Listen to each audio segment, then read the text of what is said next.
You not the smug fox woman! So very close to 1 year with the smelly fox.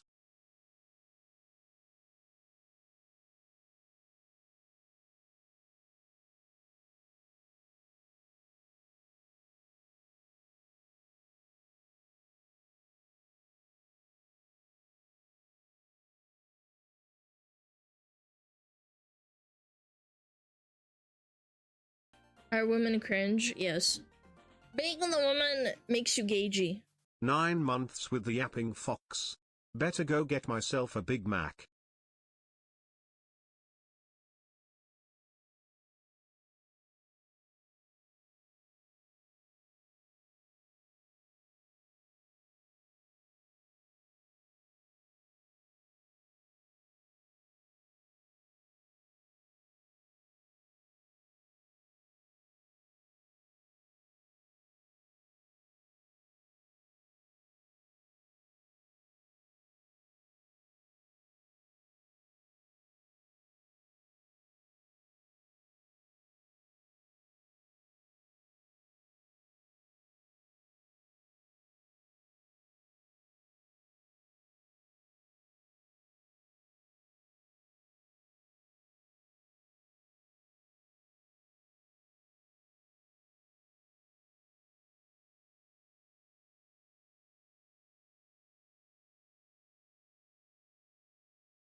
Every time she pop on the screen I see how my monitor starts to tilt to the right side. Smosh.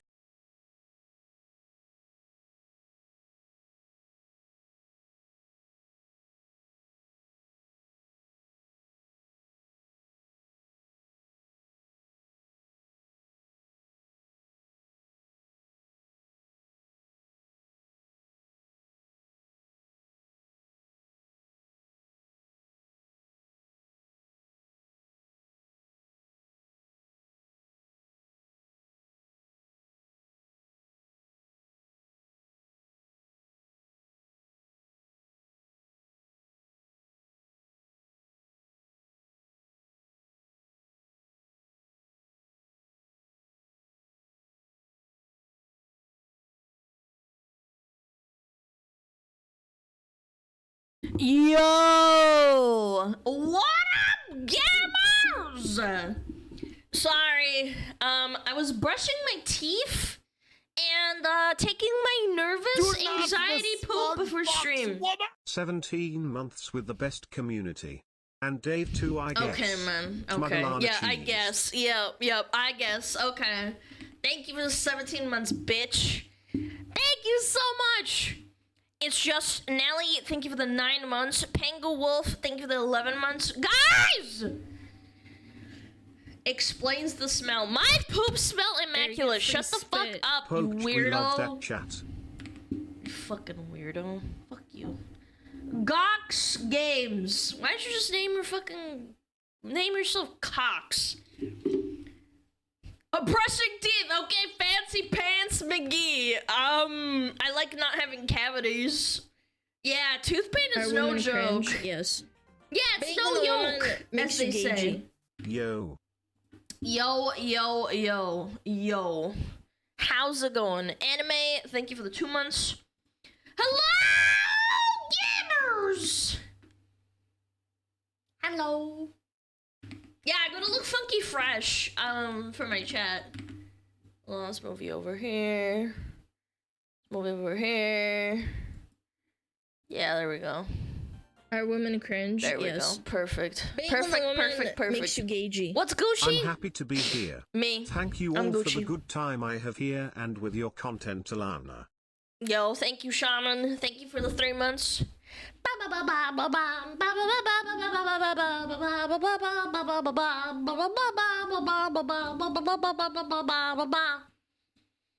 Your tail is like blocking everything, bro. Yeah, and you got a problem with that? Sex. I disagree. As a wise man once said, ignore your problems. True. They will go away like my teeth. I know who said that. I know exactly who said that. Silly question, but given how many react suggestions you get in your Discord, how do you decide what to react to? If it's interesting, I'll probably look at it. If not, then sorry, skill issue. I'm not reacting to your fucking niche 1,000 viewer fucking video about some game I've never heard of. Please go fuck yourself, kindly. Ой, ой, ой! Yo, what up? Les Gallon! Привет, здрасте! Merry White Monday, white woman. What's White Monday? It sounds really racist. She hates my Demon Core suggestion. No. I don't hate people's suggestions. It's just like what I find interesting enough. Are women cringe? Yes. Being a woman makes you gagey. Time for my tribute, tie for content sunshine. You should not use the word tribute. But my 10H lore video about Horus Heresy Sabbies. Guys, I'm sorry. I'm not gonna watch your 10 hours of Warhammer fucking lore. I apologize. Free spit. Just 2 more. Let's go. Thank you, Dan Soppet! Thank you for the 10 months. Appreciate it, guys. Thank you for subbing. White Monday or Pentecost Monday, also known as the Holy Spirit Monday, is the holiday celebrated by the Pentecost movable feast in the Christian liturgical calendar. What the fuck is liturgical? Isn't that like surgical? Surgical, majorical, prerogable. Gee, streamer! I react to my fat electrician video! Please! I just ordered 5 plushies. I can't wait to recreate the Piper Perry meme. I'm gonna ban you. You fucking freakazoid. not Yo, objects of Prank, thank you the sex. 5 gifted! Thank you, thank you, thank you! Thank you, thank you, thank you! I appreciate it. Thank you so much. Are women cringe? Yes. Being a woman makes you gagey. Just ordered the plushie. Let's fucking go! Thank you so much. I can't wait to see the pictures. Can't wait! I saw so many on Discord when the Frost one came out. It was fantastic. Fantastisch! Fantastisch! Yeah!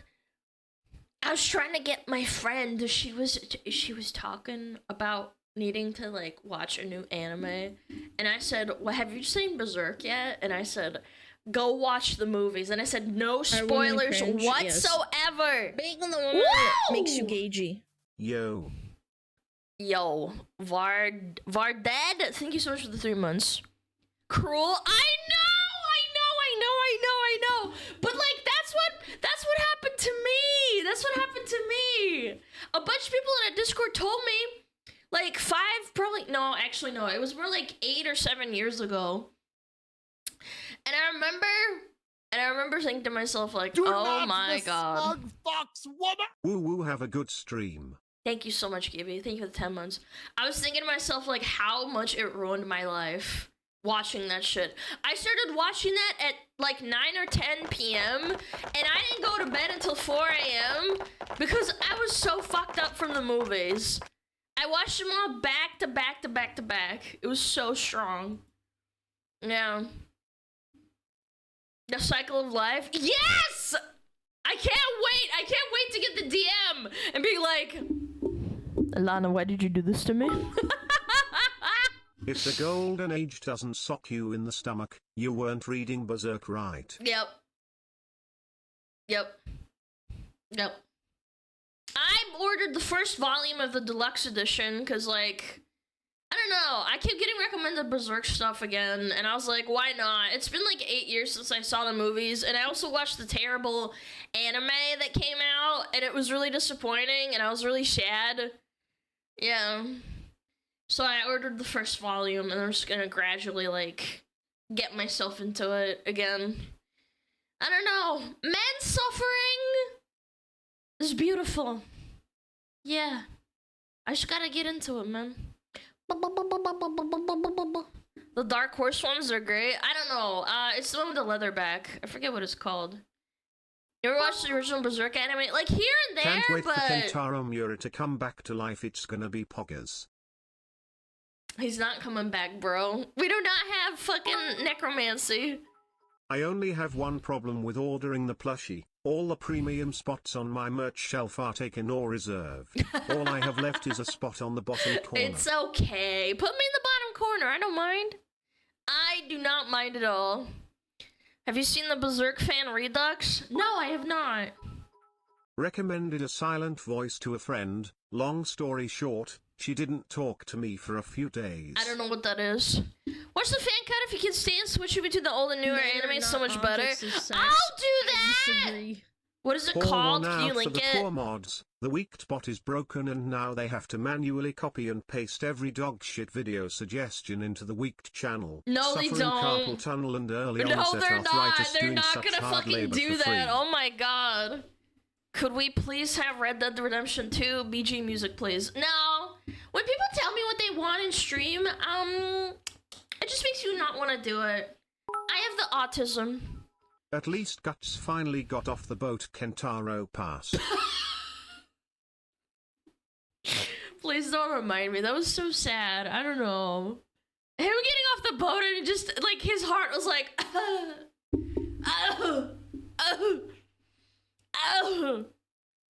Alana, you should have a terrible day. Why? What did I do? What did I do, man? Yeah, that's what I thought. I didn't do nothing. Ba ba ba bum. Ugh. When is it supposed to come, by the way? Let me double check. Amazon arriving tomorrow. Oh, those poggers. It's supposed to come tomorrow. Come. Cause you do the opposite, dum dum. No. Men are not objects of sex. No. I disagree. I want to have a bad day. Speaking of sad anime, at least Lucy got to go to the moon. No comment. Hey, happy birthday, Harley! Yo, thank you so much, man. Thank you for being here, bro. I find it so endearing when people are like, it's my birthday! And then they come to my stream and I'm like, you know you could have picked any other place. No, man. I hope you have a fantastic birthday, man. Smuggler's getting older. Haha, smile. Your bones are breaking. Are there cleaning instructions for the plushie? Just in case of unexpected. Buddy, if you're getting your plushie dirty, I don't know what Have to a tell good rest you. of stream, Alana. SmugAlana, love off to work. Yo, thank you so much. Thank you. Good luck. Oh, Berserk Redux Chapter 1, The Ban on the Hog. Oh my god, hell yeah. Oh, is this like a mix of the... Is this a mix of the movie and the anime? I beat my women like I beat my meat. A lot. SmugAlana Pat. Yeah, is it... it looks like it. Yeah, it looks like the mix of the movies and the anime at the same time. Shit. That sounds sick. Maybe I should watch it again. God damn. Ugh. Yo, Mendak saying the 5 months. I don't know. I've just been like on a binge of like reading books and I don't know. NGL, I actually broke my kneecap. Hairline fracture, only toe. Sounds like you're getting fucking old, bro. Manga's better anyway. I know, but I'm one of those people that really loves when characters come alive and they move. Like, obviously, I have a very vivid imagination because I have like I love getting immersed and stuff. But at the same time, I really love seeing characters move. Like, without me, having to think about it. And you know what blows my mind is that people actually unironically don't have imaginations. Isn't that scary? Isn't that terrifying to think about? Like not having imagination? You just don't imagine things in your head. Yeah, imagine not imagining they're NPCs. I don't think they're NPCs. I think their brain is just wired differently, man. My imagination is very poor. Guys! I can only imagine dragons. Do they not even dream? No, I think they do dream. It's just that when you tell them, like, oh, there's an apple in your head and it's red, and then they're like, I don't see it. Like, I can instantly be like, oh, apple, or booba.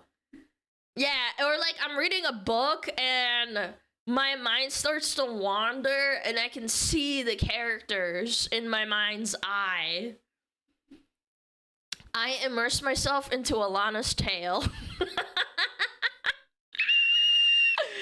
That's cute. That's cute. I like that. A little fucking cheese popping out. We need to have some fan art of a bunch of cheeses popping out of my tail. That'd be so cute. Imagination. Be beating me down. Oh, loser I am. Yeah, little cheesers popping out. Be like, boop.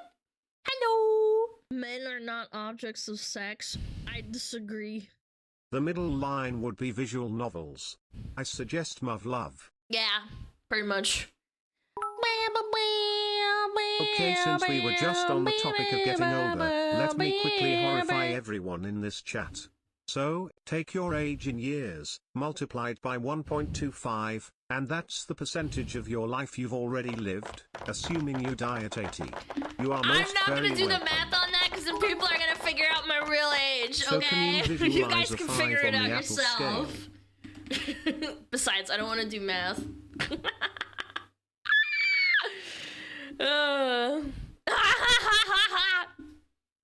Your real age is 40, so I feel like I'd have kids if I was 40.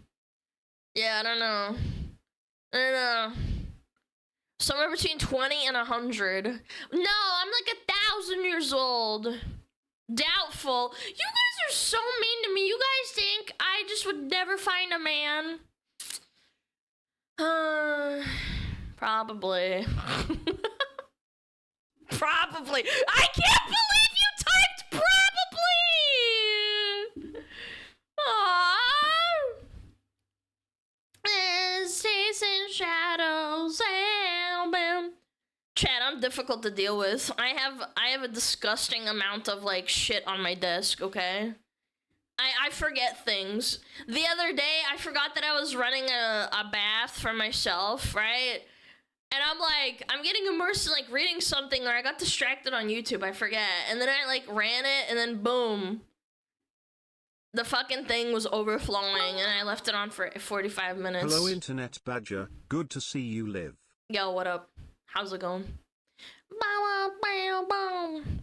So you really are a whammon. I don't think that's a whammon thing. I think I'm just retarded. I like get distracted by something cool happening, and then I thought that it was like 10 minutes, but it was like more like 30 to 40 minutes, and I was like, oh, oops. Yeah, not good. Not good. That's tart thing.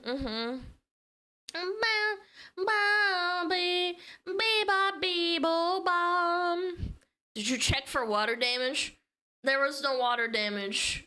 The bathroom is on tile, and on top of that, the bath itself, it drains itself when it reaches a certain level. Yeah, it starts draining slowly. It was really close to overflowing onto the floor, but it didn't happen.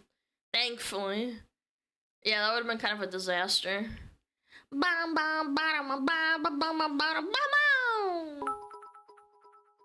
That's why you don't leave the bathroom if you're preparing a bath. I know, but I want to like.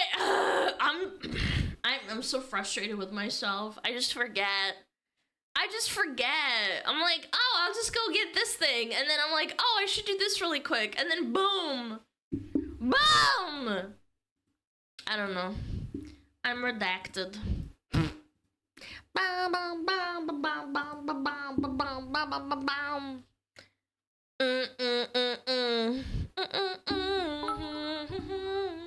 You have 100,000 children and we are all running around bumping into things and breaking shit. We are stupid. Not as stupid as me. Are women cringe? Not as stupid Yes. as me, chat. Being the woman makes you gagey. Boom Alana Yo, SmugAlana happy Honor! fire. Thank you for 26 months. Thank you. 谢谢. Why would you leave the bath water running? Leave the retarding to chat, please.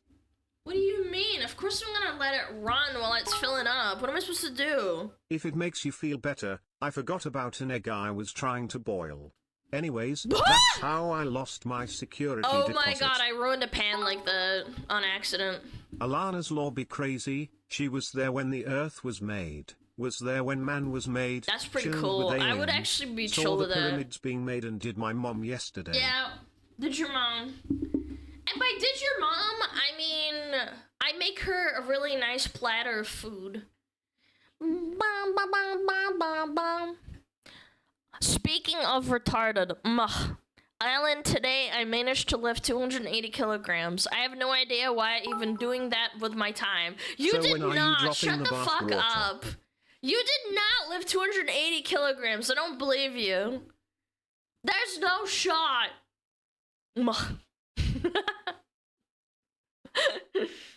Did you at least give my mom a plushie? Yeah, I give her a plushie, alright.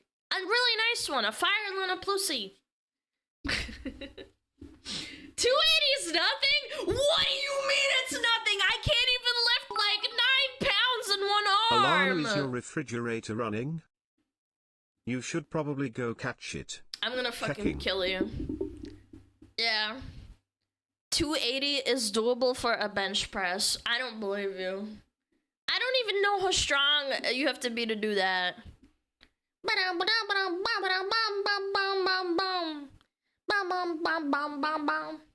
That's kilograms, by the way. Okay, fine. 280 kilograms, 2 pounds. That's 600 pounds! What do you mean? That's insane! What do you... There's no way!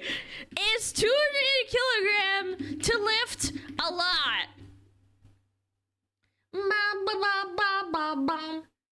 Yes, lifting 280 kilograms is considered a significant amount of weight, especially in the context of lifting like deadlifts or other powerlifting exercises. What are you, a fucking Olympian?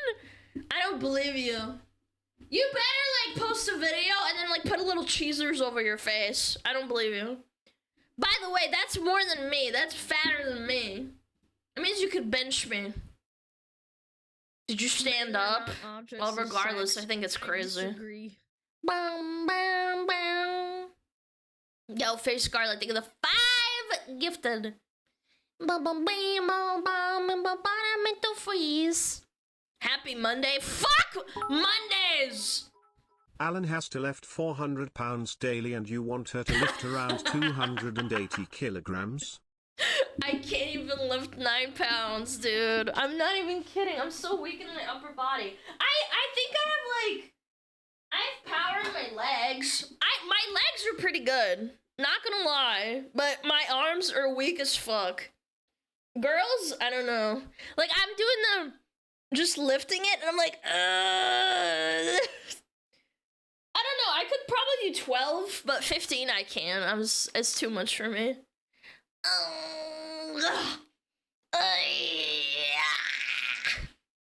I can bench a Buick. Wait, not a car?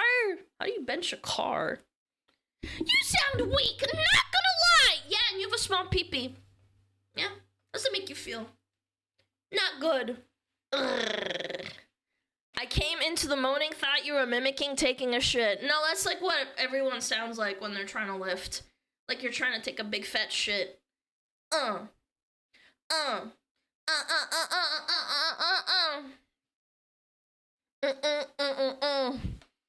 someone got banned. What happened?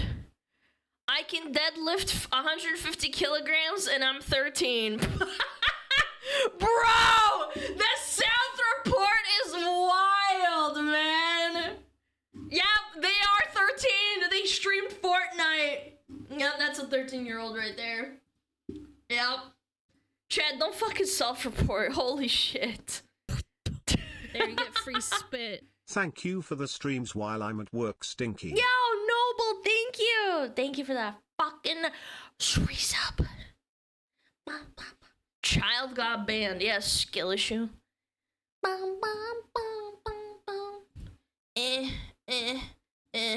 Where's my playlist? Hold on. Something. I can deadlift your mom. Yep. I definitely can. Ah, sure, why not? He be unbanned 5 years. Based!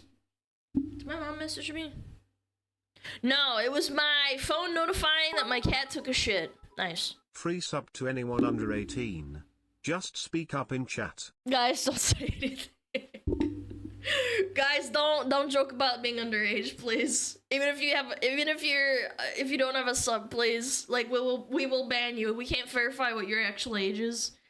Don't fucking do it. It's not a good deal. It's not.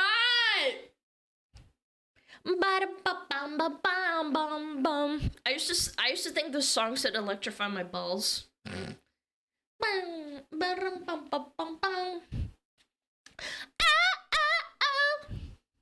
Electrify my balls. Electrify my balls. Oh yeah! Fucking Hina asked me at the last minute while I was eating dinner. She's like, do you want to play Night Rain with arrows? And I was like, yeah, sure. It was literally so last second. I even forgot to ping chat in Discord. Yeah, I forgot to ping chat in Discord. The VOD's still up, obviously, but yeah, I was like, fuck! I forgot. I only played for like an hour and a half. You bitch. Yep, that's me. Yeah, she asked me last minute. I told subchat didn't want to add everyone though. Well, you could also ping the mods and be like, well, Alana forgot to ping. You could like tell him to ping. Like make an announcement. Cause I completely spaced out. It was literally last minute and then she's like, oh shit. Uh-oh. And then Eros was blasted too. That was really funny. And then we played with Mint. Yeah, I played with Mint and then Eros took my spot. Ugh. I was protecting my ladies. Oh my god, take off your shirt! Ladies. Ba-da-bum-bum. No, not Mint Maid. No, Mint Castella. Jesus Christ. No, not Mint. Oh my god, you guys are so fucking cooked. No, man. Saddies, she hates us. She's so ashamed of us. She doesn't want us to meet her co-workers. That's not what it is, silly. So, Alana, are you getting a Switch too? No. Why the fuck would I do? Why the fuck would I do that? Every time you bring up and you do saddies, it's me lifting. Peppermint York patty. Yep. Ba-da-ba-ba-ba-ba. It's like standing on top of a mountain. Streamers have to get Switch 2 for content. Yeah, what content, by the way? Oh wow, we're gonna play Mario Kart. Oh, that sounds so fun. Nobody's ever seen people play Mario Kart before. I bet you I could launch up Mario Kart on the old Switch and people wouldn't even know the difference. Yeah. Yeah, unironically, I think they wouldn't know. Men are not objects of sex. I disagree. Stellar Blade finally coming to PC in 2 days. Oh. Can't wait to game. I gotta try that. I remember watching Lena play it on the PlayStation. Yeah, it's been a while. Has it been like a year or 2 years? I forget. I think I remember seeing it a while ago. God, everything blurs together when you stream all the time. I'm not gonna lie.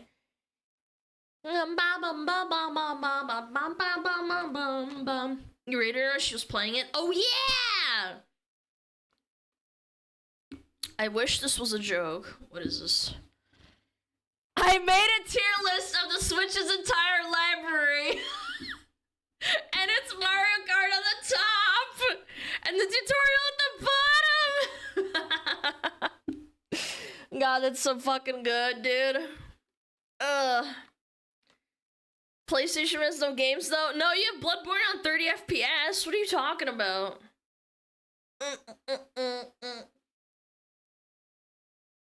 Yep, Mario Kart plus ports. Yeah, what are you talking about?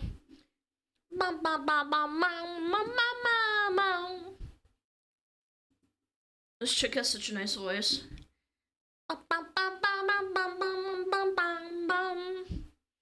She's from like Yakutia. Yakusha. How do English people say it? Yakutia or Yakusha?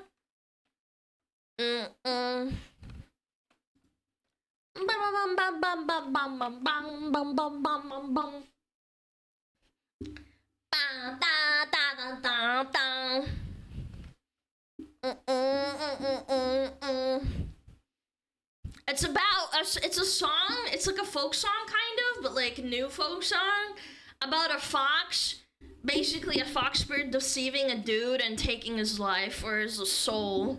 Very apt. I like this song.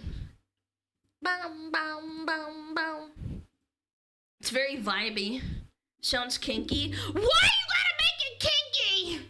It's not.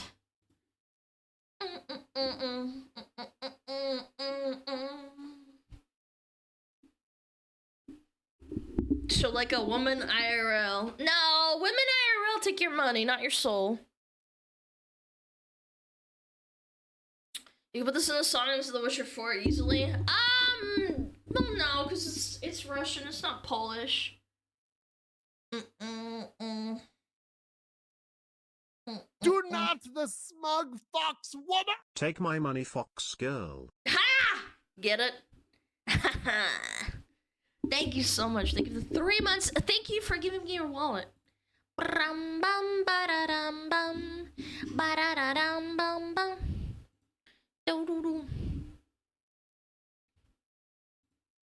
The song's kind of a zoomer bop, not gonna lie. Alana lore? I don't know, maybe one day.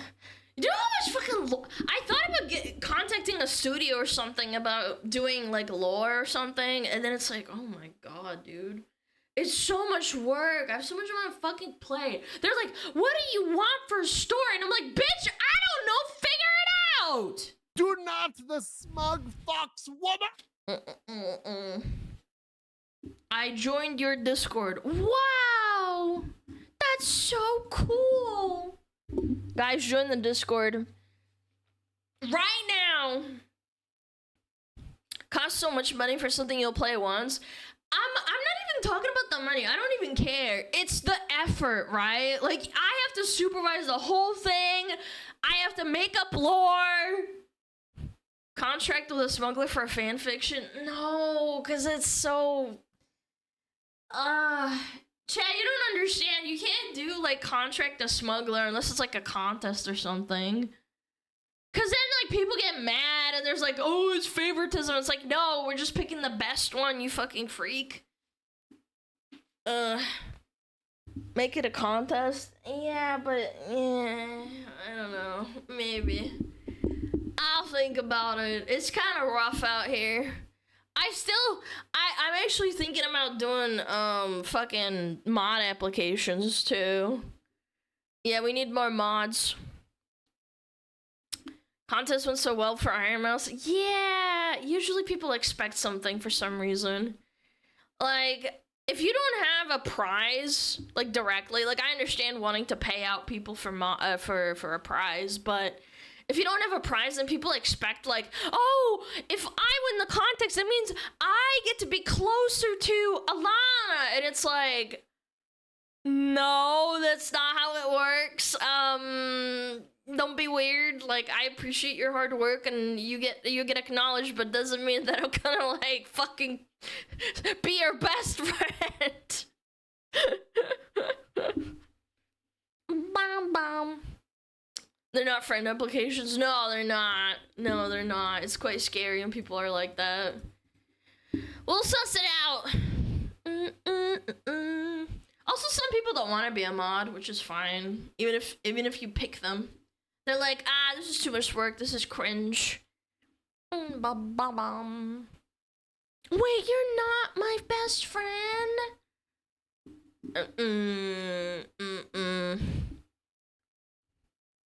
Erupt from a volcano as Firefox, then cool off as Snow Fox. Origin.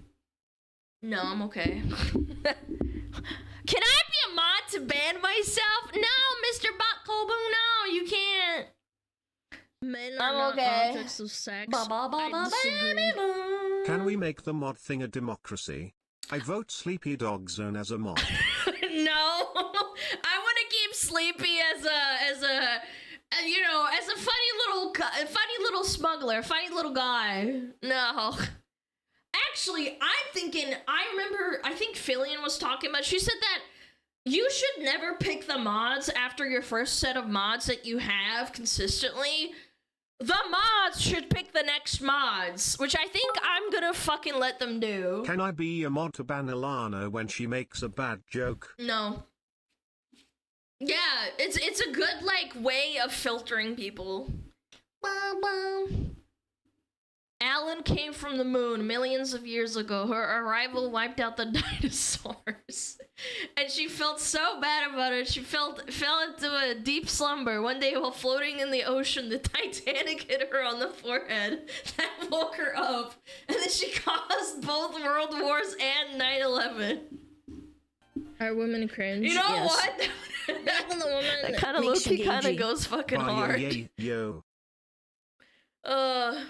Nepo circle? No, it would still be nepotism if I was the one picking. But the problem is that if I'm the one picking, people will get offended and, like, get really upset if I'm the one picking and then they don't get picked. Does that make sense? I actually don't think it's directly a nepotism circle. Yeah. Ba ba ba ba ba ba.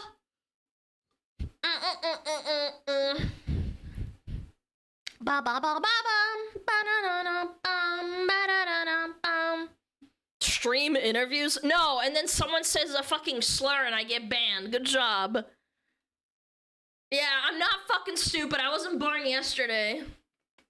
I was born 50 years ago, okay? Ba da da da da da da da da. I'm gonna say a slur right now. Yeah, I'm not stupid. Leaked age? Yeah, bro. I'm 50. Oh. Oh my god.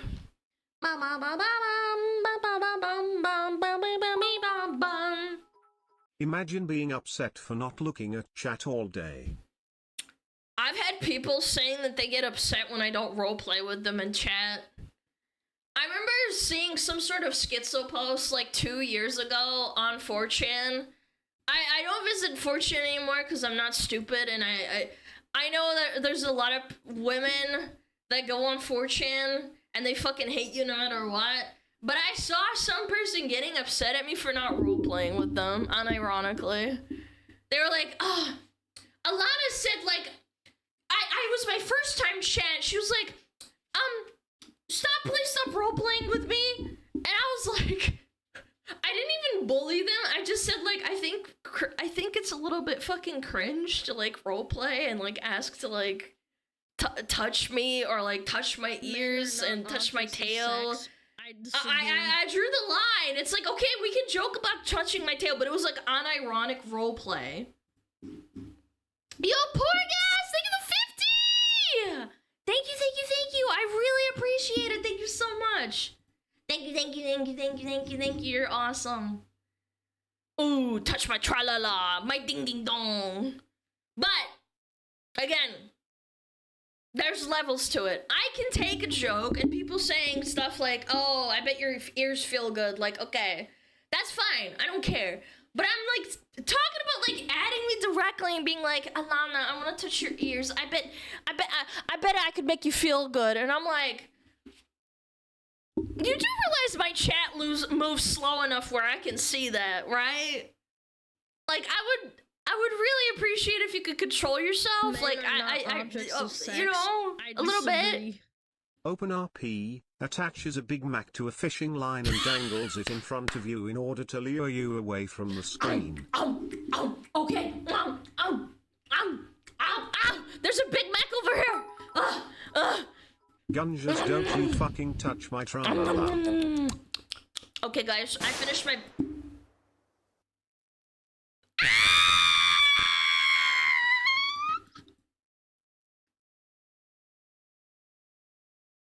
This motherfucker lured me away and then shot me with a Big Mac. This motherfucker! It's a trap! Get down! Bam, bam, bam, bam. Fucking hard bass goes so good. Bam, bam, bam, bam, bam, bam, bam, bam, bam. Thank you, though. That's what I needed. After you left Hina's stream, the other girls said you were nice. Stop. My autism can't handle it.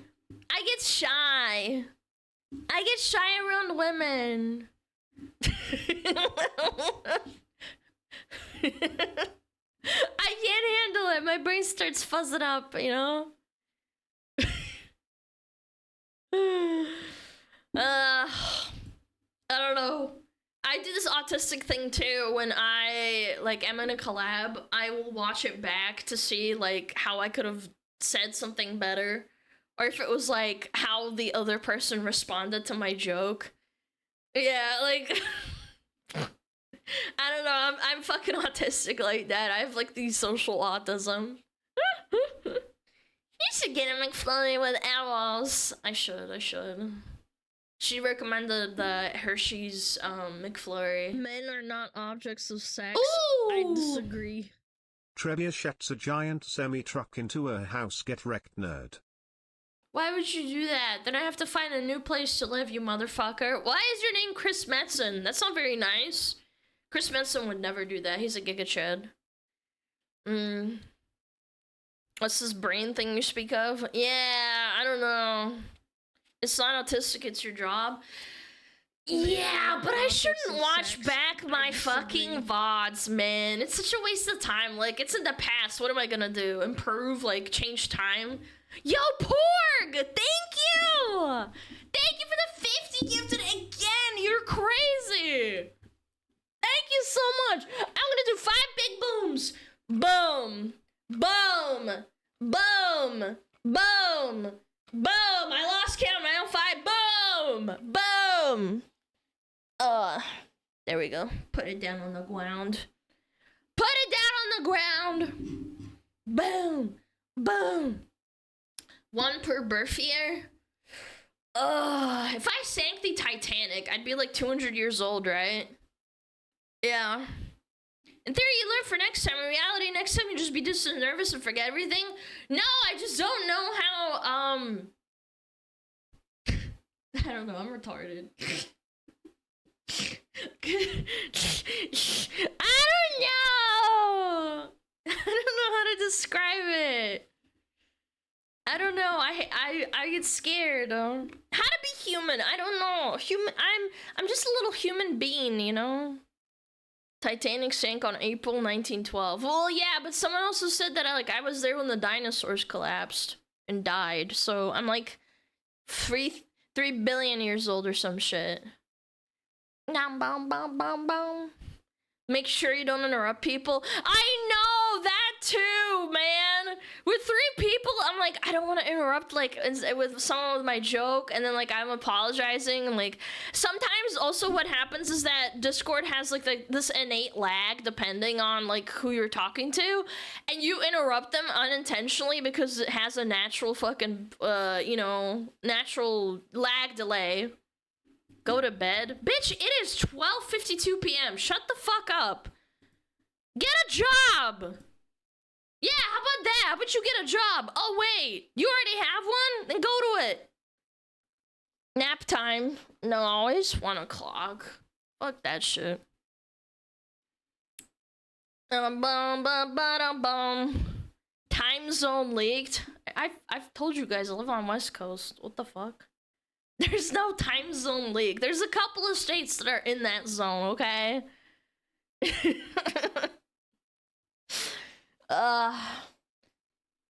You go to bed and I'll follow, LOL. Are you 12? Just by chance? The bad states? That's not true. Not all fucking states on the East Coast are bad. Just fucking Cali and maybe Washington. Selectively only Seattle. Yeah.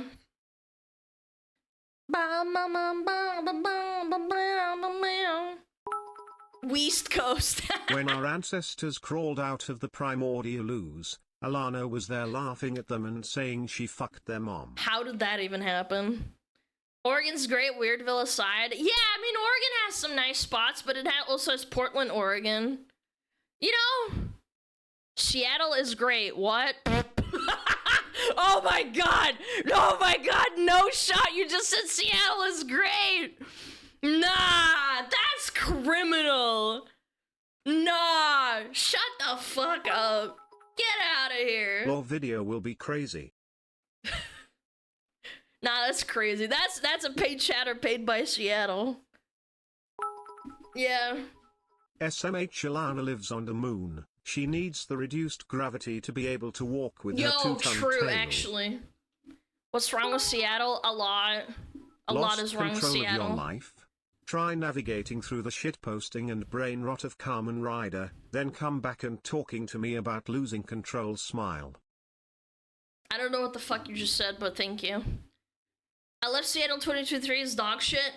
If you live in the Tri-Cities, it's also pretty ass, but not as ass as living in Seattle, chat. Let's be, come on.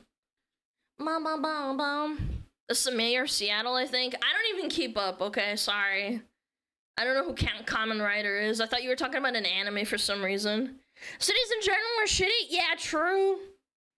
Men are not True. objects of sex. I disagree. Alana is actually the sole resident and namesake of the ghost town in Oregon known as What? Idiotville. There's an Idiotville? Dude, that'd be kind of sick nasty to live in Idiotville. I'd be like, guys, I'm the sole populator of Idiotville. Population me.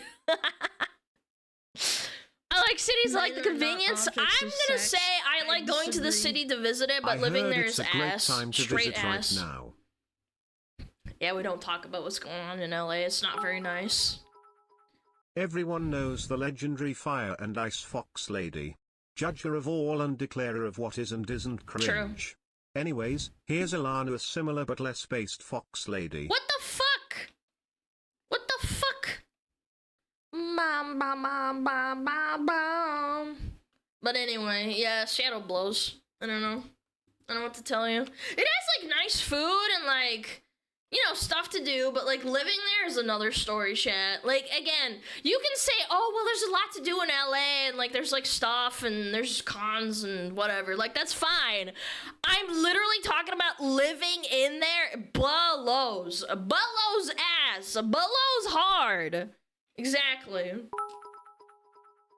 There's literally a town in Germany called fucking. Yes, I've been on the internet long enough to know that, too. Isn't DSP in Seattle? Yeah, even more reason to not go there.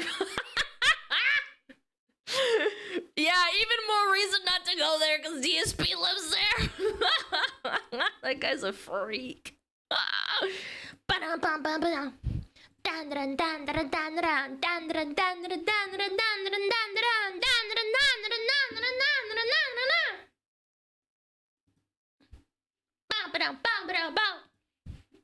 Love this song.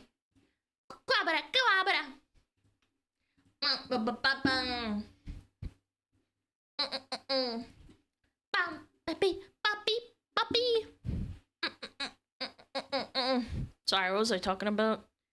Can't forget about White Settlements, Texas. There's a place called White Settlement. That is so Texan. There's a place in Azerbaijan called Ganja. Do they smoke ganja there? I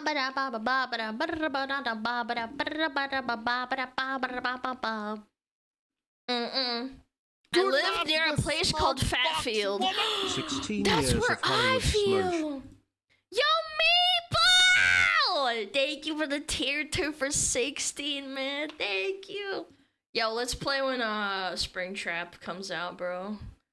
I've been kind of holding off. You know, like, I feel like it'll be fun when you don't play in between big content drops, hopefully. Yeah. Chat, I live near Fatfield. They named it after me. DVD stream? Yeah, baby. Maybe. Gotta farm that spring trap. There, you get free spit. I had a half SRS joke about you said, being in a third world country and paying back to the Fox lady for the very, very indirect help, but I lost the inspiration. Well, technically, I pay for you because I pay my taxes. For us, they give the 2 months and 6 months in advance. Thank you so much, man. Fatfield is also in Washington, the real one. Wait, there's multiple Fatfields? Oh, shit.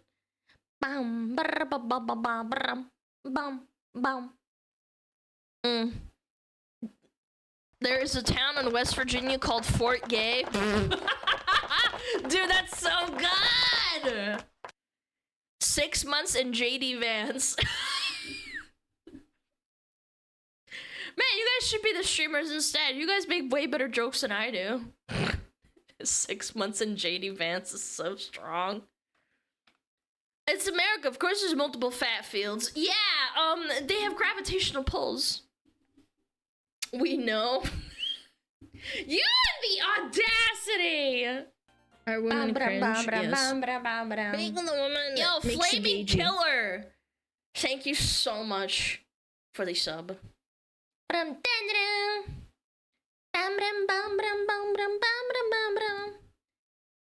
Oh, this is a good one. It's a good hardstyle song. Bam, bam, bam. I'm gonna do it to the beat.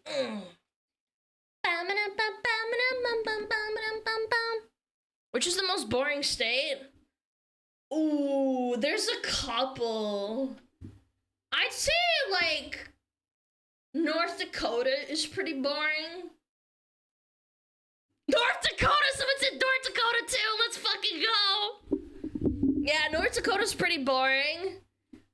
We had a guy that lived there on World of Warcraft that we hung out with a lot, and he said it was really boring, so I trust them. Yeah. Oklahoma, Wyoming. Yeah, Indiana. There's a lot of states that are pretty fucking boring. I don't know, man, but sometimes I'm thinking to myself, like, I don't know, it's probably really chill there, though. Like, if you want to detox and, like, chill the fuck out, I don't know, I don't think it's that bad.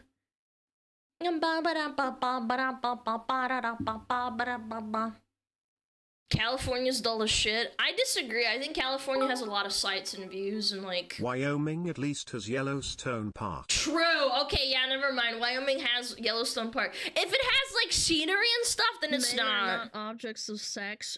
I disagree. I can't believe Tecton just got an email saying his appeal was approved, so his 7-day suspension was reduced to a 7-day suspension. They retroactively claim it was always a 14-day suspension. No. So they inadvertently cucked him. That's so fucking retarded.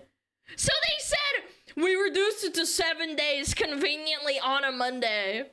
Nah, that's fucked up, man. Oh my god. That's fucking retarded, dude. Also, thank you for the 20. You didn't have to do that. You could just spend $1, dude.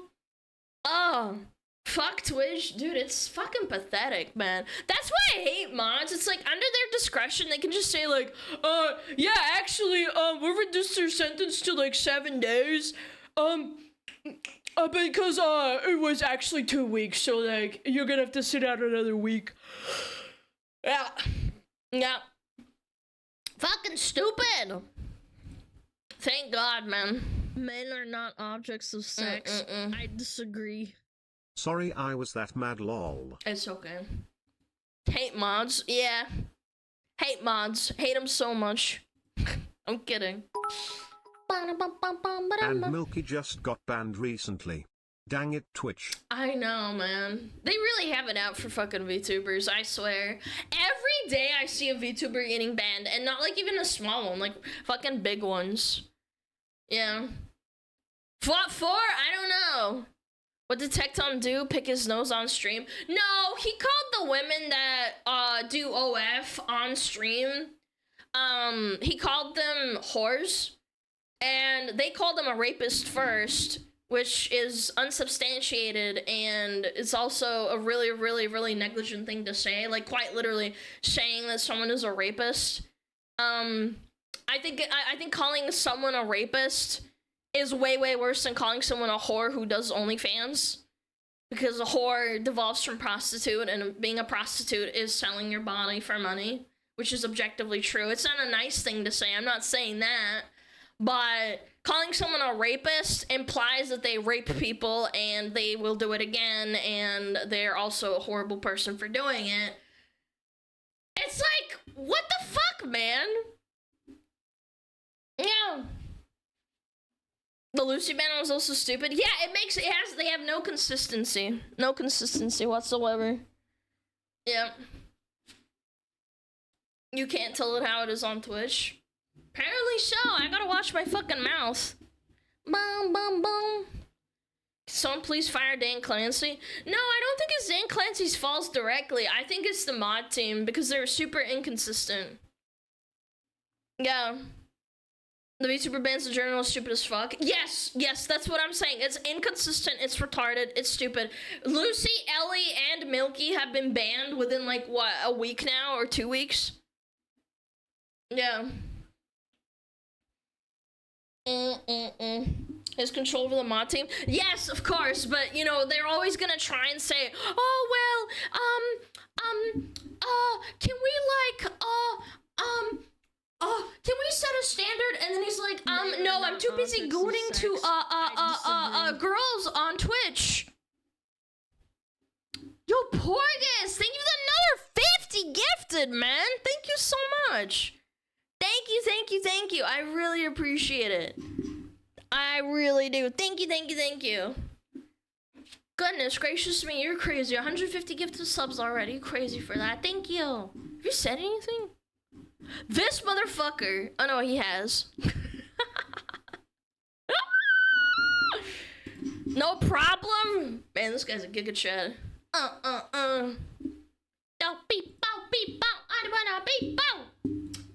We do have ads in 2 minutes, unfortunately. No problem, bitch. Buy yourself something nice.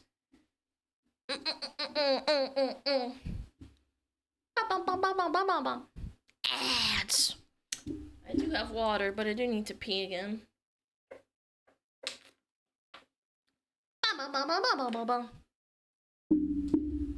If I ever do a rap cover, I don't know what I'd pick. There's so many good rap songs. Block 1. Men are not objects of sex. I disagree.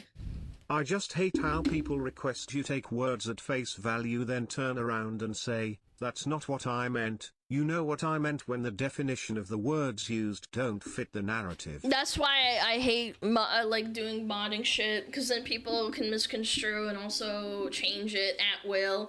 Also, culture shifts change quite frequently, probably like every 20 years. Like, something that was said 20 years ago doesn't mean the same as it does now. Yeah, it's cringe. Super cringe. They're not like us.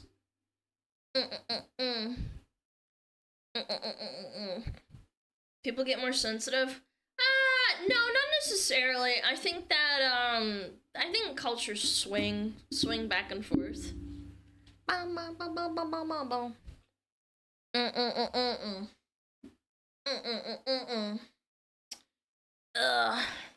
gonna put it back. I'm overdoing my fucking arms. Okay. What are ads? Yeah, Russians don't get ads because Twitch doesn't push ads in their country.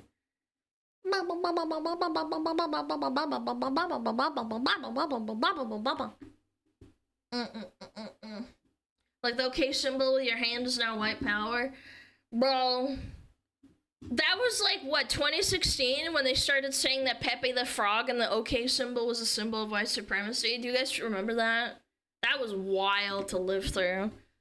Yeah, sorry, by the way, about the filter. We got people who were being fucking retarded. Yo, Ray! Thank you for the fucking raid! Yo, I hope you had a great stream. Thank you, thank you, thank you. I really appreciate it. Welcome on in. Hello, how's it going? I was about to go AFK. You are gonna get blasted by ads. I do apologize. I'm gonna take my little break here. Men are not Where's my objects of mix it sex. I disagree. Remember when they made PewDiePie brofist racist? Yeah, that too. Oh my god. Fucking cringe. The okay thing was a poll psyop that worked laughably. Yeah, it did work, and then to top it off, there was an iPhone thing before that. They got people to put their iPhones into the microwave. Yeah, that was a good one too. Yep. I couldn't believe that was real. Ordered the fire plush Yo, Big SmugAlana Bean! fire Thank dance. you! Thank you so much, I appreciate it. Okay, Metapod is up. We got Metapod up. I'm going to be right back. I'm gonna go tinkle, look at my phone, probably Metapod. charge it. Wow, Metapod, that was he's loud! hardened. Okay, I'm going. Metapod harden. Oh yeah, Metapod, you're so hard. Metapod harden. Oh, he's so hard. Look at those two hard throbbing Metapods. They're so strong and hard. Wow.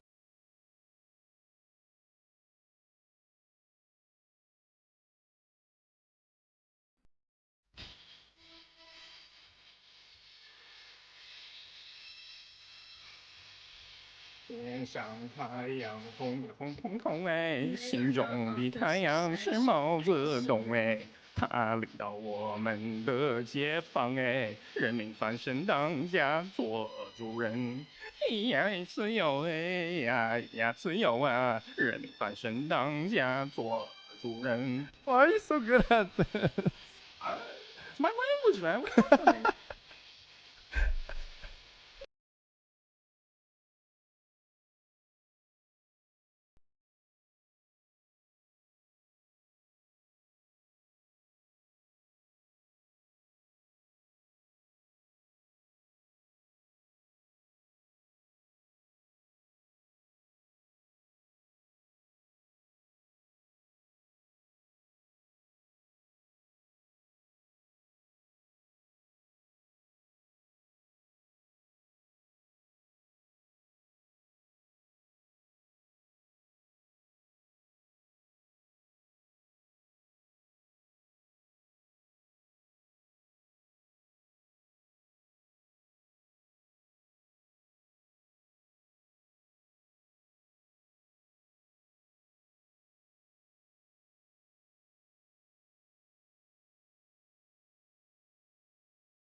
SmugAlana with the raid! Hi! What up, beep beeps? They're jeeps. Yo, I hope you had a great stream. Are women cringe? Yes. Being the woman makes you gagey. A boba boba boba.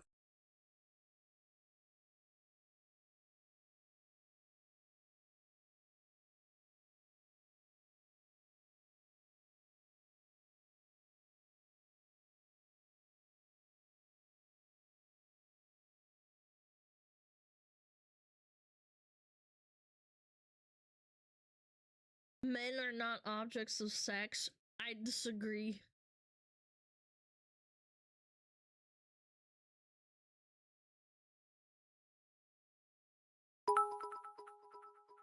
Chat, no matter what the common ring-tailed fox says, I know you're a good little fella.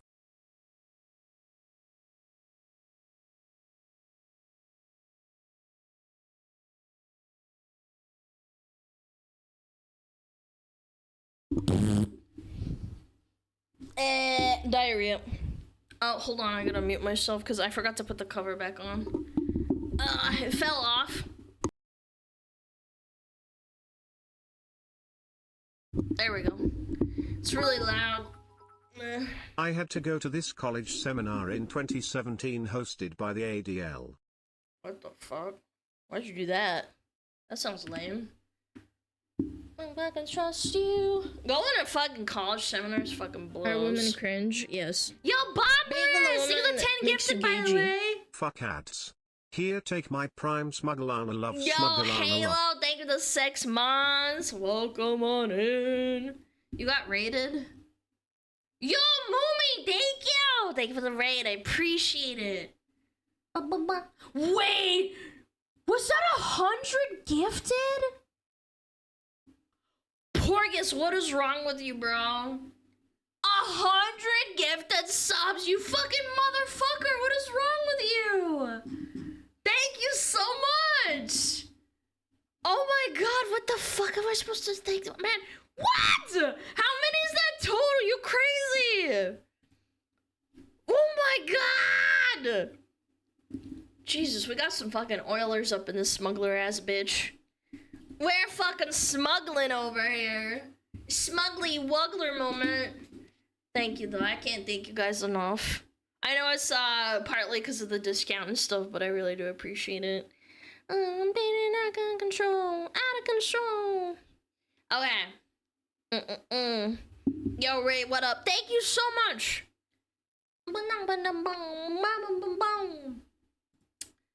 Let me get all my ducks in a row. Control, out of control. I got my lip gloss. I got my, what is it called? Do not understand what you want from me. If I can trust you. Oh, that's not gonna work. And I never know.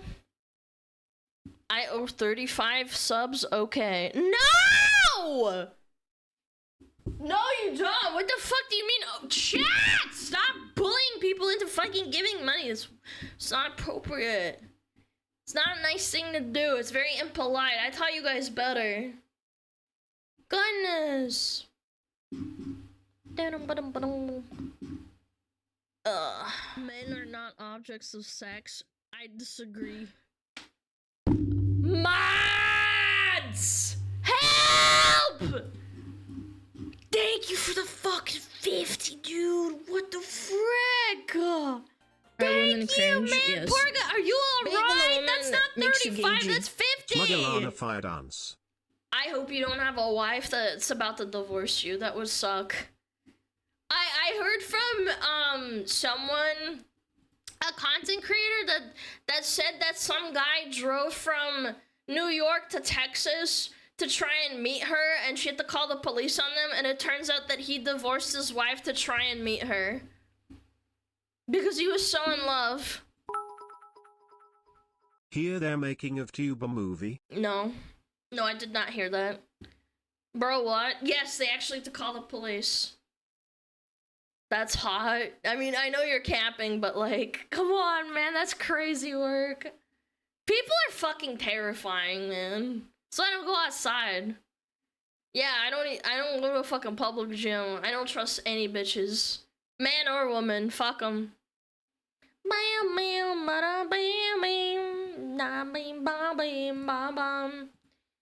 Okay. I'm getting distracted again.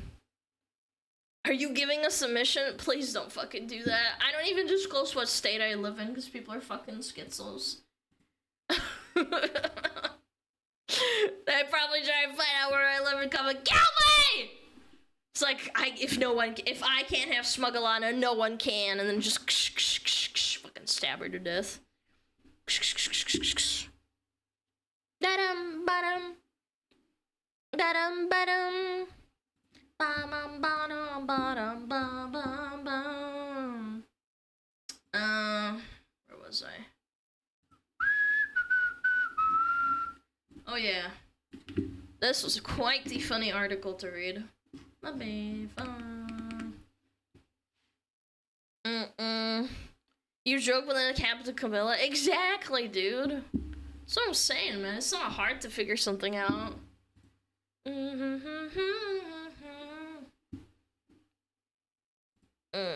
Alright, that's enough Hooba stank. Do not the smug fox woman! Gacky gachi hands. Thanks, Glorp. Tier 3, baby! Yo, X.5, thank you for the tier 3 for 10 fucking months. I really do appreciate it. Thank you, thank you, thank you. Alright. We're good. Oh yeah, cranking.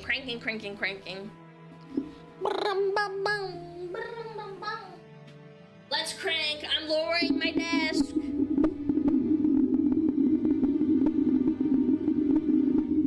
Crank that hole. That's right. Oh shit. Oh shit. Men are not objects of sex.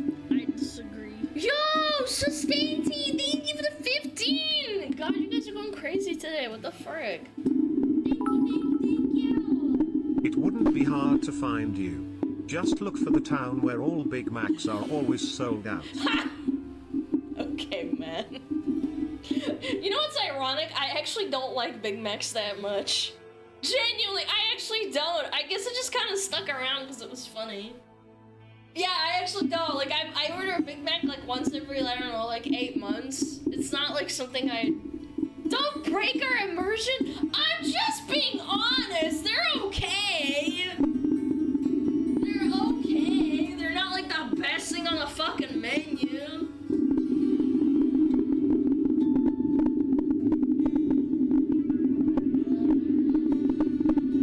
Are women cringe? Yes. Being on the woman makes you gagey. Oh my god! Oh my god. I don't know who you are anymore. I'm still me! I'm still me, trust. Yo, Irreverent, thank you for the sub. Okay. I think we're good. The great rumbling. Yeah, we're rumbling right now. Rumbling!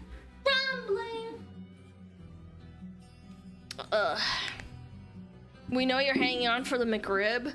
I actually don't really like the McRib either. I'm not gonna lie. Again, I had it as a novelty a few times, but it's not like something I go crazy over. Maybe like the chicken wrap will change my mind. That's like such a white cringe? thing Yes. to eat. Being on the woman makes you gagey. The True Demon 6 gifted a tier 1 sub to Slade Yo, thank you. 1135. They Thank have you so given much. 7 gift subs in the channel.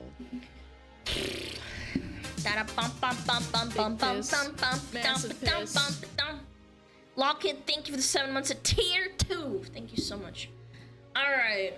Enough distractions. Enough talk! Time for action. Chicken for ribs, what? No, McRib is not chicken, it's pork. You know what the nastiest thing about the McRib is that it's literally not like pig meat. It's literally like ground up pig with a little bit of like you know, cartilage and shit that nobody likes to eat, and then they mush it up perfectly Makes you gagey. and then An resell it to anonymous you. user gifted a Thank you for reminding me to fucking turn off alerts. Anonymous, thank you! Thank you. It's yummy. Yeah, yummy's a word for it, sure. McRib is meat. It's matter, and that's what counts, chat. It's matter. It's tasty matter. Oh yeah. Oh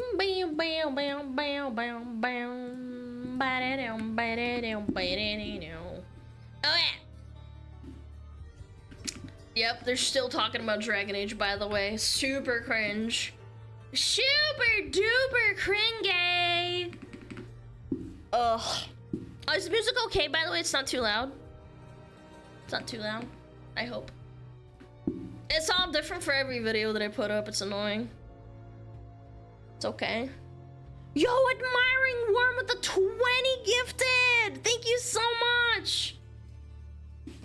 Go. Thank you, thank you, thank you. I really do appreciate it, guys. If you gotta gift us up, please say thank you to the Giga Chats that do it, man. Yeah. I can still hear you, so kinda low. How about now? Is that loud enough? Is that loud enough for you guys? Is that loud enough? That's perfect. Okay, for real, for real. Concentrate, Alana, concentrate. Okay. Let's read this shit. This is gonna be some ass, I can tell. Dragon Age writer blames anti-fans for game failures while ignoring industry's role in massive flops. Massive floppy peepee. David Gator, former lead writer on Dragon Age Origins, Dragon Age 2, Dragon Age Inquisition, is drawing new attention for comments made in a recent interview, blah blah blah, so-called anti-fans. Chat, apparently criticizing anything, it makes you an anti-fan. Yeah, criticism equals anti-fan. Porgus with the 50 again! Yo, Sustain with the 10 as well! You guys are going fucking crazy, man. What the fuck? Thank you so much! Is this what I get for talking shit about Dragon Age? Maybe I should do it more often.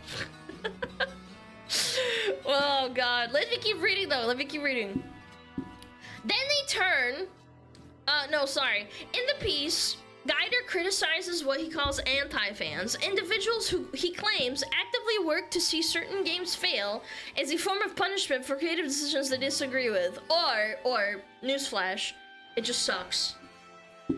Then they turn from what you want, fans who would go out and spread the word of your game and get people interested. But if you get anti-fans, they sort of do the opposite. They're very determined, suddenly, to see your game fail as some sort of lesson to others who would make games of the same type. God, this is such cope. We're off to a great start, to be completely honest with you.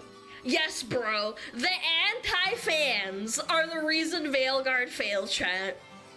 Not the fact that it was a dog shit game with dog shit writing by mentally ill activists that couldn't help but self-insert themselves into the game. The reason this is so funny is because they're just pretending that people like them. People like them haven't been trying to like ham-fist their shit and their ideology into gaming for the last 10 years. You don't have anti-fans, bro. You have gamers that are sick and tired of your bullshit. That's it. Like, really? That's what we're gonna say? No, man, it's not true. And you know what's sad? Is that this is insanely tone deaf. Like, the insanely tone deaf part about this is that we just went over an article, I think it was like, last week, about how the corpos thought you'd eat slop.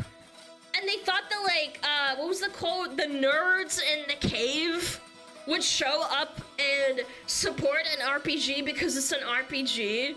That's not how it works. I don't support every MMO that comes on the market, for example, even though I'm an MMO nerd.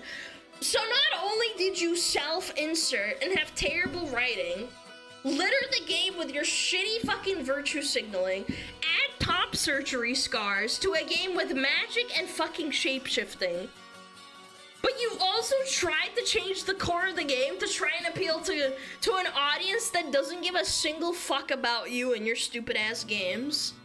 These people are gonna cry and shit and piss their fucking pants for years instead of taking one singular ounce of accountability, because it's impossible for them. It's completely and unequivocally your fault that your game failed. Yo, Domix! Thank you for the raid! Welcome on in, King. Thank you, thank you, thank you. Yeah, man.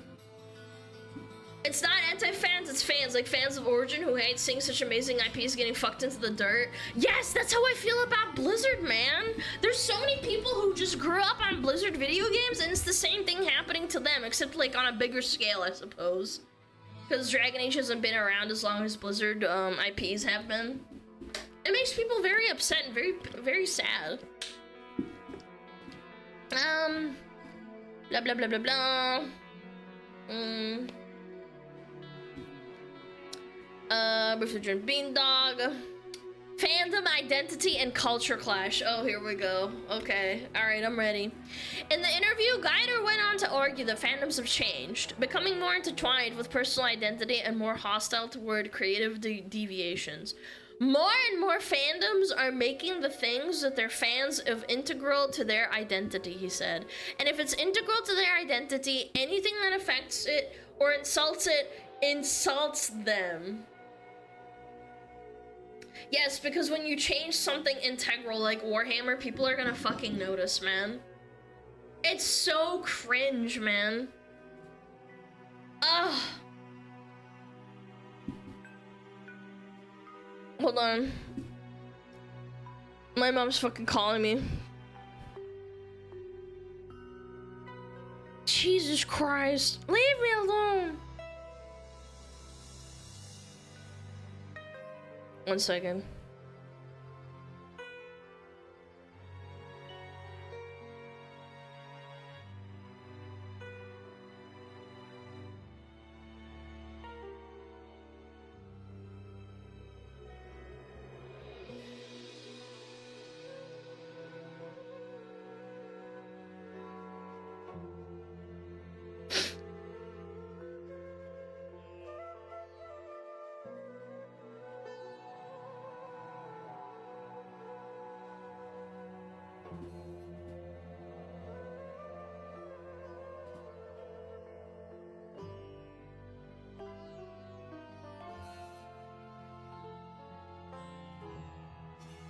Is it Chacha or Alana, mama? No, it's my real mom. Hold on.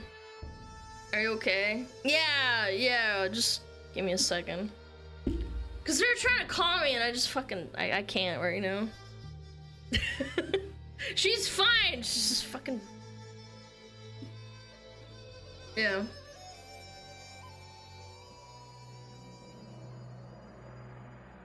Make her call you out on stream? Bro, my mom doesn't know I stream. Hold on.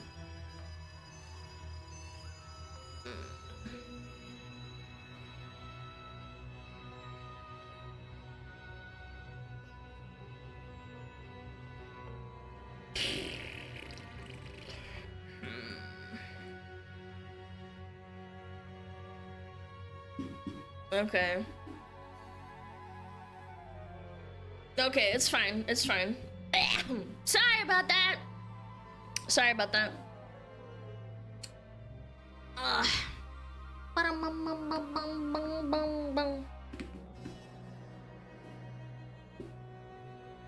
Let me talk to her. No, it's fine. It's fine. Sorry about that. I got interrupted. Mom, I'm tweeting. Get out of my room. No. It was a phone call. They were trying to call me, and I was like, I'm fucking working. Please. You're distracting the shit out of me. Yeah. Okay. Where was I?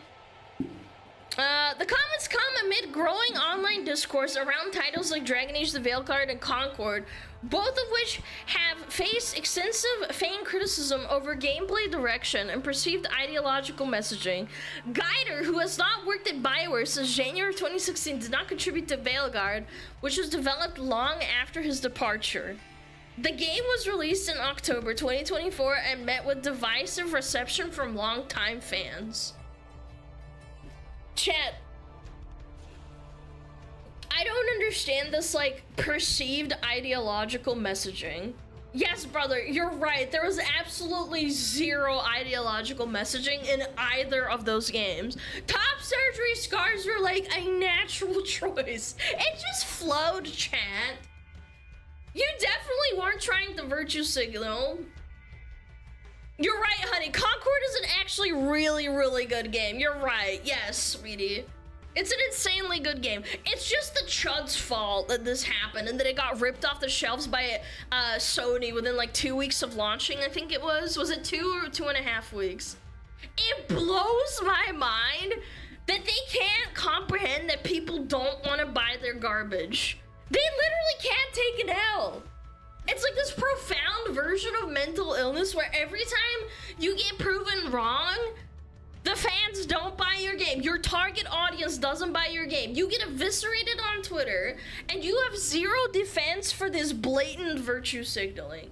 Yet their mental illness is unironically so powerful that they just completely ignore all of that and just start blaming the fans, or like, or calling everyone chuds, or the right-wing grifters and YouTubers and literally anything else, all the while the actual game is mid, maybe like a 5 or a 6 at best. At best, if you're feeling generous. It's really, really embarrassing and sad. I can't, man. These people are crazy. Ugh. Yeah, those darn chuds not buying the slop, how dare they? But it's an RPG, all the RPG fans need to come, yes! Yeah!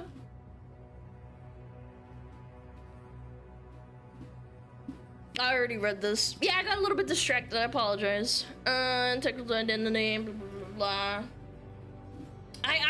My mom fucking called me and I forgot what I was trying to say. Hold on, give me a second.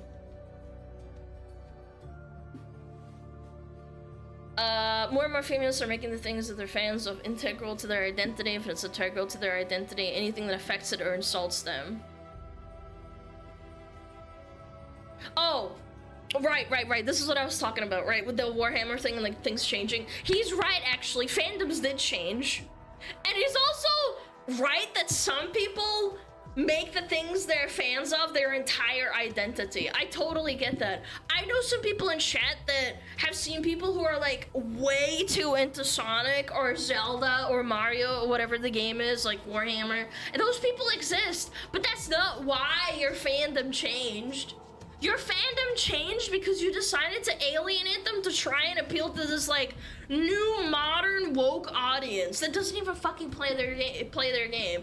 And surprise, surprise, they don't give a fuck about you, man. But all those cave nerds, they did, and now they're pissed because you decided to try and feed them slop to appeal to retards and Karens that were never gonna buy your game anyway. He added that this evolution is making it harder for game developers to engage with the broader player base, and his hostility often drowns out genuine criticism. This, in his view, has led to developers withdrawing from public forums to avoid culture war flare-ups. Oh no. The devs withdrew from public forums to avoid culture war flare-ups. You know what this actually means, chat? Let me translate this one for you. The devs left Twitter and went to Blue Sky because they hired a bunch of soft blue-haired Karens that don't like being told that top surgery scars shouldn't be in a game with magic and shape-shifting. That's what he's trying to say. This is so PR talked, but it's true.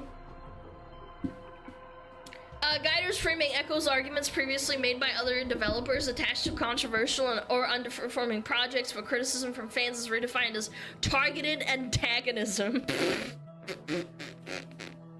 But that argument falls apart when stacked against the performances of games like Dragon Age the Veilguard. This wasn't a small group of so-called anti-fans tanking a game out of spite. It was the broader gaming audience that turned it away. From underwhelming preview reactions to low pre-order numbers and poor community sentiment, the sign of rejection were widespread and organic. The game didn't fail because of targeted sabotage.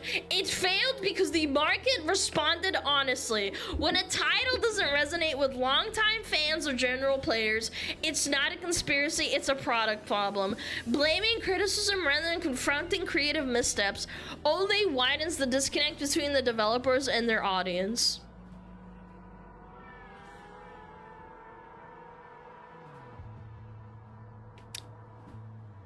Really? You think so?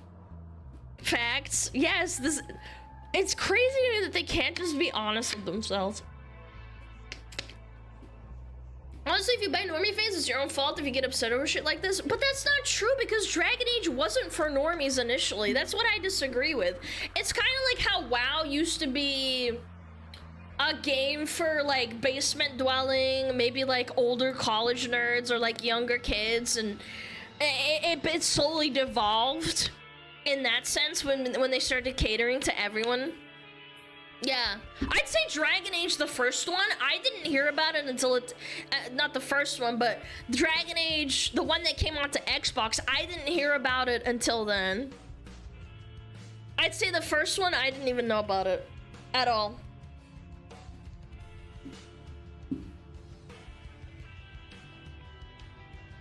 Guider's anti-fan remarks land in the middle of continued backlash over Dragon Age, The Veilguard, a game widely seen as a departure from BioWare's traditional RPG design. Critics have pointed to simplified mechanics, lack of player agency, and story themes that many believe reflect broader industry trends prioritizing message over gameplay. Chat, I'm gonna be real. I'm gonna reiterate a point we've made before. These people that love to push woke ideology into video games never make their own franchises. 99 times out of 100, they are infiltrating the dev teams of established franchises with large fan bases, and then they try to slowly convert the game into one that matches their, you know, their ideas, their ideological beliefs. They're like actual parasites. If their ideas were popular, they'd be able to write their own stories and create their own games and make their own titles, but they're not, and they know they're not doing that. And so every single time they successfully infiltrate another AAA studio like BioWare or whatever that wants to make some money off of the modern audience, the mass majority of people don't want to hear it. They vote with their wallet, and then they don't buy the fucking game. And then they cry about the fucking chuds, or in this case, the word is what? The anti-fan? And then the anti-fan's the real problem, and the game would have succeeded if me and all Asmongold didn't run a hate campaign against this fucking, against their company or their game or whatever. It's so pathetic. It's pathetic behavior, and everyone can see it for what it is. And the fact that they think that, like, Asmongold unironically holds that much power is really, really pathetic. It's like, in the grand scheme of things, Asmongold is a drop in the bucket. They don't realize that the mass majority of gamers don't actually watch Asmongold content. He is technically a niche audience. Everyone's one of those kids in that damn dog. To be honest, y'all didn't help, but it's also the free market. They gotta deal with it. Making people aware of a bad game, and it's not even a public. The argument here stems from the fact that you think that he holds a mainstream majority audience in the world. That's just not true. He's not some fucking massive journalist, man. I'd love to be a drop in the bucket of sweat on your toes on a hot sunny summer day. Thank you, Malachite. That was very beautiful. Huge S-wing, but this is kind of fitting to this now. I'll read it after, how about that? Yeah, I'll read it after. This is kind of interesting. Yeah, I gotta keep focused because you know me, I'll get distracted and I'll just fucking go on a tangent again. Okay. Though Guider had no role in the Veilguard, his commentary is being interpreted by some fans as a defense of a studio that many feel has lost its way. Yeah, because all the people that made BioWare great all left. Like, why are we surprised at this point? Dude, it was mid. The Dragon Age, the Veilguard was mid at best. It was a 5. Even the nicest people out there said it was like a 5 or a 6. It's not stellar. It's just like mid. They love to pretend that like they made this like absolute fucking masterpiece, but terrible cringe writing and like top surgery scars aside, it was like a mid fucking game. Nothing special, and then to top it off, it was also a different, it was different from the original Dragon Age game, so none of the core fans showed up and even really wanted to play it, to be completely honest. But you can't say that! That's what the chuds say! That's not true, it's the chuds' fault, guys!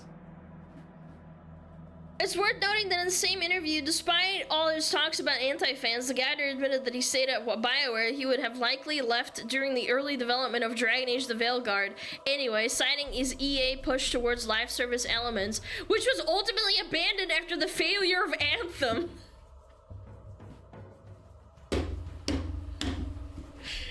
Oh my god, dude. Even if I had stayed, I would have left eventually. What a devil's contract that would have been, he told Games Radar.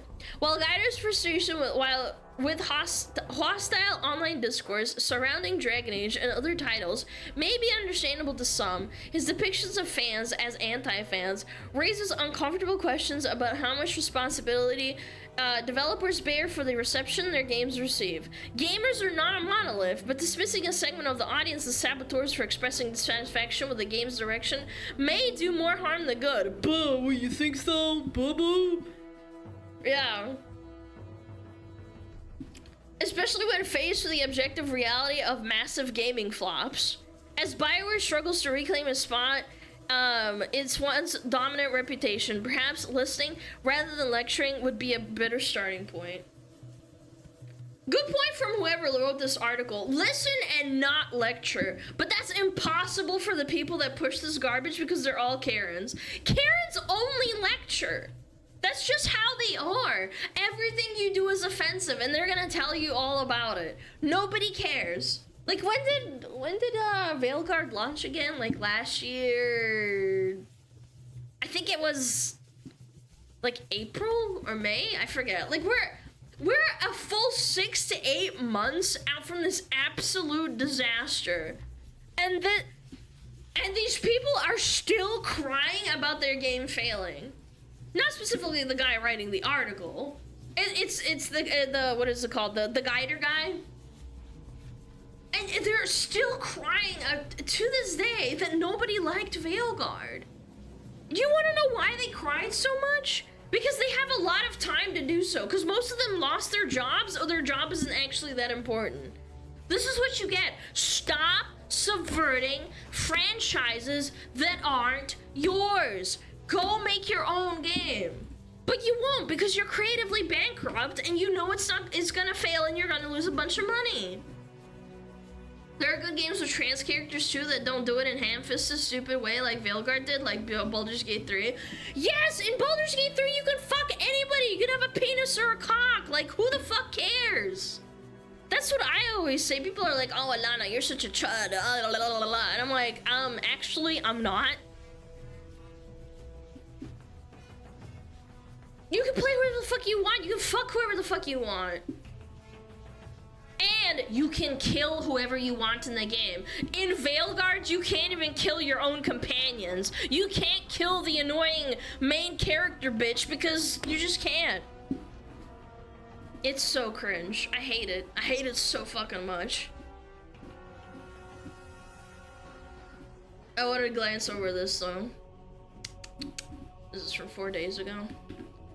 Yeah, it's kind of it. Like, this article is really good for showing that this guider guy, this person that didn't even work on Dragon Age the Veilguard, he's like, it's just the fucking chuds, like the fucking the cave gamers are at fault. Like, stop it, man. We just want good games. Also, why are you insulting your own fucking audience at this point? I was annoyed at Gale interpreting any degree of civility as flirting. No, you idiot is a wizard. I don't want to date you. And you can kill Gale. You can. You just can, or tell him to fuck off. You can't do that in this game. True RPG, by the way. But again, people don't put Larian on blast because they want players over and they trust them. BioWare lost that. Even the chuds. You saw on Twitter, the chuds, quote unquote, the right wingers, loved Baldur's Gate 3 because you could do whatever the fuck you want in it.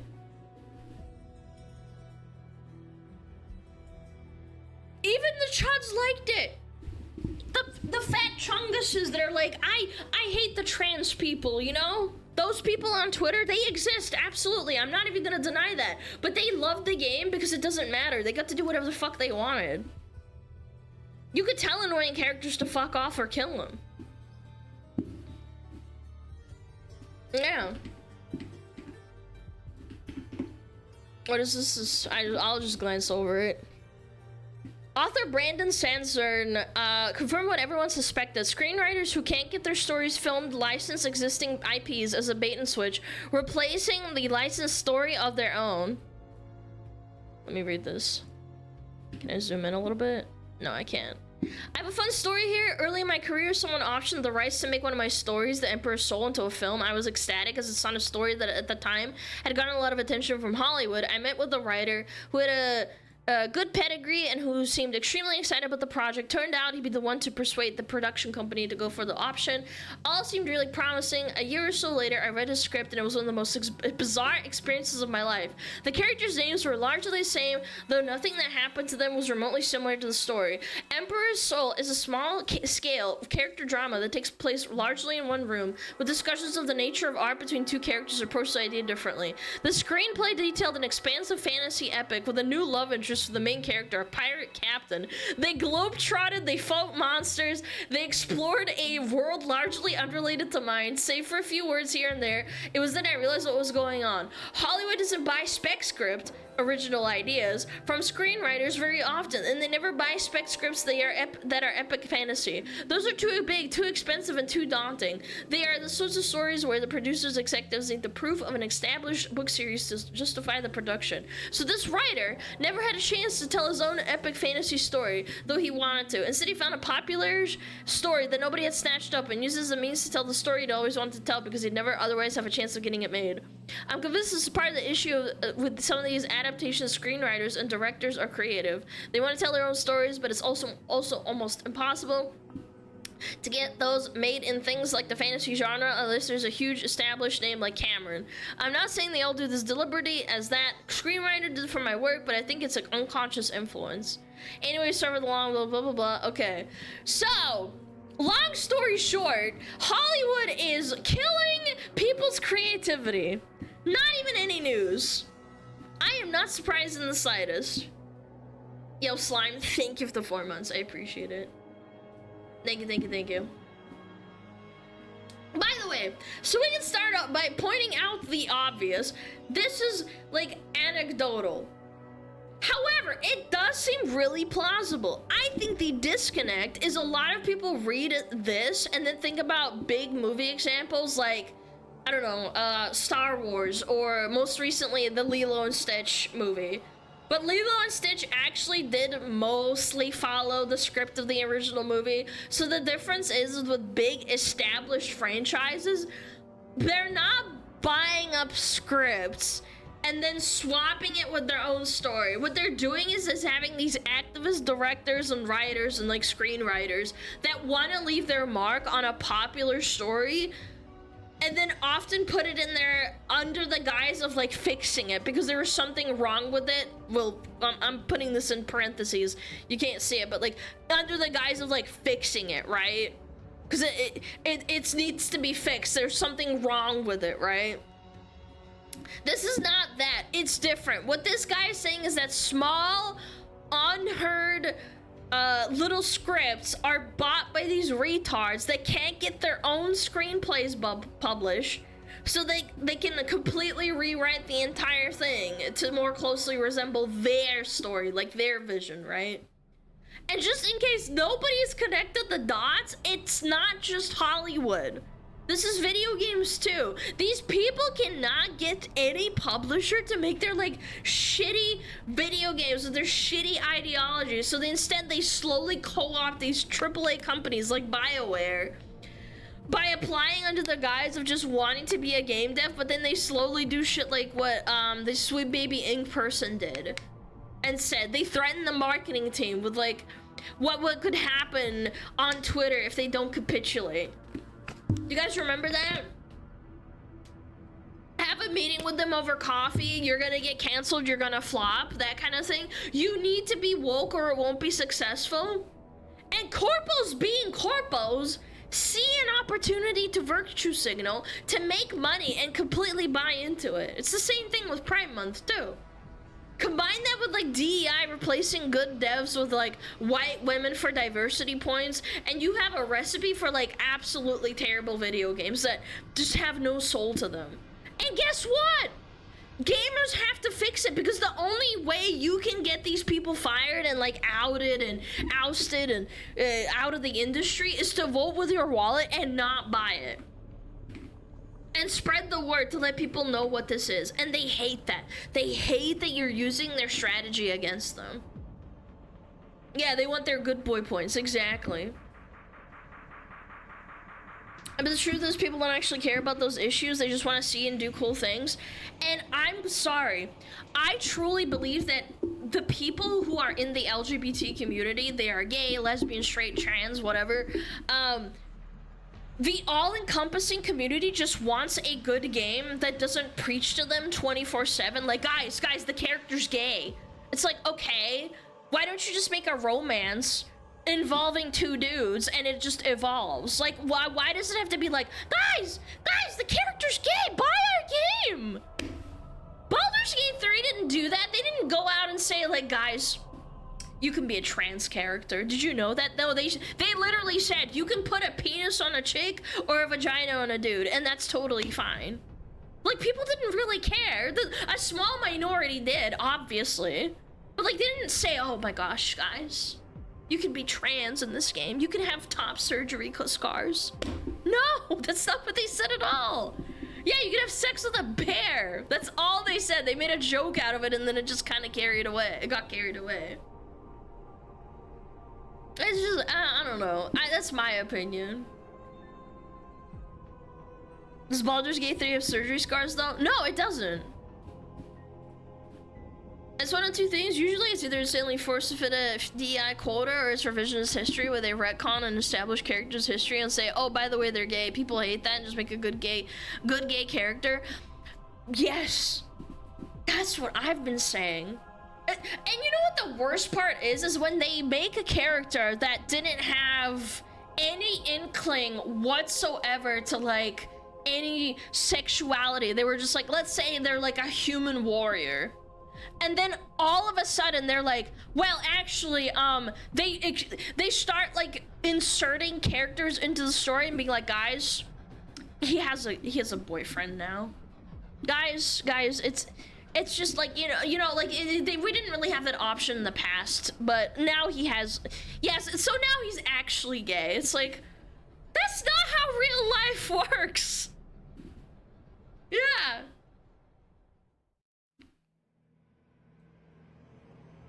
They don't need to know. Or if you want to write that in, then make it like a normal fucking, like a normal story. It doesn't have to be ham-fisted down your throat.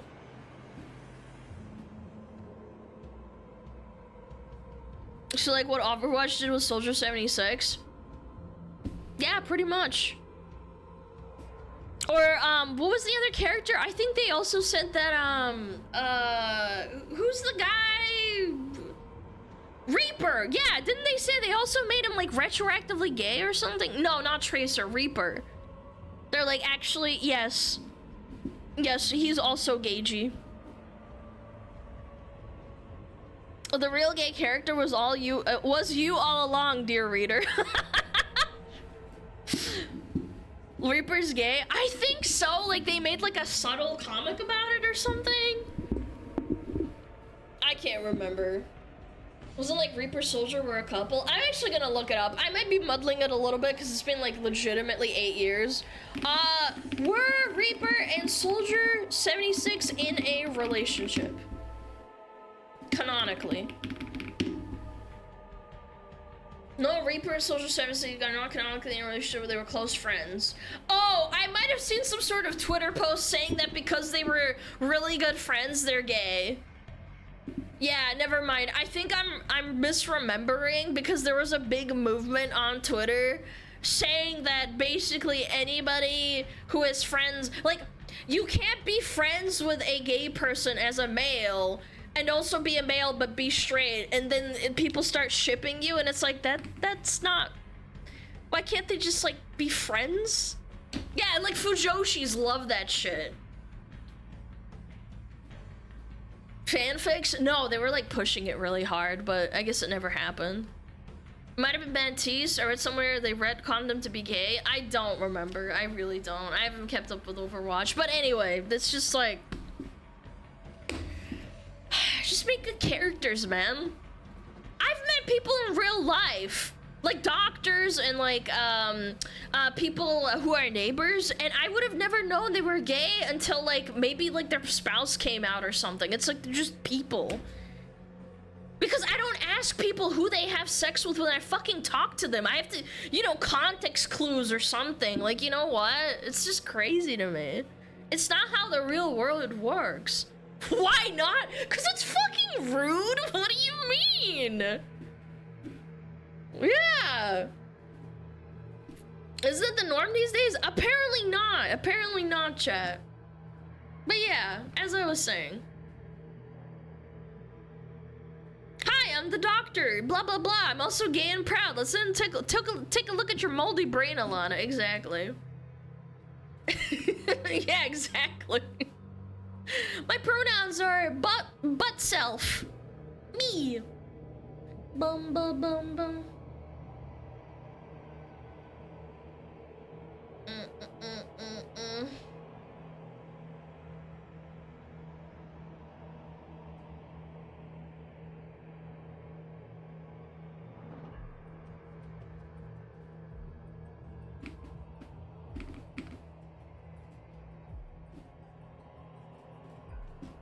Sorry, I'm just reading chat and it just hurts my brain.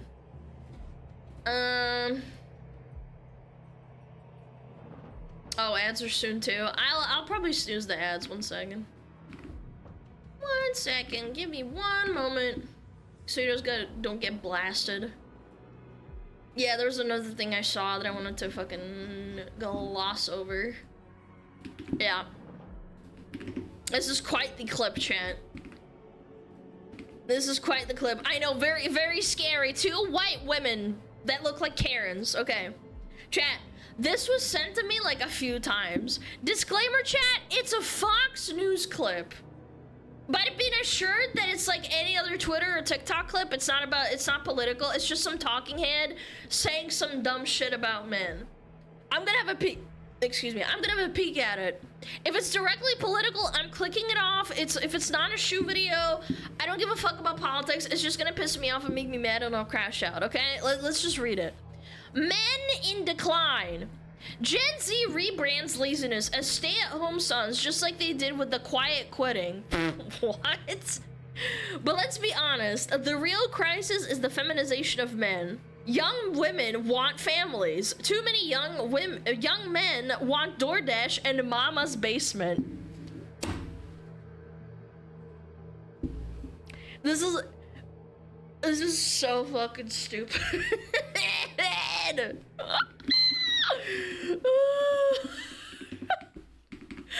want DoorDash. I want DoorDash. Am I a man? Oh my gosh. I want DoorDash, chat. The basement's cool though? Yeah, in the heat it is nice, but let me watch the video. I hate Twitter's player, hold on. 1 second. Okay, I'm ready. It's a major problem. And you know, Speaker Johnson has been talking about those maybe deadbeat folks that are on Medicaid, and maybe some of those folks are the stay-at-home sons. We don't know. But I'll tell you this, leave it to Gen Z to rebrand laziness and social awkwardness as something cutesy, like a stay-at-home son. They did much the same thing. Chat, this is like the new pull yourself up by the bootstraps. Like, yes, honey, men are just lazy now and don't want to work or have babies because they just don't. It's those damn iPads and iPhones. Oh my god, man. sit at home and smoke weed and do nothing because that makes them happy. Yes, totally, man. You're so right, Queen. All these men that are biologically programmed to want to find a wife and have kids and provide for them and be a man just suddenly decided to they don't want anything to do with it. They would just want to do nothing. Yes, absolutely. You're right. There's zero outside sources that have influenced this decision, chat. It's just men's fault. They just suddenly became lazy because they're scum. Yeah, that's all there is to it. Very nice. Clueless. And by the way, you have to be profoundly retarded to not understand this. Like, do I actually have to explain this? The reason they're being so cutesy and labeling as like a stay-at-home son, like she said, even if they're even doing that, that's the first time I've heard of it personally, but let's just assume they are. They're doing it in a facetious, like, tone, which means they're being deliberately funny about something that's actually serious. This is an actual problem. Do you know why they're doing it? Do you know why they're making a joke out of it? Because Gen Z right now is graduating high school and getting into the workforce. And they're discovering that the reality is that they'll work until they fucking die. That they'll never own a home. And the women have been psyoped into hating them. I don't blame them for tapping the fuck out and saying, nah, frick this shit. I'm not doing it. And when you make that choice, what are you gonna do? Lament about how much it sucks? No, you're just gonna make fun of it because the alternative is fucking crashing the fuck out. Oh my god, man. We're fucking barely halfway through this. I'm gonna lose my fucking mind, dude. With quiet quitting, where you can go to work and do less, and if you call it quiet quitting, it's somehow better. But Laura, I gotta tell you, this is also a big problem when it comes to, I think, declining birth rates, people not getting married and having children. You know, that's a big problem. They blame it on women. Well, look at what young women have to choose from. The pickings are slim. Yes, we might have a feminism problem in America, but it's the feminization of men. There are a lot of young women out there that want to get married. They want to have kids. They want to have stable families. But there are a lot of young men out there. Oh my god, chat. If you call it quiet quitting, it's somehow better. Chat, I had a friend that worked through COVID, bro. She got royally fucked over. Never got a raise, watched everyone else get laid off, got paid by the government. Like, they all get paid by the government more money than she did to sit at home and chill through the pandemic for, like, at least several fucking months, right? I'm sure you guys have heard all of this before. Do you know what she did starting like at 21 or 22 after being like completely disenfranchised with corporate America? Like, we had this conversation a couple months ago. She showed up late every single day, put in a manual punch, told me about it. It was very funny. To make it like she was on time. That's what they're talking about, the whole quiet quitting thing. I'm sure some of you have done that as well. She did the same thing, like, with leaving early as well. She would eat lunch and not clock out. I don't know how she got away with it. But she said after the last 2 years she worked there, before she quit, she would probably, like, accumulated, like, over a couple thousand hours of time theft. And they never found out. Absolutely fucking based. Do not respect the corpo that does not respect you. If they're refusing to give you raises and even cost of living, if they're hiring new people at higher wages than what you make, if they're working you to the bone and telling you to stay, you know, overtime, then fuck them. Do not be a corpo fucking slave. It is so bad for your mental health. I've been through it too, maybe not to the extent of my friend, but it's just like you find a new job because they're not worth it. I don't know. There's another part here that just fucking pisses me the fuck off. It's a big problem. They blame it on women. Well, look at what young women have to choose from. The pickings are slim. This fucking... Ooh, spoken like a woman who truly doesn't know what it's like to be in a man's shoes right now. I don't think it's helpful to blame women or men for declining birth rates or low marriage rates, because at the end of the freaking day, you just worsen the problem at hand. I always try to remind chat that not all women are like this. There are good ones out there. The problem isn't that the pickings are slim. The problem is that the women have been conditioned by freaking society for the last, I don't know, however many years to believe that they deserve a guy that's a 10 out of 10 when they're a 3 and bringing 0 to the table. Like, literally 0. Women are the choosers. And if they've been psyoped into believing that if you don't have a fucking six-pack, that you don't make like $100,000 plus a year, that to have a big peepee, then you're somehow a lesser fucking man, they're never gonna choose anyone. And I'm not even gonna talk about the whole kids, like, you guys are bringing up the kids thing. I'm talking on a surface level dating kind of perspective. The economy's absolutely dog. All women deserve 12-foot billionaire werewolves. Yes! Exactly. Yes, we might have a feminism problem in America, but it's the feminization of men. There are a lot of young women out there that want to get married. They want to have kids. They want to have stable families. They want all of that, but they want it with a man that makes more money than them. While we're in an economy that for the last 5 years, and still to an extent is currently, of course, was exclusively hiring women to fulfill DEI goals and simultaneously paid them more just for being women. So guess what happened? Suddenly they couldn't find a man that makes more money than them. I agree, a lot of women do want to have families and they get married. The problem is that they girl boss themselves out of ever finding a man. It's really sad, honestly. It's pathetic. It's really sad. They want us part of the problem? I just don't get it. Yeah, girl boss too close to the sun. It's so pathetic. Hollywood actor syndrome? And the saddest part is that they're not Hollywood actors. They're not that attractive. God, let me finish this. I can only handle so many Karens on my screen at a time. I will only date women that earn more than me. Oh, well, good luck, sister. But there are a lot of young men out there who want to live in mama's basement and order DoorDash, and therein lies a big part of the problem. It's a major problem. And watch VTubers. And you know what? I bet those dudes are happy. Happy as a clam. It's like that 4chan meme, guys. I brought it up before, of the cozy Pepe.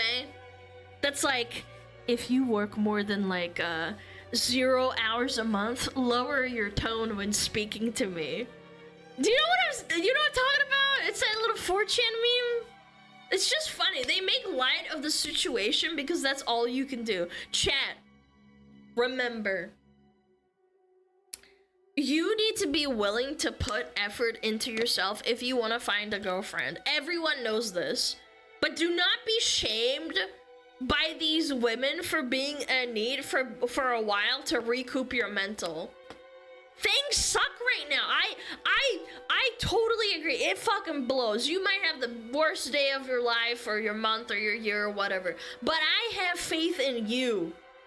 Good girls are out there. They exist. Don't get gaslit by these stupid women, these stupid Karens, into dooming by the internet. Like, take the time you need, take care of your mental, and then do what you can. I believe in you. I'm pointing my finger at the screen. You got that?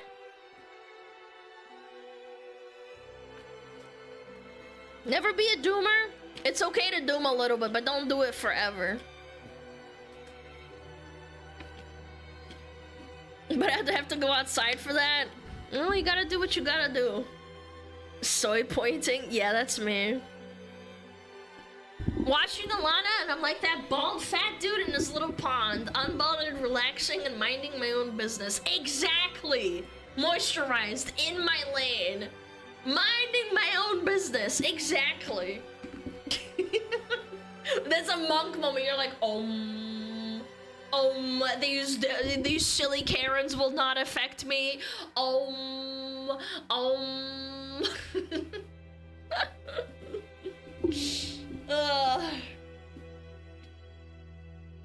Alana is Chat's therapist. Chat, never kill yourself. It's always worth it to see the other side. Okay. Aw. No, but yeah, I don't know. These women don't know anything. They're just Karens. Don't listen to them. Mind at peace. Yes, shit. Let me check ads. Oh, we got ads in 4 minutes. Okay, perfect. Perfect. Every girl I've ever met is a narcissistic asshole, wants her billionaire white knight in shining honor. How can we live up to that? You will find someone, Mr. Chatter. Please believe in yourself. I've met men who are horrible, and I don't have an opinion that all men are bad. Like, I'm just saying, like, there are dickheads in the world out there, and girls. I've met horrible women that have betrayed my trust and, like, ruined my perception of women. How? What do you mean? What do you mean, how? I live my life. I've met people who are horrible assholes. That doesn't taint my perception of every single person out there. Have you met had women than men? Tomix, your ESL is showing. Try again, please. I'm actually trying to decipher what you said. Reminds me of the Aspen said about how therapy doesn't work for men. Maybe a lot of men's forms of healing is just being a need for a while. Oh, I absolutely believe that. Women that don't talk to therapists, if they need therapy, like, I encourage it. With boys, I think it's a lot more different, genuinely. I've gone through horrible people in my life, but it's time for me to do something to get me somewhere. Yeah, absolutely. That's why I became a VTuber. Hag women? Not necessarily. I for some reason attract very mentally ill women all my life. It's really, really annoying, to be completely honest with you, because I genuinely don't think I'm that mentally ill. Like, even when I was in middle school, like, I'm in middle school, I attracted a girl who had schizophrenia, and then I had a falling out with her because she had issues. And then the next girl I met was bipolar, and I'm just sitting here like, they don't tell me that they have mental illnesses. I don't know. And then I just gave up and was like, all right, I'm just gonna meet women on MMOs instead. At least there's like a barrier to this. Trust us, Alana, you're very mentally ill. You have no idea. I genuinely don't think I'm that mentally ill. You're a crazy magnet. I think I'm just too nice. I don't know. I'm just a nice guy. Take the time you need to heal your mental, then go to work. I know a lot of people that were losers until 30 and then they took off. Sometimes you just gotta prep before you start pushing. Yeah, don't just like, you know, I don't know, hand fist yourself into like benching 400 pounds. You gotta start somewhere. Yeah. Let's try again. Have you met more bad women than men? You know, that's a really difficult question to answer because I don't get scared of talking to men. Or no, I get scared of talking to men in real life under the pretense of like relationships as opposed to friendship. And it scares me. So like I actually talk to more women, so there's a bias in seeing more women, so therefore I have met more bad women. Does that make sense? Like, men don't scare me that much, but under the pretense of like, oh, do you want to date? Or like, you want to talk to me? It's like, I'm running away. I'm scared of you. Not that you're a bad person. I just don't know how to talk to you. Yeah. You're too agreeable. That's why people. This is why probably why you attract the crazy. Yeah, that's what I think. I'm too agreeable. I try to be too like what is it called? Maybe not fence sitter. That's the wrong word. Yeah. Appeasement. Yeah. Bigger sample of women, more data. Yeah, basically. Also, I would honestly say that in hindsight, I have had, obviously, like, people have hit on me in the past in high school and in college and stuff, and I didn't even realize they were hitting on me because I'm so autistic and stupid. Does that make sense? Like in real life, not like online. Has been commented on this. Oh shit, okay, let me see.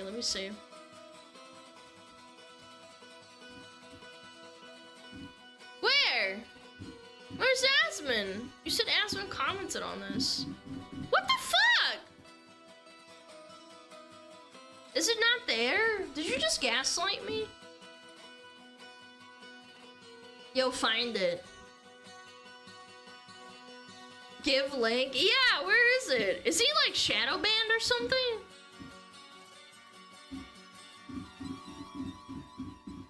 Hold on. Okay. I'll hold. This is an old post. I wouldn't say it's old, it's like a week old. Maybe a little bit older than that.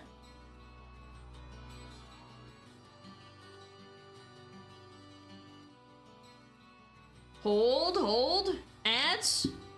Did we get ads? That's fine, I guess. Yeah. Ah, okay. Yeah, I don't know, it was like not there. So he did comment on it. Whatever. Why contribute to a society that actively tries to disadvantage you? Men are becoming increasingly more disillusioned with modern society, and being chastised by women won't change that. Embrace being in need. Never apologize for existing in your own best interest. Chat, I'm not gonna lie, I sometimes want to go back to being in need. Like running around on World of Warcraft, not doing anything, or playing shitty MMOs. I don't know. It's just like this calling to me. I totally get the appeal. I really do. I lived like that. It was disgusting. I was a loser. I still am to some extent, but I would say it's a little bit different. If I wasn't a VTuber and I hadn't discovered how much I enjoy streaming and talking about things I'm passionate about, I would probably just be playing WoW all day. Like WoW, like classic or retail or whatever. Like I don't blame anyone for acting in their own best interest. I totally agree.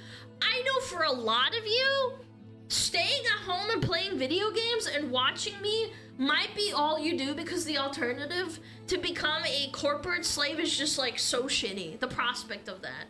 I don't blame you for that. I wish I could snap my little fucking fox hands and fox fingers and give you all well-paying jobs and houses and find yourself a cute little waifu IRL. But that's not how it works. And at some point, you just gotta play your hand that's been given to you. I guess the better piece of advice, I think, is like, take care of your mental health. For me personally, I did it too. I did. I was neat. I would watch streamers all day. I would watch YouTube videos all day. I would literally run around and play video games all fucking day. I have faith in all of you smugglers. I know you can succeed. But sometimes you just gotta be in need for a while to build up that mental fortitude. You can gain experience through talking to people online. It's possible. It is absolutely possible. I always take care of my mental good.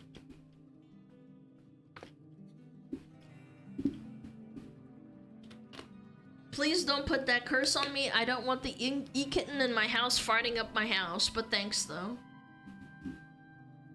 I mean, some people are into e-kittens farting, but you know.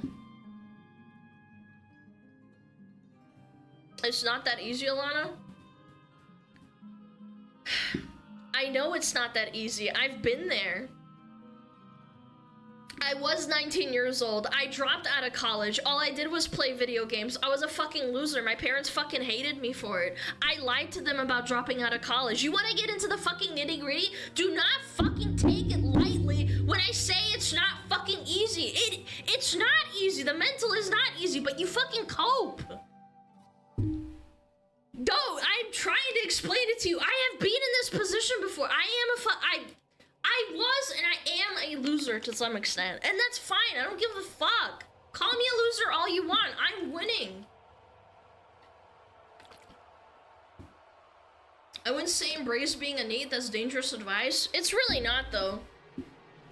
It's really not. In this day and age, I think that with how people treat you and how corporate America treats you and how the outside world treats you, you don't have to embrace it to the point of like being a 40-year-old man or a 50-year-old man living at his parents' house. I'm not saying that, but like,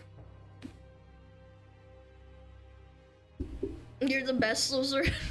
Guys, when I say I'm a loser, it's not like being derogatory to myself. I'm just saying. Our loser, sure. People, male or female, get dealt crappy hands in life and given expectation of their famous parents and a fear of failure.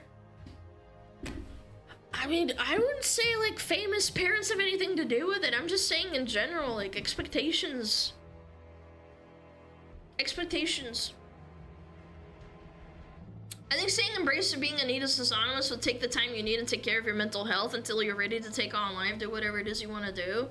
There are probably countless chatters can relate to what I went through, male or female, that went through some difficult time in their life where they literally couldn't get up out of bed, which is fine, but then they became stronger out of it. The difference is that you did something about it. Like, Asmon was a fucking, well, is a loser NEET who just played video games all fucking day. He had a job. Didn't he work for the IRS or something? Most people can relate to that. They were a NEET. They loved World of Warcraft.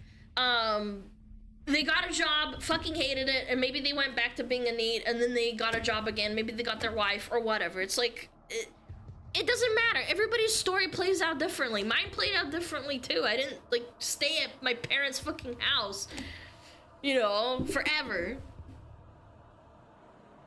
When I miss the days of just playing video games all day. Me too, man. Me too. Me too. It's okay to move step by step, take a break, but you cannot stay that deep down. If you progress a tiny little bit, it's okay. Exactly. Thank you. And I know nobody called me a loser. I'm not saying that being a NEET is a loser thing to do. It's just that you need to... This is all circling back to the fact that these women are trying to shame you for being in the position you are in right now and trying to shame you and being like, oh, well, you should be making $100,000 at 25 years old. It's like, holy fuck, that's not realistic. Shut the fuck up. Being a NEET is a gap in the resume where you just need some time to take your shit together. There's a negative connotation to it, but in reality, you're just taking time for yourself. I'm just trying to be happy. Yes!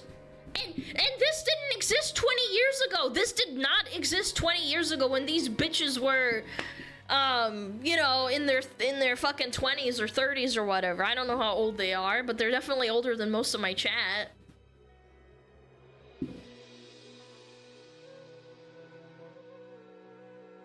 For perfect wife, look toward Eastern Europe. Yeah, maybe. Yeah.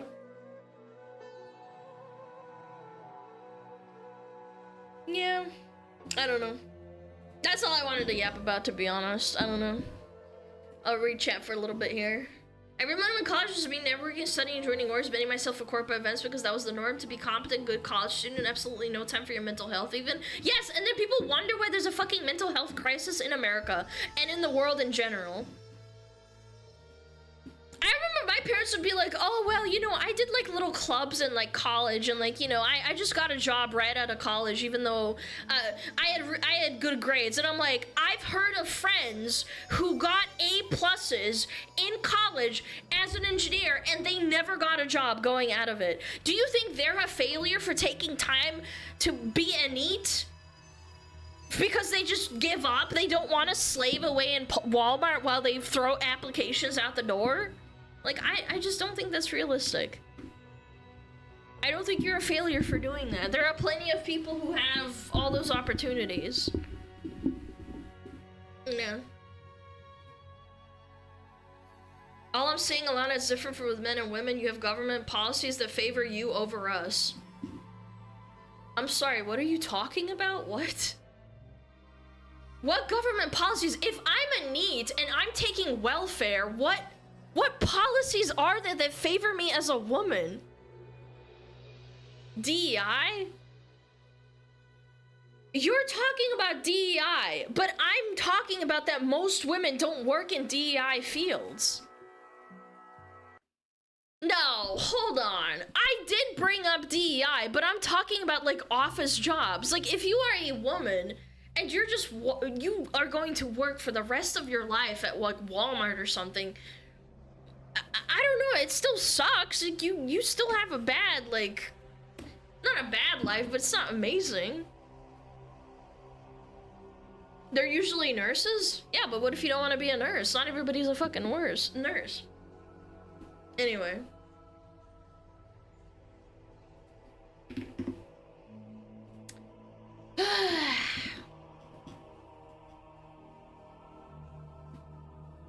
I work at Walmart. Yeah, Walmart has DEI, absolutely, I agree. It's more so the economy. DEI does not help whatsoever. I do need to piss really bad though. I know, I'm gonna probably run ads again. I know you're gonna hate me for it, but that just means that we get to have no ads for longer. There's nothing going on anyway. Go pee yourself. I'm gonna just gonna go pee real quick, okay? I'll be right back, okay?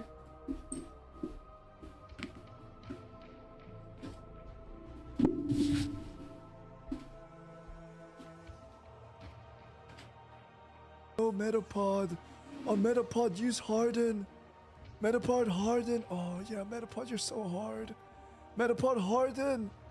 Oh, he's so hard. Look at those two hard throbbing Metapods. They're so strong and hard. Wow.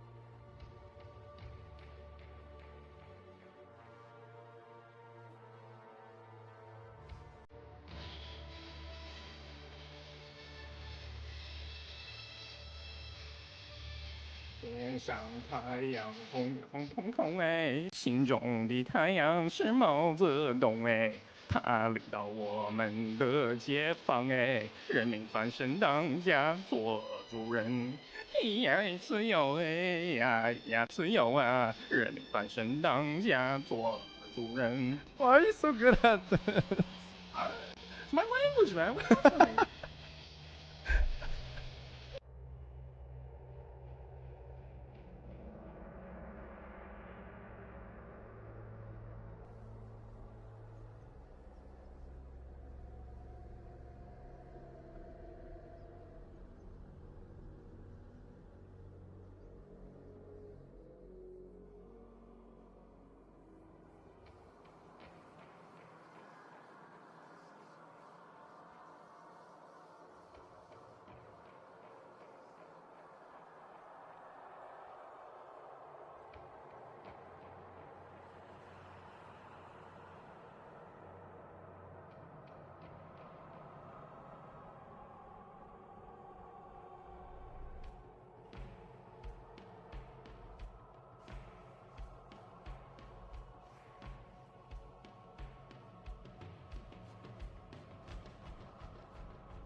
when she doesn't mute, I get nervous. What are you talking about? It's my bad. It's my bad. Yo, what up, Middle Freak? What's up? Thank you so much for 20 months. Thank you. Welcome back.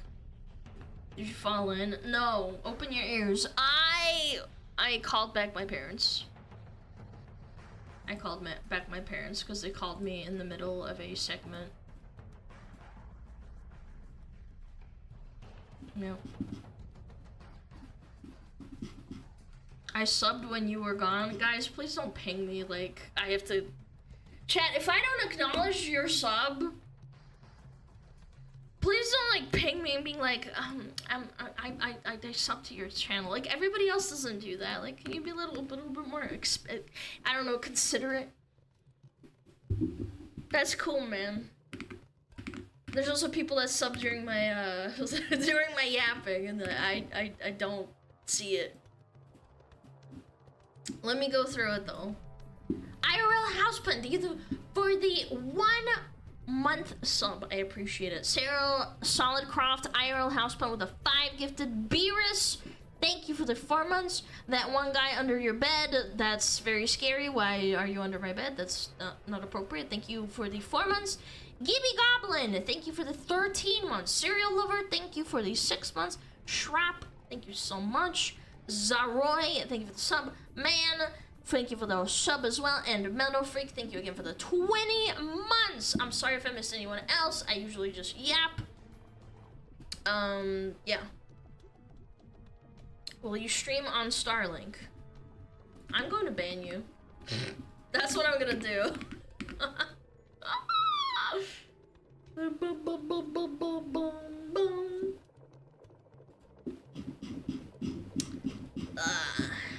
We got some good videos to watch. Oh, Reggie video! Yay! I love Reggie. Bang or ban? I said ban. React! Alright, let's do it. I love Fallout 4. I really do, even though it's a freaking mess of a game. Yeah, Fallout's one of my favorite fucking franchises, unfortunately. Okay, let's watch it. We love Reggie! Hypothetical situation. You're sitting at home and the entire world plunges into nuclear winter. Life gets a bit worse. Every morning you develop a new and exciting form of cancer. And every night, somewhere in the world, an orphan is dissolved by acid rain. But that's not even the bad part. The bad part is the cockroaches. We don't really know why, but they're doubling every single day. Start with 1 roach, 2 weeks later, you've got 16,000. Give it another week, and it's 2 million. And, oh my god, he's lagging to shit! No, they're not very friendly. To survive this insectoid nightmare, you'll need to build You'll need to build a defensive system and have Asmongold playing on a little, like, billboard screen so that they get hypnotized. Defenses, hone your skills, and utilize a vast arsenal of weapons, or you'll die painfully. The choice is yours, and that wasn't a hypothetical. It's real. So, let's get to work. But first, I have to tell you something. What? I am a proponent of diversity. I don't think we have enough of it. In fact, I want to maximize the differences between human races until we achieve a fantasy world with goblins, dwarves. Why was my first thought when I saw this was Asmon? Is between human races until we achieve a fantasy world with goblins. I genuinely that was Asmon for a minute. Dwarves, and the Turkish, which is why 7 years ago I petitioned NASA to slow the Earth's rotation and tidally lock us to the sun, such that America would constantly bask in the sun's radiance while China would exist in perpetual darkness and slowly evolve into a mole society. I thought that would be pretty interesting. This has some connotations. I'm not sure I can make this joke. also had a plan to turn the Philippines into gnomes. But unfortunately, the frauds at NASA were afraid of my visionary ideas, and they promptly rejected my proposal, which sent me into a deep depression. The only thing that was able to cheer me up was the sponsor of today's video, Zenless Zone Zero. Don't let the acronym fool you. ZZZ is a very exciting free-to-play 3D urban fantasy action role-playing game. That's VEF2P3DUFARPG for short. The game features a futuristic setting in the post-apocalypse, where you can utilize a wide variety of characters to explore the world, battle countless enemies, and find new gear. But most importantly, Zenless Zone Zero just entered version 2.0. I legitimately have never played the game, and I've seen so much corn of it. It's insane all over my Twitter.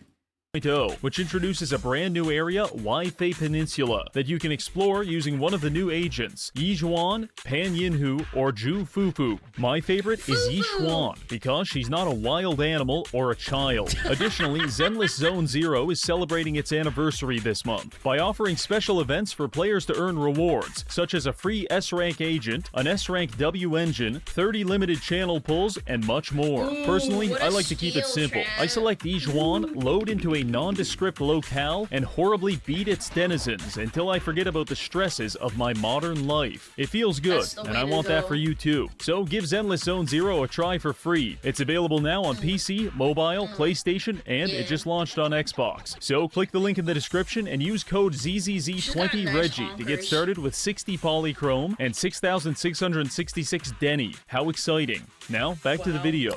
The rules of this challenge are very simple. On day 1 at exactly 12 p.m., 2 roaches will spawn and try to kill me. I will defeat them because I am marginally more intelligent. Every day after that, their numbers will double until presumably the entire map is covered in 10 million rad roaches. At which point, God himself, just the average fucking Asmon stream, just a bunch of roaches, won't be able to save us. Also, just for fun, we're playing on 400% game speed, so the days are very short. Now, the only way to stop the insect apocalypse is to destroy their leader, the king of roaches, Reggie Blataria. I did not mean to pause the video. I was gonna make a joke that it had to be someone else. Calling yourself the king of roaches is basically a self-diagnosis for schizophrenia, but it's not slowing him down any, because dude, I hope he watches this. Mr. Blataria is a very powerful enemy that commands an army of insects, and he won't even spawn onto the map until we reach level 35. So our goal is to power level to 35 before the roaches overwhelm us, then confront their king and put a stop to this once and for all. Reggie! I did consider attempting this challenge on survival mode, but I get enough cock and ball torture at home, so Do you think Reggie has a missus that does CBT on him? That's why he's so mental? You think so? I don't need to outsource that to Todd Howard. We'll be playing on Very Hard. Our journey begins in the bathroom mirror. Here we meet humanity's last hope for survival. His name, Gut Fuckman, and he will become the greatest exterminator to ever live. Now, in order to kill a roach, we need to think like a roach. So I set my intelligence to 1 and max out my luck. This is going to allow us to access the Idiot Savant perk for power leveling. Everything else doesn't really matter, so just spend your remaining time giving your character acromegaly and call it a night. Once that's done, we skip the opening tutorial and quickly fight our way through the vault. Now outside in the world at 1 p.m., the clock is ticking. At this point, you probably got a few questions for me. How will we power level to 35? Where is the Roach King? And most importantly, why is there a dead Pakistani on my couch?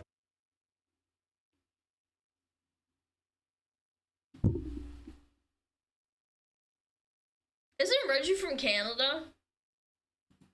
I'll answer most of these in time. Just follow along. For power leveling, we've got a plan, and the first step is to obtain Preston Garvey. Unfortunately, a couple other people had the same idea, so I had to use my superior diplomatic skills to convince them to change their mind. Dale Carnegie would be proud. After that, we joined up with Preston, jumped in a suit of power armor, died painfully to the local wildlife, and then made our way back to Sanctuary by 11 p.m. Now that we've got access to Settlement Building, I can reveal my master plan. Ladies and gentlemen, shelving. Allow me to explain. Building settlement furniture rewards experience, and the cheapest thing to build is wooden and metal shelving. We are going to deconstruct every item in this entire town and turn it into thousands of shelves. If we do this right, we can probably hit level 15 by tomorrow morning. So, let it begin. I start demolishing everything. Street lamps, fence posts, entire houses, even that chair you're sitting on. I'm afraid that's actually a shelf in progress. Gonna have to take that. Preston's face contorts in horror as I tear the shelves for Funko Pops. If I would personally put a bunch of Full Moco shit on it, man. I already have like an entire shelf dedicated to Full Moco and Peppa and a bunch of other people, but like I feel like I need a lot more. plumbing out of his walls just to build more shelves, but he's powerless to stop me. I work all night and into the morning until the first spawn of roaches hit. Two of them attack me, but I'm so hopped up on construction fumes and asbestos that they never stood a chance. By destroying all public infrastructure, not only do I receive the satisfaction of knowing Mama Murphy will die of hypothermia, but I also receive 1,100 steel ingots and 2,600 planks of wood. So now we can begin the method. Enter build mode and find a wall you really like. This part is important because you'll be staring at it for the next 2 hours. Now start building shelves. Each one gives us 2 XP, and since I am a mentally challenged man, we have a high chance of triggering Idiot Savant to triple our XP gains. Once you're all out of materials, deconstruct the shelves for a 50% refund and start all over. By the time you're done, the sound of your own neurodivergent laughter should be burned into your brain like a cattle prod. Chat, what, do you make hotkeys for this? I would. I remember making them for WoW and stuff, so you can like slam it. And you should also be level 16, which is nearly halfway to our goal of 35. Not bad. I pick up a few perks to increase our damage reduction and help us gather more ammunition. But with no more wood or metal, it's time for us to move on to phase 2. Research and development. In a matter of weeks, we'll be wading through a sea of roaches, and if we want to come out on the other side not looking like hammered dog shit, we're going to need to build a roach-killing exoskeleton. In terms of physical protection, our current power armor exists somewhere between Iron Man cosplay and trench coat full of semen, which is to say I really don't want to wear it, and it's time to make some changes. First stop is the robotics disposal ground. I head there, making sure to kill as many innocent people as I can in the process. Bateman killing a homeless guy, dude! Their 7 experience points are an invaluable contribution to humanity's survival, and the world will not soon forget them. Arriving at the destination, we scavenge a few fusion cores, convince a robot to kill himself, and then come across some T-51 power armor. This is a nice upgrade. After that, I raid the nearby satellite base for supplies. This is where we meet a man named Ak, who cripples my brain with a minigun. Very cool, Ak. Thank you. By the time we're done social— Well, he has, what, 0 intelligence? Yeah, he doesn't need his brain anyway. With the locals, we get hit with the next wave of roaches. Only 4 this time, so nothing too serious. Arriving back at the base, we add our T-51 pieces onto the power armor. Now we just need some legs, an arm, and a torso to complete the set. Fortunately, along the west edge of the map, there's half a dozen armor spawns, so I set a waypoint in that direction and get to work. Arriving at a Bible camp, I kill all the counselors to stop them from molesting me. The camp leader even dropped this legendary wrist guard that turns me invisible after being hit. Very nice. Really and also, I found Professor Goodfeels. In the grimdark future of Fallout 4, even the robots are addicted to fentanyl. Proceeding further south, I reach the ration stockpile, where I am warmly received by several Molotov cocktails and an attack dog. After returning the favor, I loot a T-51 leg and a combat shotgun, which I made sure to test out on the next wave of roaches. Tomorrow's spawn will be 16, then 32. So we're running out of time to finish this armor. Moving on. You need turrets, bro! We come across a barn with a T-51 left leg. Now we just need the arm, and I think I know where to find it. The only thing standing in our way is my least favorite enemy in the Fallout franchise. Flying bug. Oh, me too, man. I don't know what it is about them. Even in Fallout 3, I just hated the little blot flies that just fucking fly around. You can't fucking hit them, and if you don't have VATS, then you're just shooting them. Yeah, and the ones that poison you, I hate those, yeah. I'm a simple man. I see a stingwing or a cazador, and I experience— Yeah, cazador. In Fallout New Vegas, I fucking hated those. Suicidal ideation. No exceptions. My first attempt at killing the stingwing involved me shooting at it, doing no damage, getting poisoned, and then being unable to heal myself because my legendary armor turned our Pip-Boy invisible. Shortly after, I died. It's a classic Bethesda bug. In the streets, only to realize my most recent save was an hour ago. This— I I hate that so much sometimes. And it's like usually when you do something for like an hour that's really important. Was a compelling gameplay experience. After an hour of killing, I worked my way back to the Stingwing. This time, we used a hunting rifle to get it to 20% health, before miraculously missing a headshot at point-blank range and it dying on the spot. Now listen, I've been outsmarted by bugs before, but this is getting a little ridiculous. So for the third attempt, I brought out the minigun, and things went a little differently. Each one of those bullets could have been a dead rad roach, and for that, I will never forgive the Stingwing population.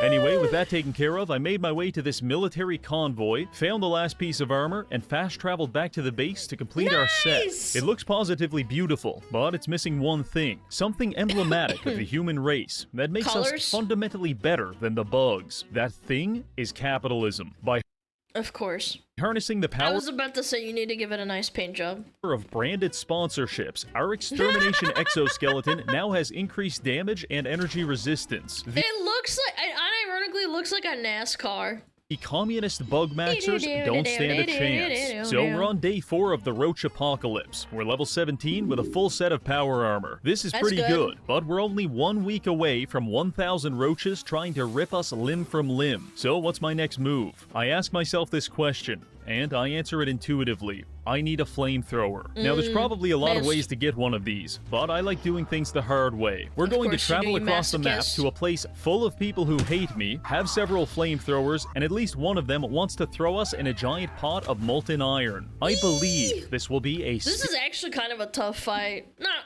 tough, but annoying.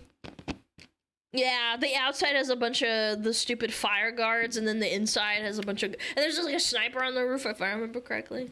Spiritually enriching experience. So I fast travel to a nearby farm to begin the journey. I arrive at the farm just in time to spawn 16 roaches on the helpless inhabitants. This is what we call a happy accident. After cleaning up the roaches, I get back on the road toward the metalworks. Normal roads might have speed limits or a toll booth to slow you down. Fallout roads slow you down by forcing you to spend 20 minutes beating a scorpion to death with a tire iron. This is an element of the post-apocalypse that I find personally disagreeable. Anyway, after using the scorpion's liquefied remains to fill a pothole, I did some looting, found a sledgehammer, and then made my way to the Finch farm. Here we find Abraham Finch, who is terribly distraught because his son Jake just ran off to join the raiders over at the metalworks. I look into his eyes this is the quest, and smile reassuringly. Don't worry, old man. I'm going there right now to kill everyone. Quest accepted. I arrive at what I believe is the metalworks, but I wasn't 100% sure until I stumbled into a shed full of flamethrowers. Oh yeah, this is exactly where we want to be. All we have to do now is kill everyone inside, take their weapons, and then we'll be prepared for the next week of roaches. From the perspective of an invasion, my assault against the metalworks was an astonishing failure, but as a metaphysical exploration of the very concept of pain, it was a remarkable success. You see, the problem is this little skull right here. This is the equivalent of the skull and crossbones you can find on a bottle of drain cleaner, meaning this is incredibly dangerous, and you'll probably die if you drink it. But that didn't stop me back then, and it won't stop me now. Eventually, after many landmines and countless sledgehammer homicides, we gotta fucking kite him out. That's the most annoying part. Managed to fight our way into the metalworks. Our power armor, for lack of a better term, is absolutely fucked, but I didn't let that hold us back. In fact, I started role-playing as whatever the opposite of an occupational health and safety officer is, because I'm just running around beating people with a hammer. Wow, thank God this guy's wearing a hard hat. Otherwise, he could have got really hurt.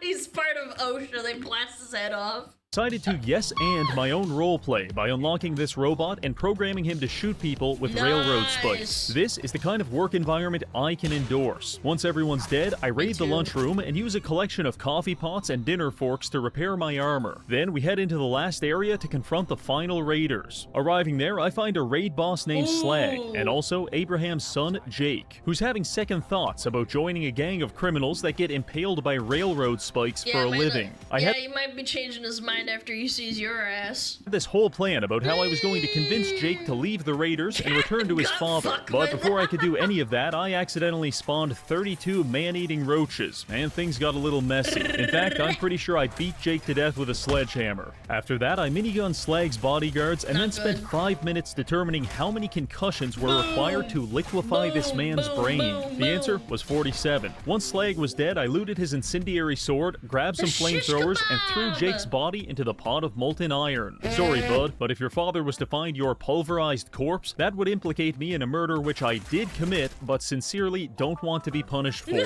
After that, I leave the metalworks and go back to Abraham to receive 300 XP for, quote, trying to save his son. Now we've got the armor, the weapons, and the indomitable spirit of a serial killer. Let's head back to the base and prepare for the next wave of roaches. We arrive at 7 a.m. The first thing I do is modify our flamethrower, swap it over to a napalm fuel tank, increase the capacity, and elongate the barrel. Much like a purebred dog, hundreds of years of inbreeding have resulted in the modern exterminator being reduced to a pale imitation of his forefathers. Pesticides and exterminator being reduced to a pale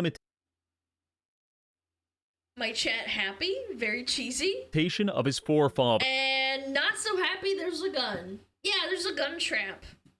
Pesticides and sticky traps. These are the weapons of a coward. But a napalm flamethrower and 5-ton military-grade exoskeleton, this is how bugs were meant to be killed. It's about 8 a.m., which gives us 4 hours to prepare our defenses for the wave of 64 roaches. We build a few generators, some fog lights, and a combat platform to await our destiny. Our destiny spawns gracefully on the bridge in front of us, and I waste no time incinerating it, stripping the flesh from its corpse. When they spawn in, it's kind of like how Asmund like finishes stream and then they disperse into other people's streams. He's like a containment unit.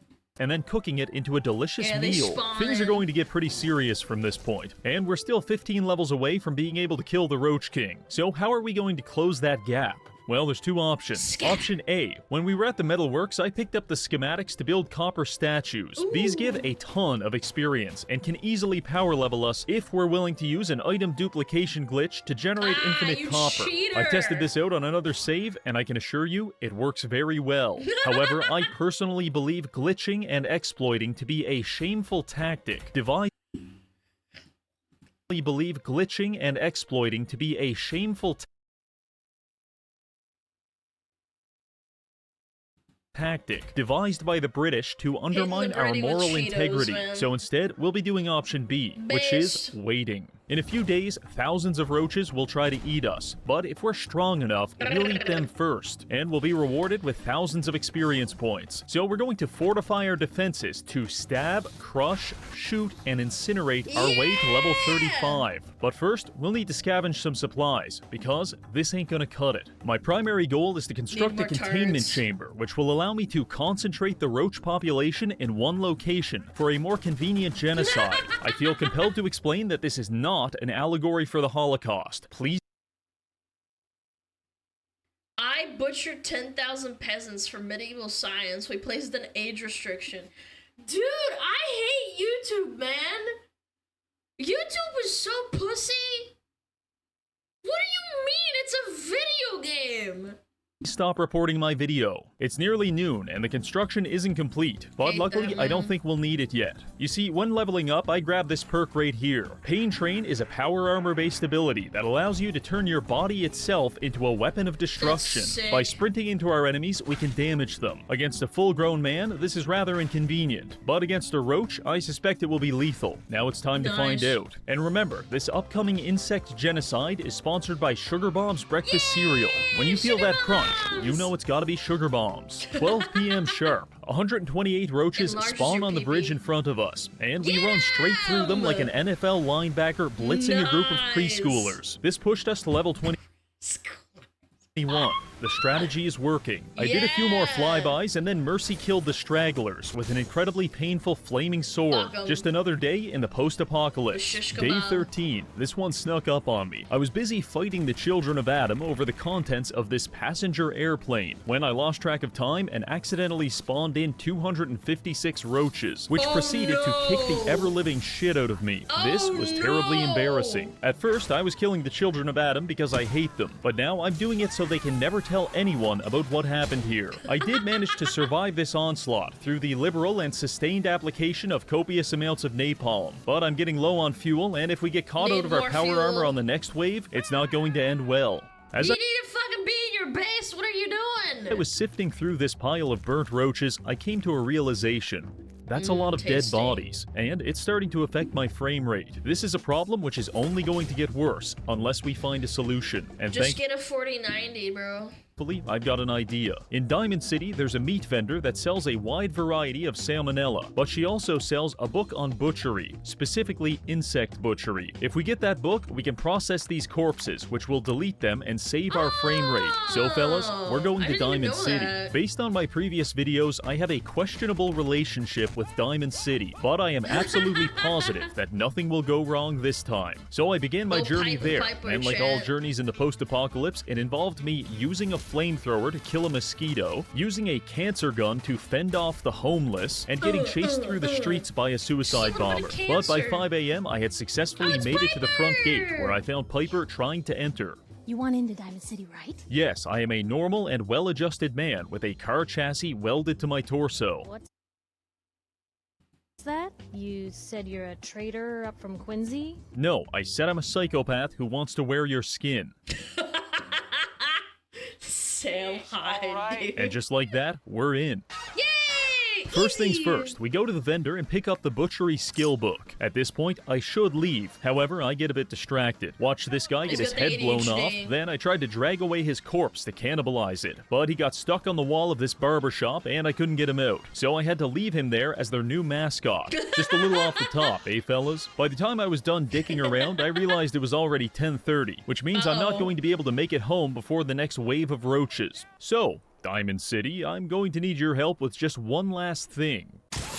Oh no! And just like that, the entire city was swarming with 512 killer roaches. The bugs enveloped the air. That's still not enough for an entire Asmon stream. What is he average now, like 40k or 50k viewers?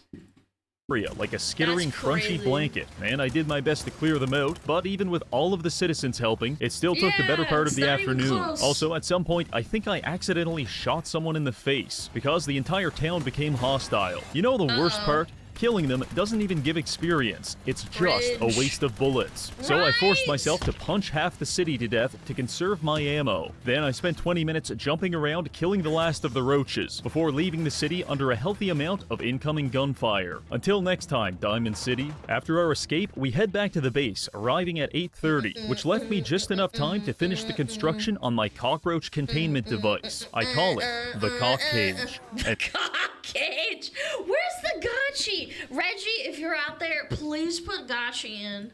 Now it's time to test it out. Wave 10 spawns in as a pyramid of roaches. I won't lie, I was scared, but I manned up and ran headfirst into this wall of flesh. My frame rate grinds to a halt as we liquefy hundreds of insects beneath the boots of our power armor. In the mosh pit of mashed up insects, I can't even tell what's alive and what's dead. So I just keep stomping. Heading toward the exit, I was under the impression I'd killed them all. However, I was very wrong, because not long after, hundreds of roaches sprang forth from the biomass and pushed me back through the hallway until I ran out of minigun ammo. Dear God, we're about to lose containment. I have to pull the emergency shutdown lever. I battle my way through 2 frames per second and flip the switch. It's just the average Bethesda experience. Activates 4 emergency flamethrowers in the hallway, which prevent any more roaches from escaping. After that, I finish off the rest of the bugs with my sword as I realize what I've gotten myself into. I hate to say it, but the cock cage is getting a little cramped. The original plan was You're just too big. To fix this by butchering all the corpses, but that made a lot more sense when it didn't take me 20 minutes just to select a single body. The good news is that wave power leveled us to 32. Only 3 more levels to go, and the Roach King will spawn, man. we'll kill him, and then I can shoot myself in the chest and die happily, knowing I'll never have to do this challenge again. The very bad news is that my computer won't be able to handle doubling the wave again. And I don't think you want to watch the rest of this video in 6 frames per second. So I have made a horrifying decision. Instead of spawning in the next wave of 2,000 roaches, we'll spawn in 500 Mega Death Roid roaches. They have 8 times the attack, 8 times the health, triple speed, and they're fucking huge. Oh, also... Those are the really, really loyal fanatics. They possess godlike omniscience, which means they can detect me from an entire cell away, so hiding won't be an option. Now, unfortunately, our main base is ground zero of an FPS nuke, so we'll need to find a new extermination arena, and I've got one in mind. The Starlight Drive-In is a large area fielding several buildings for shelter, and also a number of pre-war cars that can be exploded to deal massive damage to the bugs. I think this is our best chance at survival, so I made my way to the drive-in and waited for the next wave. As I was lighting this car on fire, I felt a familiar feeling. The feeling of my frame rate being crucified as 500 Anavar-infused rad roaches spawn into the world. Luckily, I spawned them on top of this car right as it exploded, and it barely even made a dent. The roaches chased me across the drive-in as I bathed them in Molotov cocktails to... When you attack the Asmon Bold, bro, this is so scary! Very limited success. I try to slash my way through their hordes, but they're quickly ripping apart my power armor. Desperately, I seek refuge in the projection tower. Locking myself inside, I think I'm finally safe, only to find out the roaches are crawling through the windows and hitting me through the walls. This is hell. I climbed 3 floors higher to get out of their reach, but they're Look at that fucking jumping, man! literally scaling the side of the building to get to me. This wasn't so much a difficulty spike as it was a difficulty gangbang. Oh, there's the Gachi. Thank you. With a 99% fatality rate. And as much as I'd love to have my body dumped in the Everglades, I can't let the roaches have that satisfaction. Alright, we need to get even higher. Over there, we can climb the projection screen. I pull out a combat shotgun and make a mad dash for the screen. The roaches are not far behind. I rush inside and slam the door shut. Thank God, we're finally safe. Looking down at the roaches, I think I'll have a nice relaxing afternoon picking them off with a hunting rifle. When suddenly, we're knocked off the screen by a climbing roach. And just like that, the horde is upon us. We're encased in killer bugs, and it is immensely painful. If you've ever been curious what it would feel like to be ripped apart by 1,000 grappling hooks, then you should probably talk to a psychiatrist. But I imagine it feels something like this. Dude, this the only is thing keeping us terrifying, alive man. at this point is my supernatural ability to consume my entire body weight in grilled rad roach every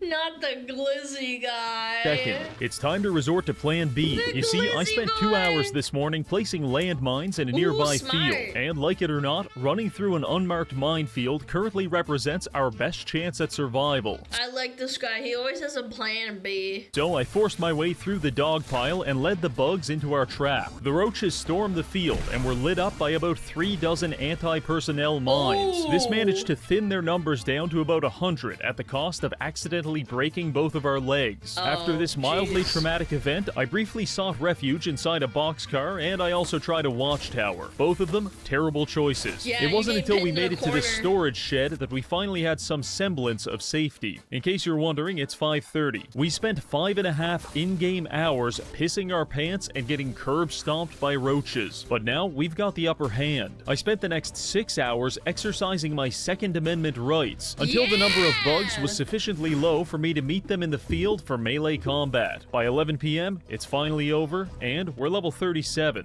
Finally, we can confront the King Roach and finish this. But first, we're going to need one thing. After repairing our armor, I head to the robotics disposal Need a site, nuke. where hidden among the burnt-out cars, we find this. A Fat Man mini nuke launcher, and over at the satellite station, exactly one mini nuke. This should be more than enough. Let's go introduce the Roach King to the concept of dying in nuclear Armageddon. I've never actually met him before, but apparently he's somewhere near the Corvega factory, so we head in that direction. After some traveling, we arrive there, but the only person I can find is clearly not a fan of the channel. Briefly running for my life leads me to a bombed-out ruin, which was strangely populated by rad roaches. And then, I see him, Reggie Blataria, the leader of the roaches. He's fielding pretty nice armor and a fucking minigun. But after what we just survived, this should be a piece of cake. We've only got one ammo, so I take my time lining up the perfect shot, before remembering I'm firing a nuclear missile. So as long as I hit the building, we'll be fine. Enter VATS, 9% chance.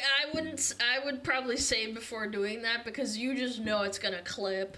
To hit, no problem. I send it, and then tragedy strikes. As the mini nuke flies through the air, Wave 12 spawns in.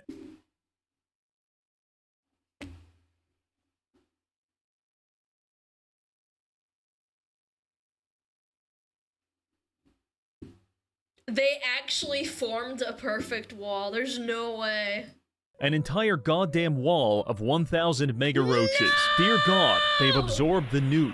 It feels as if the gods themselves are mocking us, laughing in our face. But that's just my idiot savant perk triggering 500 times in a row. How humbling. The surviving roaches quickly swarm us as I power level into the mid-40s. I force my way into the building to finish off Blataria, but he escapes out the window as his bugs delay me on the stairs. I follow him outside and get a few good hits off, before his roaches throw me 30 feet across the field like some kind of arthropod tidal wave. Every time I close the distance on him, I love that they clip into each other and form like an actual, like, wave, dude.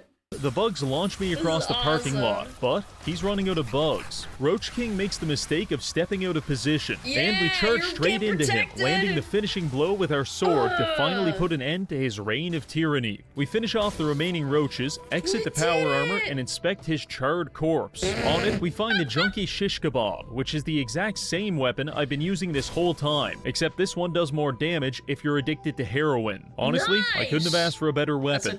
Well, there you have it. He's dead. No king rules forever. However, without their master's command, the insect scourge will become an even greater threat to this world. Dude, he picked Wrath of the Lich King music? Oh my god! Baldy needs to watch this! Control must be maintained. Like it or not, there must always be a Roach King. That's going to be it for this video. We've utilized a wide array of extermination techniques and our own brain damage to power level to 35 and end the insect apocalypse. I want to thank this month's patrons for supporting the channel, and finally, thank you for watching. Absolute cinema. Wrath of the Roach King! Wrath of the Rat King. That was so good! You combined everything that I like. Roaches and Fallout and WoW. The roaches always win. Yeah, technically, yeah. You put on the crown and that's what happens. The roach crown. That's right, bitch.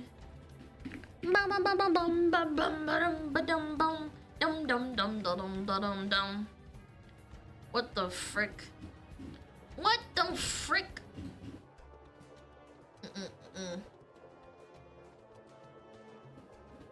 Bum-ba-dum-ba-dum. New update, something about not allowing base steak. I mean, obviously. Bum-bum-bum-ba-dum-ba-dum. Dum-dum-dum-da-dum-da-dum. Who would win, 100 roaches or 100 smugglers?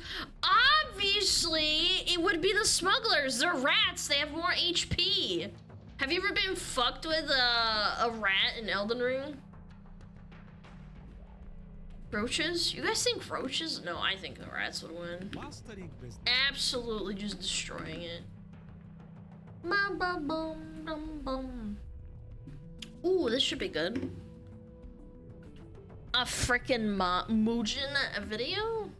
Yo, Cat09 fails! Thank you! Thank you for 4 months. Let me do a little sound off over here. Cat09 tails. And, Admiring Worm Sustain T with the 10 gifted.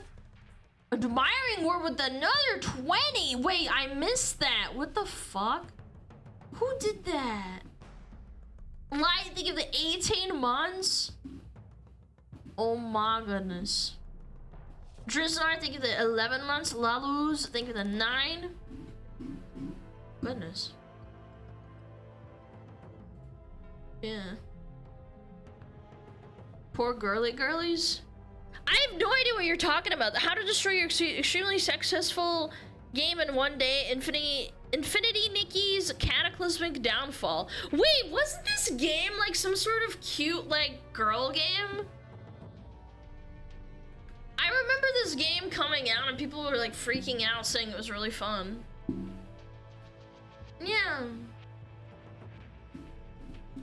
Bum, bum, ba-dum, one second.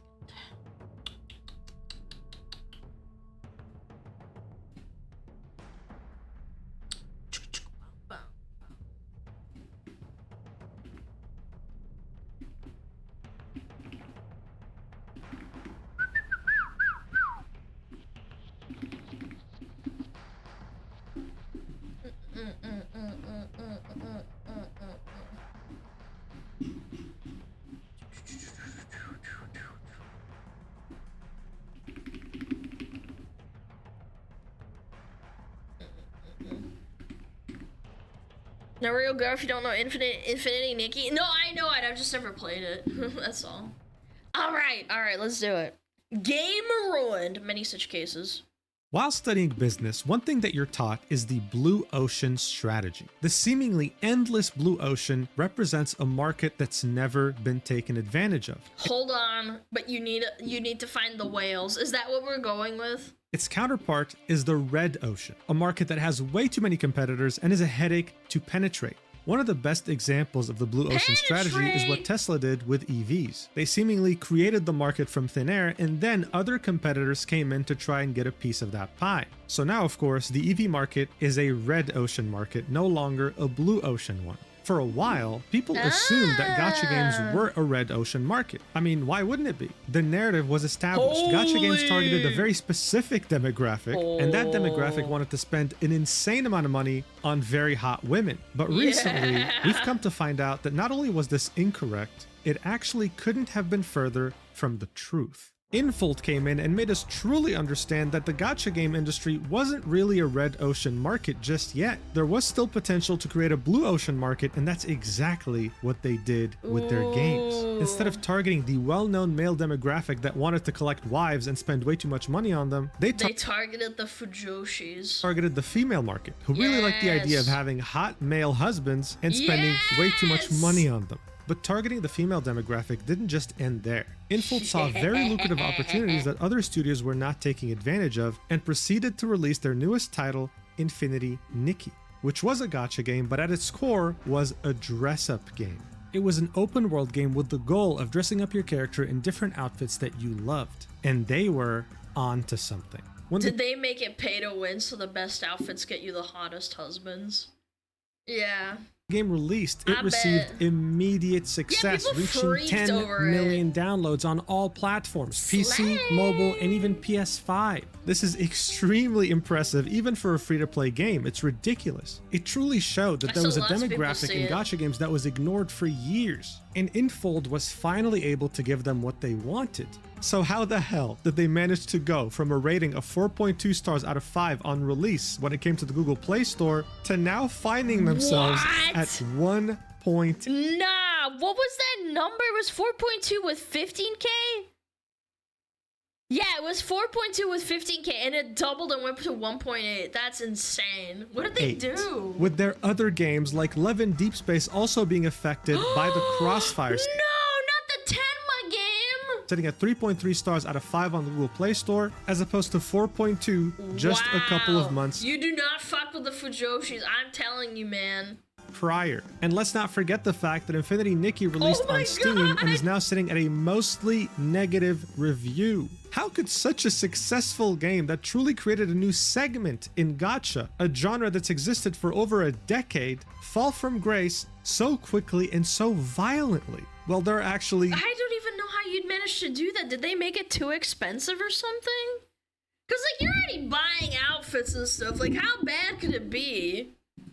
Many reasons, and we're gonna go over them together. So, yeah, hope you're ready. I can't see it. Do you know what's more rare than a double rainbow? Finding a gacha game that doesn't have a 50-50 system. You just get the character you want. Isn't that crazy? Want her After ass! player feedback, this is exactly what Idere Restart I did like during her, their I like beta. her. Look, this game didn't reinvent the wheel. They took something that already works, which is turn-based combat, and added their own twists to it. You have some really cool sci-fi looking characters and a lot of interesting synergies. Not to mention a lot of cool animations too. But the twists don't end in the combat. No, they stretch all the way look at those over to the boobies. summoning system. One summon costs 100 gems, not 160, which is the gacha standard. It's already way cheaper. Not to mention that when you start the game, you get a targeted summon banner, which lets you get any of the SSR characters on release in just 40 pulls. You then proceed to build these characters, giving them different gear and upgrading their stats, all in preparation to either join a guild, which there are many of, you can even create your own guild, or joining the Global Invitational Tournament. You see, this game has PvP, but not the kind of PvP you're used to in gacha games. This isn't pay to win. It really all comes down to player skill. And you know what the best part about this is? This game is already out. It came out on June 5th, 2025. So if you're interested, make sure to click the link in the description or the pinned comment and download the game today. Thank you so much, Idere Restart, for sponsoring this video. Alright, so Infold has actually been around for over a decade now. The first game they've ever released was in 2012, and it was called Nikki Up to You. It was the first entry in the series of Nikki, and it was also a dress-up game. This looks like a really old, I don't know what it's called, like a little dating sim from like 2008. Like, this gives me the 2008 vibes. So still not very well known at the time. Now, to be clear, the main developer for these games has always been Paper Games, a Chinese game developer. But in 2022, they launched Infold, their new international brand. 2024 was a very big year for Infold because they released two titles that truly revolutionized gacha. One of those games is, of course, Love in Deep Space. This game truly showed us, once and for all, that females are not only as horny as men when they're hornier! comes to their gacha games, but they make men look like rookies in comparison. Listen, bro, I'm not making this up, okay? Once upon a time, I streamed this game, and let me tell you, dude, you literally get pounded. Like, literally. Dude, his avatar! His VTuber avatar! Like, I'm not even joking. There are cutscenes where you're getting pounded by these male characters, all right? Like, this is How is that allowed? Excuse me? What? next level. And guess what? It made more money than we could have ever imagined. Ever since its release. Yeah, it actually beat Honkai Star Rail. Isn't that fucking insane? It has been consistently in the top 3 biggest revenue generators in the entire gacha space. Look at this. It's making over $50 million a month, sometimes making 90. Dude, $50 million a month. Because you make women goon. Nah, women are worse. I don't know. I don't believe it. Making games like Genshin Impact, Honkai Star Rail, whatever else, look like amateurs. You understand? Things were clear as day. There was a market for these games, and they wanted more. Now look, when it comes to success in life, it's a combination of hard work and luck. In 2024, the Roblox game Dress to Impress was absolutely blowing up. And people, whether it be male or female, were having a lot of fun dressing up their character in this goofy-ass game. All of a sudden, dress-up games became very mainstream. So of course, when Infinity Nikki launched in December 2024, the idea of a dress-up game went from niche to mainstream, and people were very excited about it, resulting in its massive success. Yes, even though their website got hacked with this wonderful, wholesome message telling people to evaporate their soul out of their body, it still managed to do great. I mean, this was it. A cute, wholesome game in which you could just sit there and make up these awesome outfits in an open world setting, and hey, it's free. What else is there to ask for? And Wait, that might have actually been a good idea that I didn't get into this game. I didn't know it was like Dress to Impress.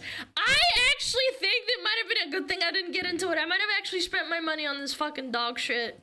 Gacha aspect of this I game love wasn't related to dress-ups. characters, it was related to outfits, or at least outfit pieces. And these I were got some of the saved, outfits bro. that you could earn through gacha pulls. The community I like the Silver Gales aria, dude. absolutely fell in love with That them. was And speaking of sick. community, they quickly took on the reputation of being wholesome and generous. Their positivity was seen as a beacon of hope in the midst of all the gacha drama that goes on 24/7 with people comparing their Cute. favorite game versus someone else's favorite game. At this point, it was hard to think that anything could go wrong. Infold was on a roll until they weren't. While the game did enjoy a lot of players, the revenue wasn't really reflecting its success. From December 2024 to January 2025, it made 50% of its revenue both in the Chinese markets and in the Western markets combined. This And you know what that means? We gotta milk their fucking wallets. downwards trend would continue from January to February and wouldn't really recover by March. It certainly wasn't making as much revenue as a game like Love in Deep Space,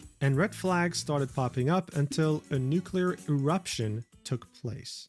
Steam is easily one of the best reasons to ever become a PC gamer. Valve has proven time and time again that they're the only people to be trusted running a platform like this. There's a I mean, it has a gambling problem, but you know. reason why it has so many people using it every single day. So of course, getting your game on this platform is a big deal because not everyone is willing to download your custom launcher. There are many PC gamers who prefer to have everything in their Steam library, and if it's not the case, it's a deal breaker. Seeing that revenue was on the downwards trend, Infinity Nikki was on the hunt for new players. So launching on Steam was an easy way to do that. Now look, usually paid games before releasing have pre-orders. That helps a company understand how much demand there is for the game, if the marketing's effective, and brings in some much needed cash before the game's release date. With gacha games though, seeing that they're free to play, they have something called pre-registration. If you make an account on their website, you pre-register. And if they meet pre-registration goals, as you can see here, you get rewards for each tier. Every single gacha game does this because All it the helps drive time. hype in anticipation of its And it also lets them prep servers. That's another thing why they do it. I don't hate it that much. I think there's a reason to it, but it also has like a connotation of being a little bit greedy. release I get date. it though. I But get there's it. no such thing as pre-registering on Steam. What there is though is the ability to wishlist a game you want to have. And you can do that for games that haven't released yet. So Infinity Nikki went ahead and set goals like they would in a pre-registration, but this time they'd be tied to the Steam wishlists. And as you can see, there was 4 different tiers here. The first one being 10,000 wishlists and it gives you a live wallpaper. The second one being 50,000 wishlists and it gives you concept art. The third goal is 100,000 wishlists and gives you a bunch of resonance crystals. Now, what are resonance crystals? Well, this is the gacha currency you need to wish or gamble and get new outfit pieces. Please tell me they don't like just not give them the. Do they not give them what they asked for? There are 2 types of banners that you can wish on in the game. The first one being a limited banner. This only comes in for like 2 to 3 weeks and you need revelation crystals for it. The other banner is a permanent banner. It never leaves. And for this, you need resonance crystals. So 100,000 wish list was showing resonance crystals. Awesome. But the 4th and final goal being at 200,000 wish lists was the final surprise, showing a shape of a gacha currency. People assumed that this one would be the revelation crystal, what you need to pull on the limited banner, which is probably the most important currency in the game. This only made sense because 200,000 was double the last goal, and the last goal was going to give you resonite crystals anyway. So of course, seeing that this community is very wholesome and tight-knit, they went ahead and wishlisted the hell out of this game on Steam, even though many of them already had the launcher. They reached 100,000, and then they managed to reach 200,000. But then they noticed something weird. The official Infinity Nikki account completely changed the image. It went from this, with the 4th and final image potentially looking like a revelation crystal, to it just being a chest of resonite crystals like the 3rd one. So in the first image, the 100,000 That is some rat shit right there. wishlist goal had 11 resonite crystals in the chest, and people were assuming they were either going to get more resonite crystals on the 4th wishlist goal or revelation crystals. The image completely changed that, and instead of having 11 resonite crystals in the 3rd goal, they switched it to 2, which is exactly what they ended up getting. And then the final surprise, the 200,000 wishlist. Yeah, they even changed the graphic. It's like you get 2 instead of like a whole case of them. And then they changed this to this. Contained a chest of 8 crystals. So in total, they got 10 into, resonite crystals, when in reality, they should have gotten 11 just for the 3rd goal. People were obviously outraged here. Like, what? Why are you being so stingy over something so stupid? Like over 10 pulls? Really? It's as if they were giving away real crystals. Like, what the hell was going on? The post celebrating 200,000 wish lists on Steam from Infinity Nikki with this changed image had 100 replies, and none of them were really happy. And after sufficient community backlash, they finally quote tweeted that tweet and said, you know what, guys? We're gonna give you 10 revelation crystals. Thank you so much for being such amazing fans. This led many people to believe that they were hoping that the community wouldn't notice, but when they did, they ended up giving them the rewards they were meant to have in the first place anyway. So look, this might seem like a small incident to you, but so far this game has been nothing but perfect. You have to understand that. This was the first instance in which they did something so weird, so scummy, and in which they played with their community's trust. But hey, listen, the community, as I said, is wholesome. They were willing to get past this and get back to the game they loved. Unfortunately though, this was only the beginning for Infold's absolute roller coaster ride down to hell. So look, one thing you have to understand is that the release on Steam was going to coincide with a massive update, which was the 1.5 update. This had features the community was very excited about, like a co-op mode. Before this, you weren't really able to get your girly pops to play with you. Able to play with other players. Your world only had you. But in 1.5, you were going to be able to play with a friend, exploring the world together and showing off your outfits. Additionally, there was going to be a full-fledged dye system. Before this, each outfit had like 2 or 3 colors that you could— WoW still doesn't have this, and I think it's a crime. Not being able to dye your armor is so cringe. Not even all armor, just like do some armor or something. Pull using the gacha mechanic. So but here you had a seemingly endless amount of colors with their different palettes, capable of drastically changing any outfit you own. I can't really overstate just how excited the community was about dyeing. In fact, Infinity Nikki had hyped the hell out of it by releasing an event in 1.4 called Caring for the Bulkhead, or Bulkwit, or whatever. You can make fun of me in the comments for my spelling. This event had you collect different plants, fruits, and shellfish in the open world so that you can combine them in order to create different dyes. You then tested all those different dyes on the Bulkhead. Players loved this event, trying to figure out all the different combinations, and collected a gazillion of these materials in anticipation for the 1.5 update so they can dye their outfits. April 28th was going to be the game's release date on Steam, and 1.5 would follow. This was going to be a new chapter in this game's history that would change everything. And it did indeed change everything, except everything for the worst, and players were completely blindsided by this. You see, prior to the 1.5 update, when you would launch the game and play through the tutorial, it would show you the backstory. Nikki is preparing for her prom, so she goes to her attic, opens the closet, and finds one of her mother's old dresses. That dress turns out to be breathtaking, and for whatever reason, it starts dancing with Nikki all of a sudden.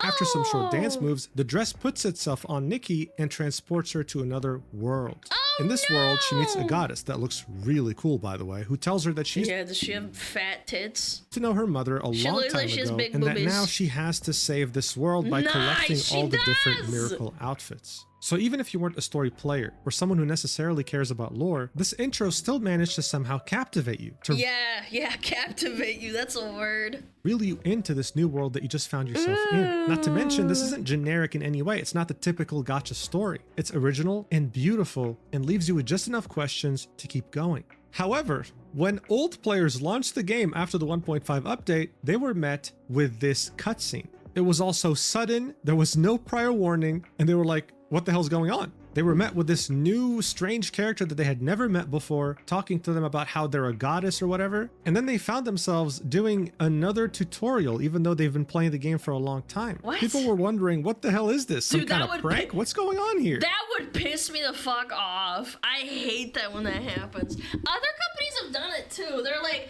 oh, you're a veteran player? Come back, play the tutorial. It's like, excuse me, I've been playing this game for like a million years. Thank you very much.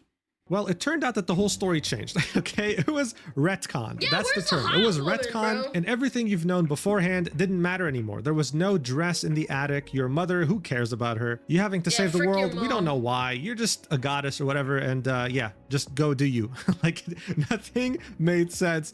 Players were absolutely baffled. Why would you change such a perfect story? It didn't make any sense. Here are some comparisons, right? You start in the attic in the old one. In the new one, you just start somewhere unknown. You have no idea where you're at.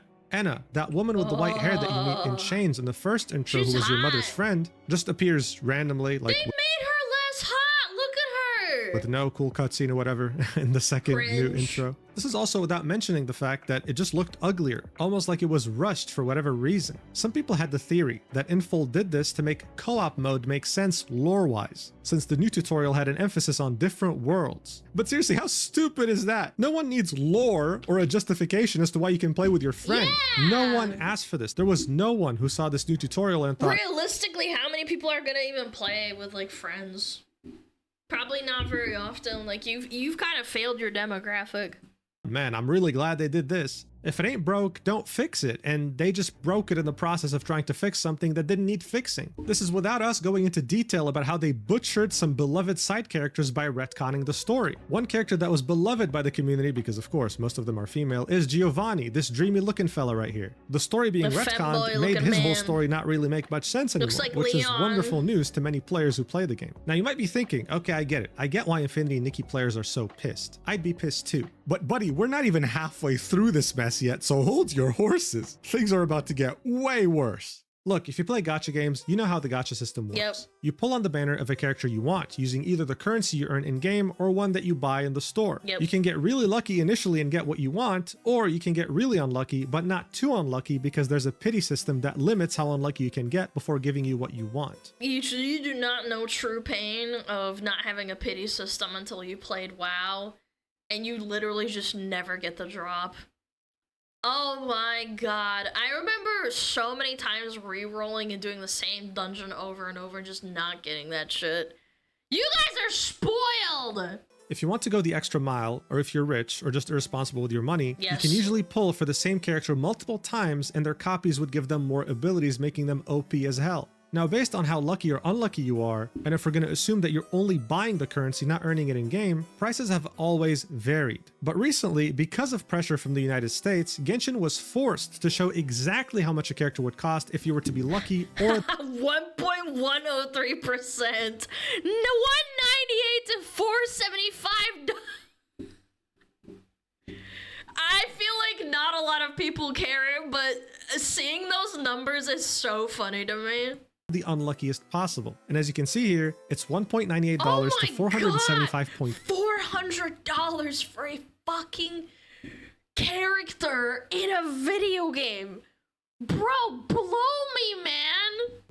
So if you bought all your currency from the store in Genshin Impact and got extremely unlucky, reaching hard You can pity get at to 90 $475. wishes, you would have paid $475.2. Keep that in mind. Now in Infinity Nikki, you're not pulling for a character, you're pulling for an outfit, but not just one outfit, not one piece, you're pulling for multiple pieces of that same outfit. Usually a 5-star limited outfit will have around 10 different pieces. So you're going to be wishing a lot, but thankfully the chances of getting a duplicate are very low. And before the die system was even introduced, the way you could get different colors for the outfit was to 1. Get the whole outfit, 2. Get 180 wishes, or 3. Get 230 wishes, with each one granting you a different color. Now look, overall, a lot of players collected currency in-game in order to get these outfits, but if you were to do this with money only, with no currency collected in-game, this could amount to close to 600 USD. Trying to get all the pieces of an outfit, plus getting all colors, including the 230 wish one. Even compared to other gacha games, this was more expensive on average. So it Well, comes yeah, because they were losing money. That's why they did that. as no surprise that when 1.5 dropped and the very hyped up limited outfit banners came out, people couldn't believe the fact that instead of having 10 pieces, these outfits had 11 pieces, which meant that you had to pull an average of 20 more. That is evil. Wait. Oh my god. That's like if, so for those WoW players out there, you literally have 5 pieces that drop from a boss, and then Blizzard is like, we're not seeing player engagement, so we're gonna increase the pieces on a boss so that you have to keep rolling higher. That's so bad. Times in order to get that That's 11th evil. piece, making the overall banner or outfit acquisition even more expensive than it used to be. This, just like the story getting retconned, came out of nowhere with no prior communication. And speaking of no prior communication, things would only get worse in that regard. You see, the endgame content for Infinity Nikki is called Mira Crown. Think of it like Infinity Nikki's version of Dress to Impress. You have to come up with different combinations of outfits throughout very specific challenges in order to progress. And once you did, you got currency that you could use to wish on banners. Prior to 1.5, these would reset every 2 weeks, allowing you to get an ample amount of currency twice every month from the endgame Oh, content. that's too much. When You 1.5 gotta released, lower though, those numbers. people found out that it would take 3 weeks for it to reset as opposed to 2 weeks, making it even harder to get currency without spending money, and you're over here dealing with the fact that there's an 11th piece on an outfit you want. Yeah, it's just been punch after got punch to the fleeced, face, but man. we're far from being done. The die system that was so incredibly long awaited was a massive disappointment. Those materials that people spent a very long time farming in preparation for this system were now deemed useless. Oh, dude, MMOs do this as well. They'll tell you that you need to prep and farm something, and then they realize that those players have like accumulated a bunch of them, and they'll change it so that they're useless and they have to keep farming them. Yeah. Yeah.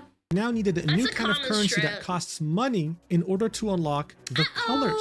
And just as you thought that this already sucks, well, it sucks even more because you have to unlock the color you want on each individual piece of clothing, which means you need to unlock it 11 times. 11 That's times! disgusting. So unless you were willing to cough out hundreds of dollars on currency packs, you could kiss that sweet dream of having a functioning die system goodbye. This was especially hurtful to the players because much of these colors were named after the fruit materials that were present during the dyeing event. Player They didn't even change the names. trust was being squandered at every second. Oh And it was my obvious God, much of these dude. changes were last second. What was going on at Infold for this to happen? Money. They didn't make enough money. They need to squeeze your balls from our money. Well, a lot of incompetence, but also potentially illegal activities. Someone had made a lengthy post on the Infinity Nikki Reddit highlighting the illegal practices that Infold was committing in their I'll just go back to LOL. At least it's not robbing me. What are you talking about, little bro? Didn't they remove loot boxes and shit and then people revolted? Yeah, do we just memory hole that shit? game. For example, someone looked into the game files and found that the drop rates for different items in an outfit were not the same, with the most wanted aspects of an outfit like the hairstyle and the dress itself being lower than That's smart. shoes, socks, and accessories. That's smart. That's very smart. This is not in any way, shape, or form specified in-game, going against European Why would gambling you? laws and also American FTC laws. At the same time, the game had these ridiculous discounts on items that didn't make any sense. For example, one item you could buy in 1.5 was a bathtub. And as you can see here, there's a discount with the original price Original price 49 euros. 80%. You'd be stupid not to buy this. They did this with Diablo Immortal too, chat. They were like, hey, this is a value of like $15. We're doing a discount for 300% for $1. Dude, it's crazy. being 49 euros and it being sold for 10 euros. Dubious discounts like this are illegal by the FTC and European consumer laws. This wasn't just present in Europe, this was present in all Yeah, Bethesda did this, Blizzard did this with Diablo Immortal, yep. 800% value, yeah, that's a really good one, because you can say 800% value, but you can't say negative 80% value on something that was never on sale in the first place.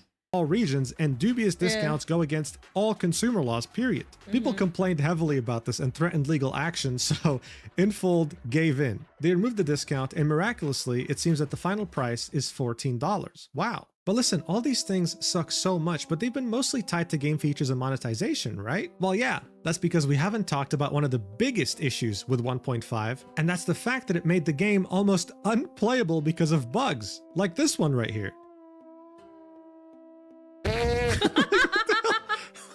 This was not present in the game before 1.5. What happened? Or how about this one right here? The floating bike. Like, come on, how does this happen? Someone commented, insane. Another retcon. Nikki now literally a bodiless no-clip entity. She's a bike now, I should chat. mention though that not all bugs were funny. Some people genuinely couldn't log into the game, and if they did, it would immediately just crash. But there really were a lot of funny bugs. Oh, Nikki's opening a door. Oh, the door teleported. There was even a bug in which the new character that shows up in the new intro doesn't even appear. And the person who posted it said, maybe the best bug in 1.5 version. Dude, people hated this new story. Actually, I think it was safe to say that people hated every single aspect. And you just know there's just Karens out there because there's a lot of women that plays as the Karens are gonna go crazy. Of 1.5, and we're hoping to go back to 1.4 at this point. It got so bad that they started threatening boycotts on the Infinity Nikki official subreddit, as well as the official Infinity Nikki Discord. They just couldn't handle this anymore. To their surprise though, Infold revealed their true colors and started banning or muting anyone that would say the word boycott. So what did nothing to see here. the community do? They they started using the word girlcott. This movement started quickly spreading even outside of Infinity Nikki, reaching other games from Infold like Levin Deep Space. It even got reported on by Vice and other publications because the community that doesn't mean anything. Vice blows, but sure. was doing everything they could to let the world know our game is going through the shitter. But if you thought that only Western players were participating in this girlcott, then you'd be mistaken. Because this even reached the Chinese community, who went all the way to Steam forums to warn new players not to download the game, as you can see from all these posts over here. Bad, bad, bad, everybody don't play. Do not get in, this game makes you unfortunate. We won't tolerate this. Very unfunny, very bad, very officially unfriendly. This was now a global movement, and they were pissed. And it forced Infinity Nikki to make some sort of a statement. And they came out with this apology at the end of April, shortly after 1.5 had released, saying, "Apology letter regarding version 1.5 gaming experience. Dear stylists, hope this message finds you well. First and foremost, we would like to extend our sincerest apologies. We are truly sorry that we were unable to provide you with a stable experience upon the release of the new version. We understand that every stylist's love and trust in Infinity Nikki is something we must cherish and uphold with the utmost dedication. With the desire to offer Nikki and all of you a more vibrant and colorful journey, we had planned various new content for this update, designing outfits in diverse styles, creating fun and engaging gameplay, and crafting unique landscapes. We hope Nikki could embark on thrilling adventures across parallel worlds, discovering endless surprises and joy in Mirrorland. However, this time, we fell short of expectations. Following the version update, we received a lot of feedback regarding game experience issues, primarily concerning the DIY workshop, co-op feature, and overall game performance, including issues such as login failures, crashes, and resolution problems. We have been carefully collecting each report and immediately working with our teams to address these issues. We sincerely apologize for the issues that disrupted Nikki's dazzling and dreamlike journey. Following an urgent review by the development team, we have already resolved nearly 100 issues, improved the stability of multiple But we have not resolved the issues of the game's shop, man. Player servers and carried out emergency fixes for certain visual display issues. Moving forward, we will continue to monitor the game's performance to ensure these problems do not reoccur. Below is a detailed update on the fixes. So here they give a list of around 13 different issues that they seemingly fixed. Then they go ahead and talk about the elephant in the room, saying additional clarifications based on community feedback. Number 1. Do you notice how they make this all so fucking hard to read? They do this on purpose. Number of pieces in the 5-star outfits, Snowy Ballad, and Crimson Feather. In version 1.5, the Bubble Season update introduced multiplayer gameplay to create a richer, more engaging adventure for Nikki and all stylists. This idea also shaped the design direction of the new outfits. From the early design stage, we intended the 5-star outfits to embody themes of collaboration and companionship, symbolized by the story of the ever-blazing bird sacrificing herself to save the iceborne mermaid. Thus, we introduced dedicated dynamic effects, transformation animations, and unique music compositions. So this is basically, I'll give you the TLDR. Do you know when they increased the prices of skins in League of Legends? This is what they're saying. They're like, we needed to increase this thing because it's gonna take more resources and effort for us to fucking to make this, man. For these outfits. So you gotta pay in more Snowy money. Ballad, we introduced highly dynamic special effects for the pieces and special aurora effects for the hair. The Crimson Feather outfit was designed around the core concept of rebirth, featuring a unique ash form appearance and different transformation effects depending on whether Nikki is in the air or on the ground. In addition, to align with the theme of the new version, we introduced multiplayer features in the design of both the decoration item and dance move. The Eternal Snowdew decoration now features a special co-op interaction, and for the Everlasting Hope dance move, we attempted to create a co-op dance mode based on the original dance move. Both the versions were developed with dedicated custom music compositions. To enrich styling combinations, the total number of pieces for these outfits was set at 11. We sincerely apologize for the lack of prior communication regarding this adjustment. Moving forward, we guarantee that the number of pieces in 5-star outfits will not exceed 11, and major changes will be communicated in advance through official official channels. So look, the majority of this paragraph was just mumbo jumbo. Honestly, it doesn't make any sense to include this. I don't care about your vision for the outfit. People are just concerned about it going from 10 to 11 and costing more. And their logic was because it was meant to be in the spirit of cooperativeness or whatever the hell, or new features. But you have to keep in mind, in one of the outfits, there are 11 pieces and you can't even see one of the pieces, which are the socks. It's hidden behind the dress. You literally cannot see it. So what's the point? In any case, this was them saying, guys, in Stellar Blade, she has a tampon. You can't see it, but you have to buy it for the outfit. You have to buy the tampon. That 11 pieces are here to stay, but hey, we won't increase it unless we let you know in the future. This is kind of hard to believe since they already did it without notifying anyone to begin with. They then say, number 2, duration changes for the Mirror Crown Pinnacle Contest. To offer a richer and more diverse styling experience, the Mirror Crown Pinnacle Contest and the special effects are periodically refreshed and updated. As each version varies in duration, the duration of each Mirror Crown Pinnacle Contest has also differed accordingly. We have taken note of the community's discussions regarding the contest duration. In response, we are planning to end the current contest at 4 AM on May 16th, with the next contest starting immediately at 4 AM on May 16th. Starting from the next cycle, the Mirror Crown Pinnacle Contest will be held twice a month, starting on the 1st and 16th of each month. So hey, I'm just gonna skip a little bit of it. I'm not even gonna lie. This is so long and convoluted. Basically, they fucked him. They fucked him over. But hey, you know what's funny? Speaking of being generous, there were many players logging in to find that their crystal balance was in the negative, something usually reserved for people who buy crystals and then charge back with their credit card in order to try to pull a case of fraud. You see, there's this pass that you can buy for $5 that gives you currency every single day. Well, at some point, the game was bugged beyond recognition and it would count you logging in twice, something that the player had no control over. So they started taking those crystals away, not to mention this person right here posting this post. Oh my god, negative 1,955, dude.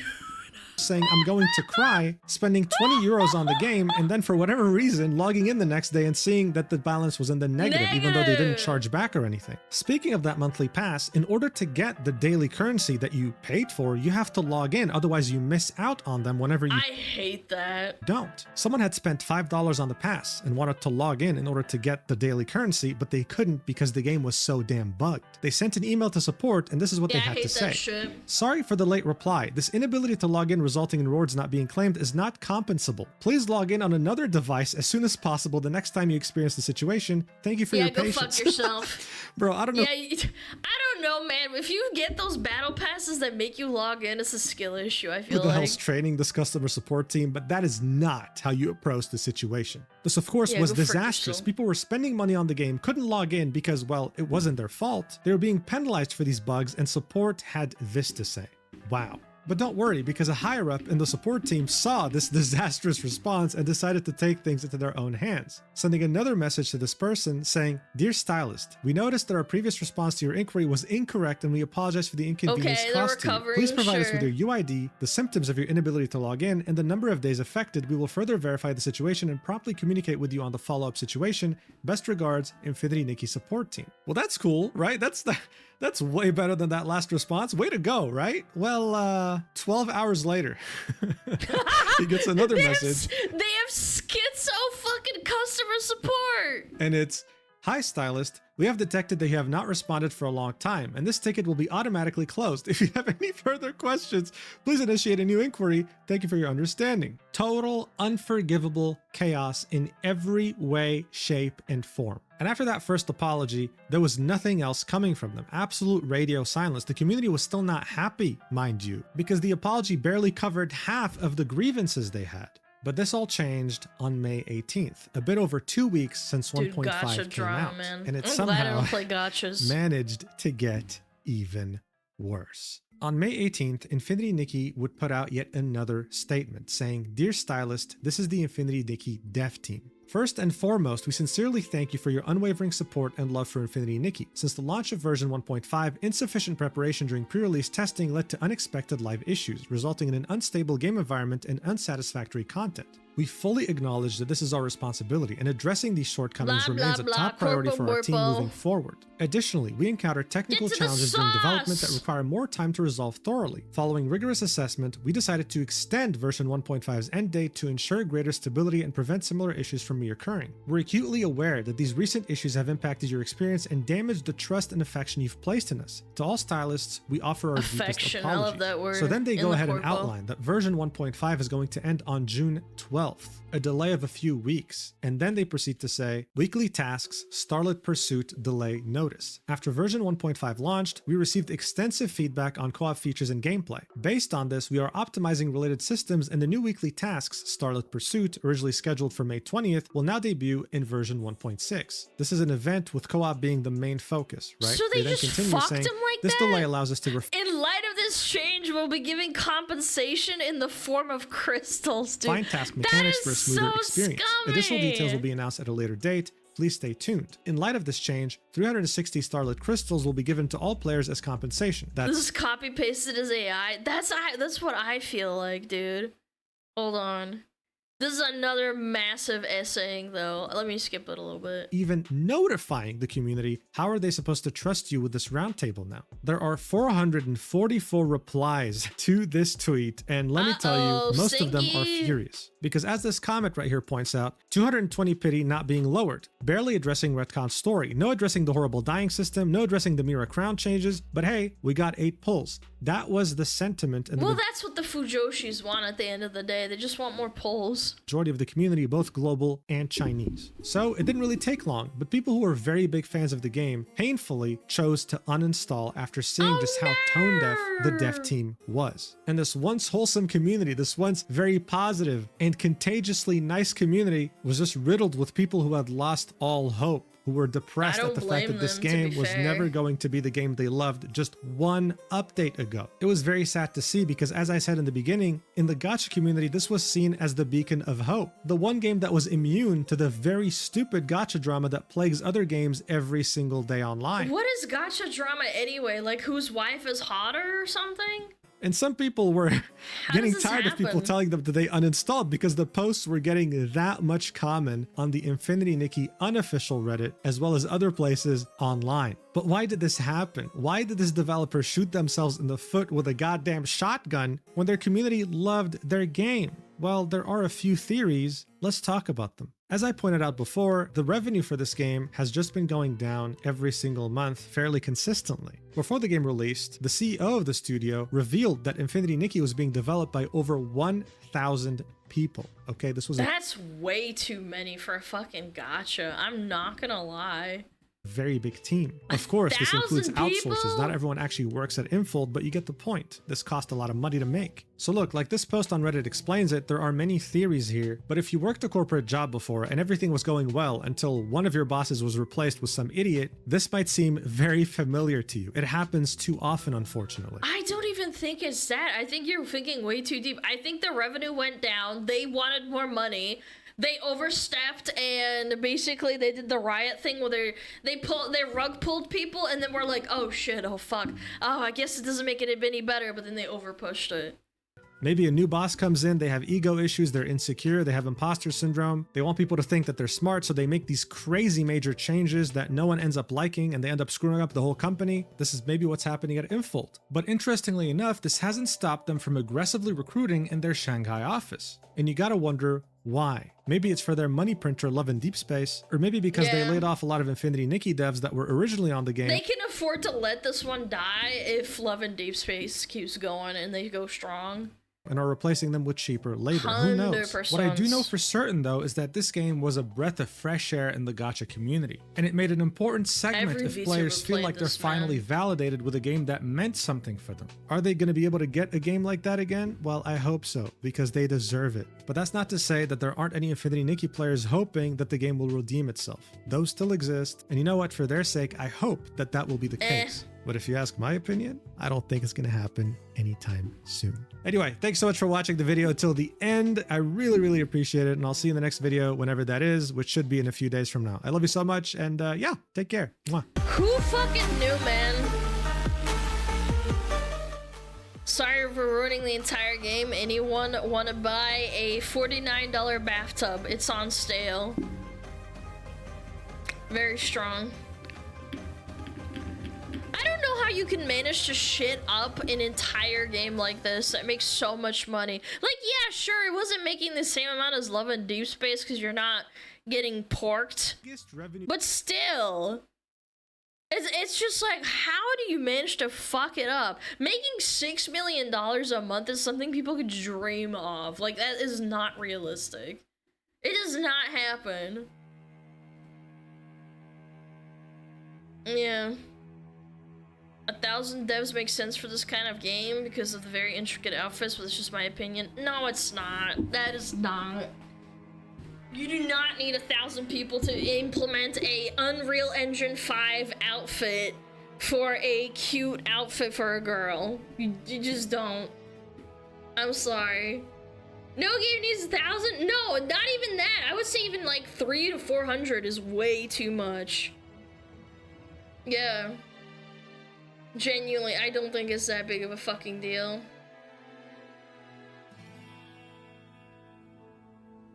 I was seeing silver played. I thought it looked cute, but never got into it. I guess I dodged a bullet. Yeah, I saw silver playing, and I was like, it looks kind of cute. I mean, I don't know. I don't really have time to play, but I respect it. And this, like, good lord, man.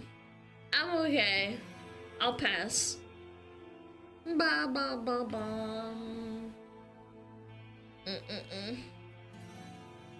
People say you need 1,000. I have no idea how game devs work.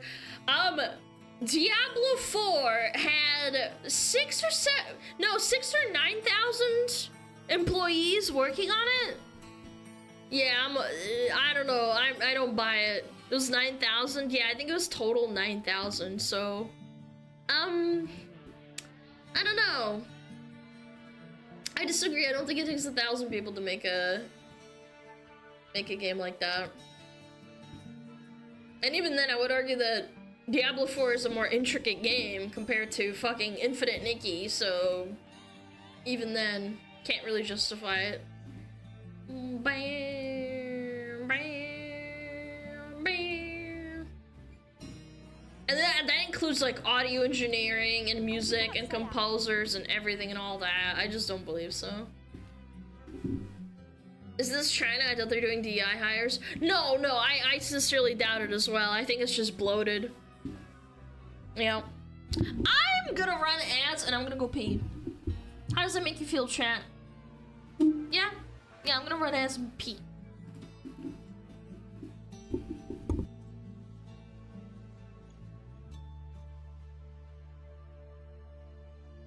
Oh, Metapod.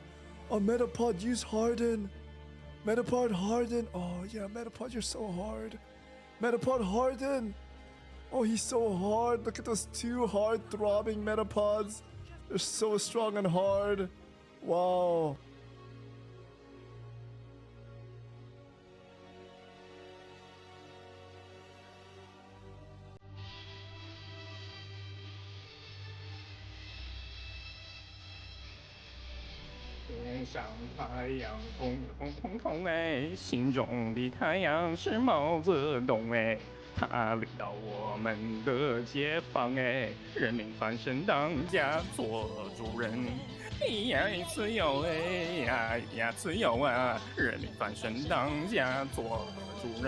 Why are you so good at this? It's my language, man. What's up with me?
quick pee.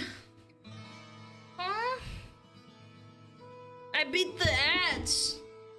And I even get to pet my dog. Yeah, scatter. I hear Diabler. I love Diabler. See, you can't fool me, Toilet Trickster. You can fool him, but I know every time you pee, it's just to sell it on a high to a smuggler that's parched after a long day of work. Diabolical. Gross. I hate you. I hate you and everything you stand for. 023 Saba? Oh shit. Yo, Demon, thank you for the 300 biddies. Blue Sun, thank you for the 14 months. I really appreciate it. Lily Pan, thank you for the 6 months. Abilio, thank you for the tier 3 Saba. Thank you so much. I really appreciate the support. I specifically didn't watch this on my own because I just knew Alana would be watching it with us. No, you gotta watch it to support her. Give her ad money. You little fucker. Alright. Anime ruined me. I'm ready. Dude, anime ruined me. The anime that unironically ruined me was Berserk, though. My friend sent me on it to watch the movies. I started watching it at 10 p.m. And I said, okay, I'm just gonna watch one movie. And then I binged watched all five and a half hours, and I didn't sleep all day or night until the next day. Yeah, the movies were sicko mode. I did not set out to cry over anime sword-wielding teenagers, but it did happen. One minute I'm collecting Pokemon plushies, the next I'm wearing a brown military jacket and feeling extremely patriotic for a country that doesn't exist. But before I tell you how I got there, let me just say this. When I first discovered anime, it hit me in a way that nothing really else had. It was the first time I'd watched a show that not only didn't kind of skip past some of these heavier emotions, it also didn't even deliver them in the typical way that I had been used to. It really sat in them, soaked in them, uncomfortably at times, and it caused something in me to shift. The characters weren't just cool or funny or exaggerated. They were emotional disasters in the very best way. Screaming. If you don't know what anime this is, you are not old enough to watch stream, probably.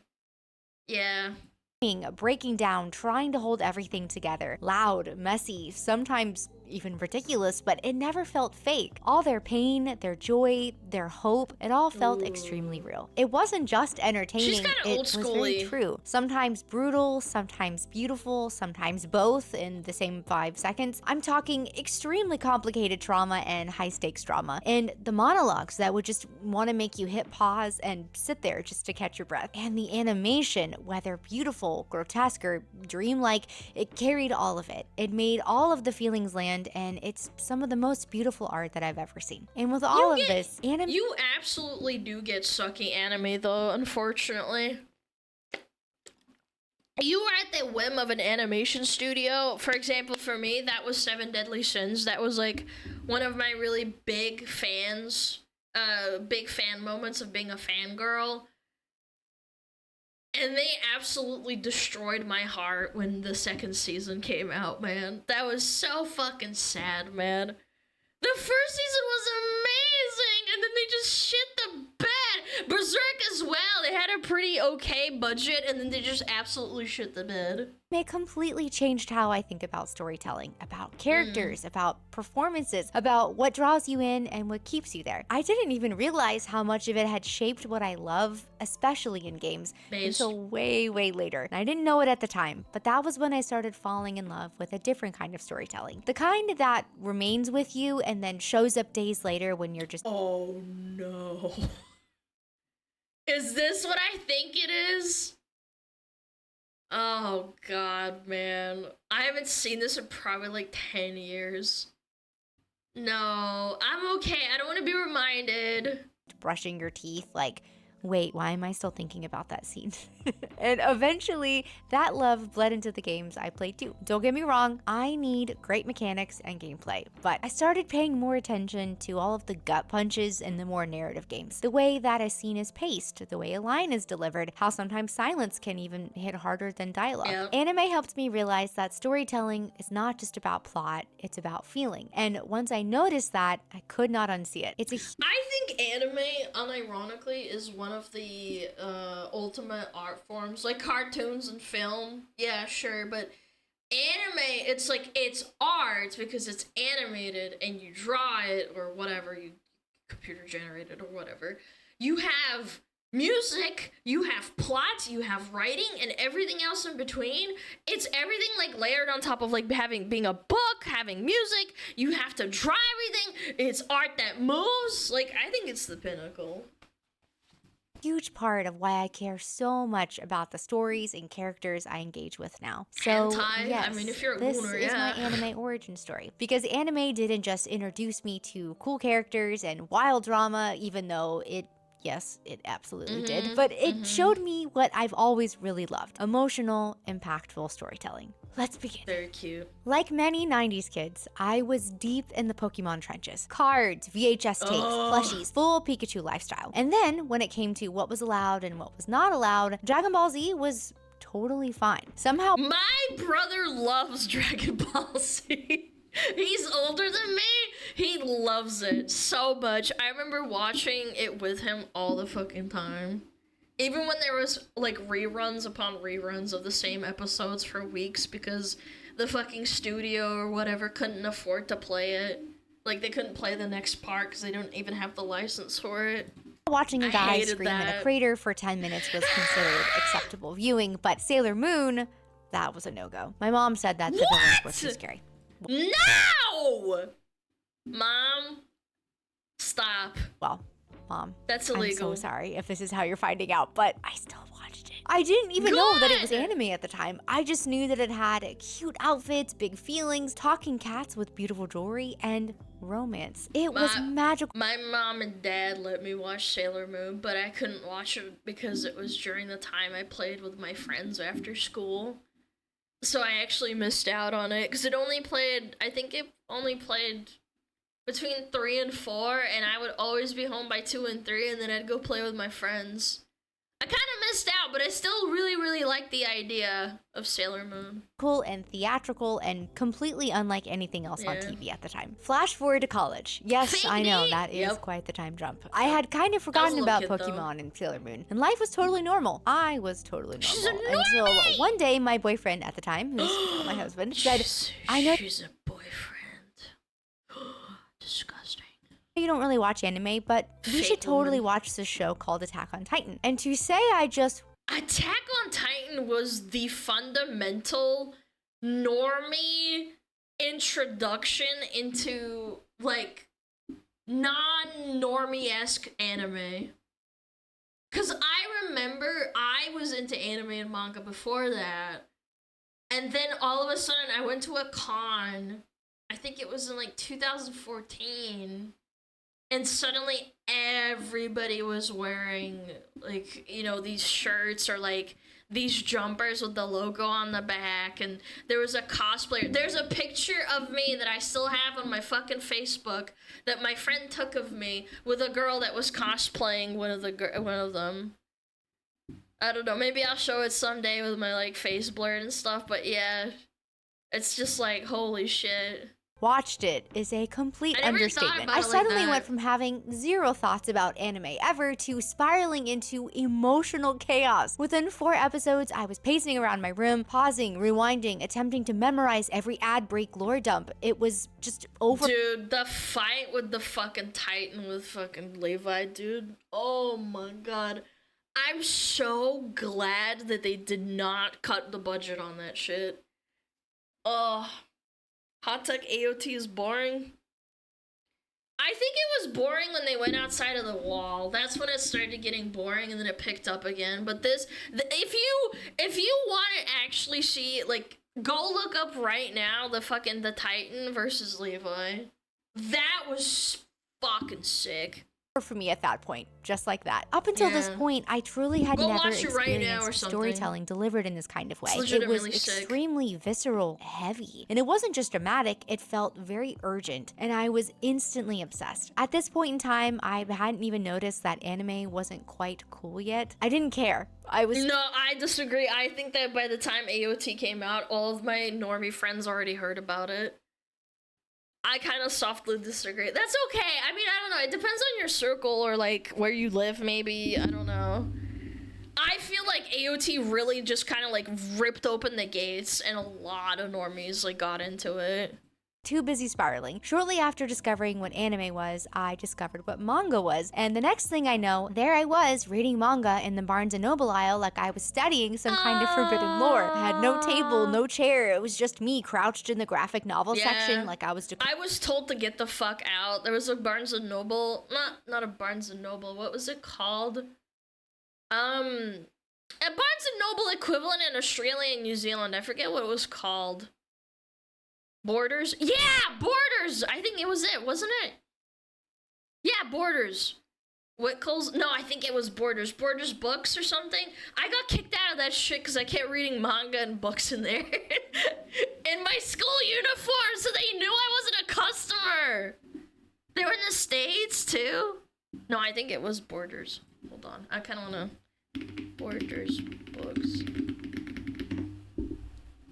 Was it Borders? Yeah, it was Borders, wasn't it? Yeah, okay, alright. Coding prophecy. It had truly felt like I had discovered some kind of secret society. I started watching AMVs and binging lore deep dives on YouTube. She watched AMVs before she had to...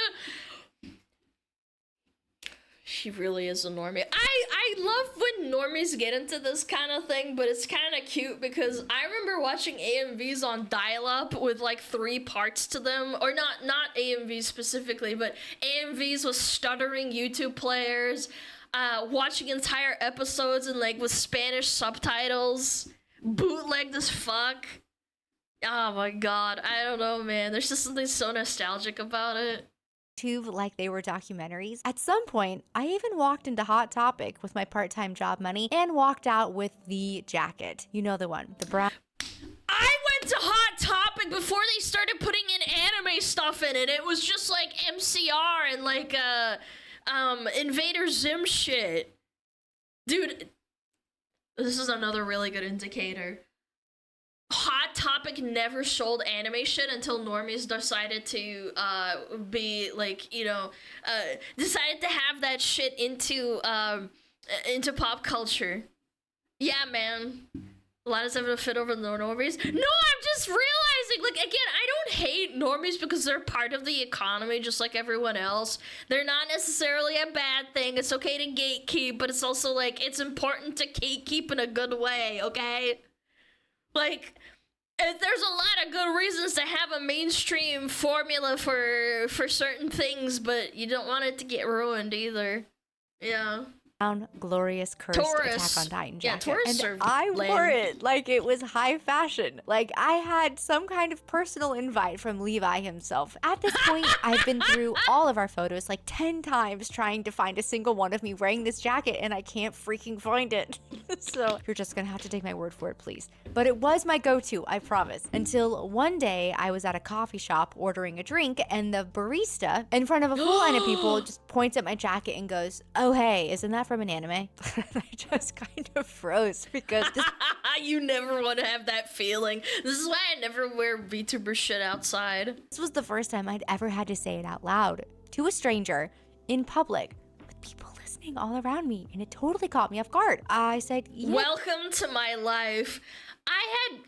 This is becoming a trauma dumping video, but I was the one that was getting bullied by everyone for fucking drawing anime in school. Oh! Oh! It's from Attack on Titan. And immediately I felt the ice. The guy behind me, the girl near the pastry case, all silent, confused, judging. I honestly felt like I just confessed to being in a cult, but like... Yep.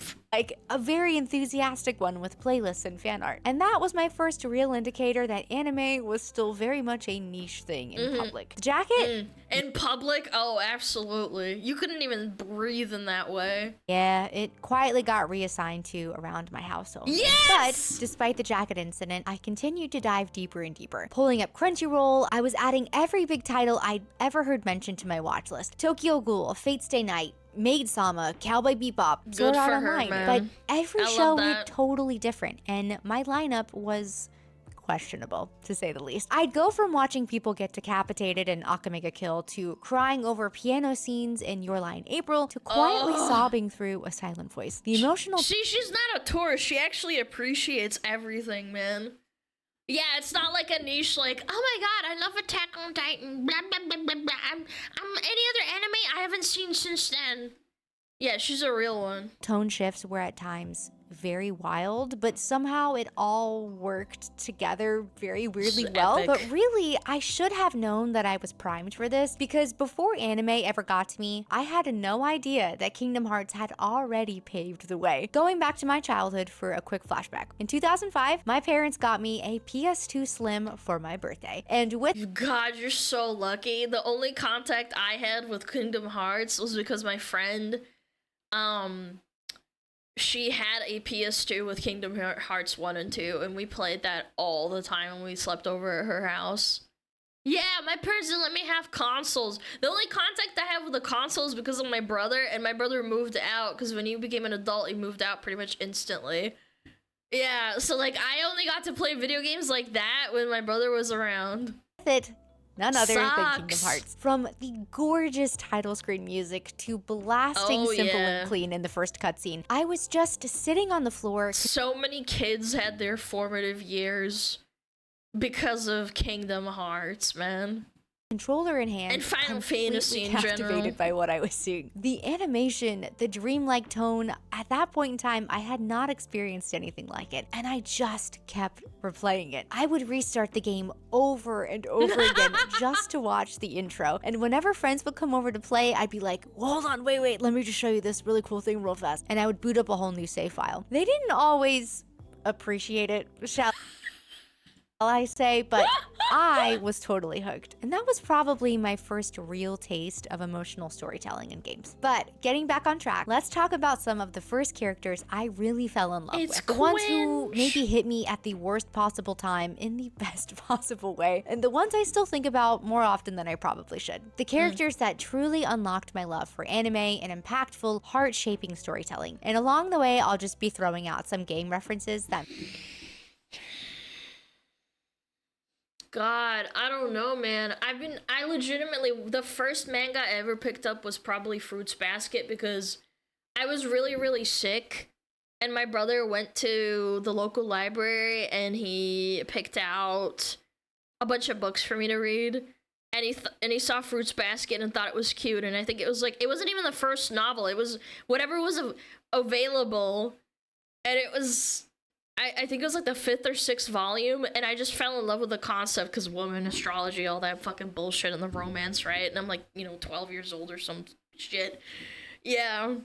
Formative years in that regard. I would say Bleach. Yeah, Bleach, Naruto. Yeah, Berserk was way later because it was a bit too much, of course. Yeah, Naruto was my first manga because I got tired of waiting for the anime. But the problem is that in New Zealand when I was a kid, it was impossible to get the chronological sequences for the fucking mangas because they were always booked out and other people were reading them and they wouldn't return them for like weeks at a time, and it sucked ass waiting for that shit. So I started trying to find out how to read manga online. Yeah, it sucked so much butt cheeks. There were not multiple copies in a library. There was only one, and it got ripped to shreds by a bunch of other people. Match the vibes, just in case. Now, one thing about me, I love a good archetype. The soft healer, the angry prodigy, the stoic weapon who absolutely feels too much but pretends otherwise. And the best part, these aren't just anime things. They show up in games all the time too. It's like... I love seeing men suffer and beat each other up. Oh my god. You know what? I think my all-time favorite thematic fucking anime movie of all time. I gotta say, it's gotta be Sword of the Stranger. And you wanna know what's fucking cringe about the whole fucking idea of it? Is it's got a fucking Shiba in it. And I have a Shiba. Chat, if you want to watch an anime that's like me, like this is... I love samurai swords, I love Shibas, and there's a little kid in it that's not fucking annoying as shit. Fucking immaculate movie. Oh my god. Chef's kiss. It doesn't have any follow-up or anything like that, but like, I just fucking, this is my favorite movie of all time. I would say probably like top 3, if not my favorite. Not annoying impossible. No, the kid's not fucking annoying, and that's like a big bonus for me. I'm gonna play you the fucking final scene on stream after this video. Oh my god. I'm gonna post it on YouTube. Obviously, it's probably gonna get copyrighted, but we're gonna watch it. It's, oh my god, it's immaculate. Emotional damage has its own genre, and I gotta. must really love it. Otherwise, you think that I would have learned my lesson by now. So up first, we're gonna kick off our list with a bit of a gimme. Eren Yeager, the one who really started it all for me. He's angry, impulsive, and reckless, but kind of with just enough righteous fire that you root for him anyway. Watching Eren start to crack under the weight of everything, questioning his purpose, doubting himself, and then doubling down even harder. It felt very raw in a way that I hadn't seen before. And say what you want, but I am an Eren defender till the end. And honestly, that's fair. I think my personal feeling about Attack on Titan when the ending came out, a lot of people are pissed, but for me personally, I feel like having an ending like that without some sort of weird, bad twist to it, that I feel like it ended like it kind of should have. I just don't know. I think it was inevitable with how the author wrote it out. It was gonna happen. Yes, and I think a lot of people that were like, oh my god, no, this is such a bad ending. I'm like, I don't feel like it is. It just kind of ended, and it didn't end badly. I wouldn't say it was a bad ending. A lot of people wouldn't. A lot of people disagree with me, and it's fine. I don't know. Once you've defended Eren Yeager, defending Joel from The Last of Us kind of feels like child's play. Edward from Full Metal Alchemist Brotherhood, my favorite Short King. He's cocky, brilliant, and carrying so much guilt for a child. He's also very fiercely protective. His entire drive, the constant fixing, sacrificing, it always comes back to Al. That sibling bond is really the emotional engine for the entire show, and Edward will hit you right in the feelings, especially if you love characters like Prompto from Final Fantasy 15, the ones who kind of joke their way through pain, but I love those characters. I really do too. Throw themselves in front of danger jokesters without any hesitation. Akame from Akamega Kill. She's very efficient, quiet, and emotional in all the ways that sneak up on you. She doesn't talk that much, but when she does, it hits you very hard. In her final fight with Esdeath, I don't think I'd ever seen a female character quite like her. She was so beautifully lethal and emotionally unreadable. I've yet to play Nier myself yet, I'm so sorry, but from what I do know, she reminds me a lot of 2B. Calm, focused, repressed, but somehow still so much porn of 2B. I've never played it, and all I know is the porn. That's how you know this game is very likely good. What the frick is that? Bye, everyone. What? Thanks, I think. Goodbye. Thank you. Thank you for the 100 clams. Bye. Yes, the Oiler goodbye. Yeah, he shoves a fucking $100 bill in your titties and says goodbye. I wish it was me. Very emotionally devastating. Kaori from Your Lie in April. She's so bright, beautiful, and tragic, and it's just one of those characters that very gently destroys you. And she wasn't just some manic pixie dream girl. She was hurting and then still trying to bring light to everybody else around her. Gave very much Aerith, very much you'll cry, rewatch, and question your mental stability. Terror and Resonance. Whole cast. Oh, I watched this in a really bad time in my life, and I do not fucking remember anything about this movie. You ever watch something, and you know you watched it? I literally can't remember anything. I can't remember anything! I watched this fucking thing when it came out! I genuinely, gun to my head, don't remember anything about the characters. All I remember is I watched it. Yeah, I don't know. The art was really good. I do remember the art was really good and it impressed me. I just can't fucking remember anything. Genuinely, it's fucked up. This show caught me so off guard. I thought I was just gonna get like a cool, moody thriller, and suddenly I was totally devastated. Maybe It's it was very relatability, quiet I'm not and sure. beautiful and so heavy in a way that just kind of sneaks up on you. Kind of like if Inside or Journey had more dialogue and trauma. Asuna from Sword Art Online. One of my first... Hot take, I fucking hate Sword Art Online. But I only hate it after season 1. I think everything else after season 1 is garbage.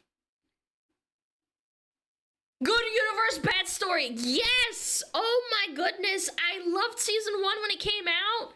I had so many friends that loved it, and then it just like fucking season 1 is just after that is unacceptable. I'm sorry. I know there's a lot of people that love it and they will die on this hill and like kill me, but I don't know what to say. Not a hot take. No, there's a lot of people that vehemently defend it no matter what. They're like, oh, well, you just don't know fucking anything. Like, blah, blah, blah, blah. And I'm like, buddy, like, just be honest and critical. Season 1 was the best. That's it. That's all I'm saying. Real favorites. She could have been just the love interest, but she's so much more. Strong-willed, smart, emotionally aware, and very quietly fierce. I loved how she could be terrifying with the sword and then turn around and offer someone gentle encouragement. She kind of reminds me of Sherry from Resident Evil 6. Yes, I know, very different tones, but stay with me. Both very composed, sharp, and kind of even keel under pressure. And she's really been through it, but she doesn't make a huge deal about it. There's such a quiet strength to her that is so steady and like. And this goes back to me thinking about Dragon Age the Veilguard characters, where it's like, I've been through so much, and also I'm amazing at everything, and I have to vocalize the whole fucking thing, and it's like, bitch, that's not how the real world works. If you're a hearted woman or man, you don't just straight up talk about it. Like, in what universe? Likeable. By this point, I had realized anime wasn't just good, it was crafted. And I think that's part of what made me fall in love with it all. Anime made space for emotional storytelling in a way that just felt very true and lifelike. It wasn't afraid to sit with very messy, intense stuff. Grief, longing, rage, hope, and really just give it room to breathe. The pacing, the pauses, the way a scene can flip from goofy to gut-wrenching in seconds and still feel totally earned. What really got me, especially kind of earlier on, was the very vast emotional range. The screaming, the crying, the sheer intensity, it was all so exaggerated but very intentional and authentic. I would go watch Western animation and then anime would just feel so much more mature.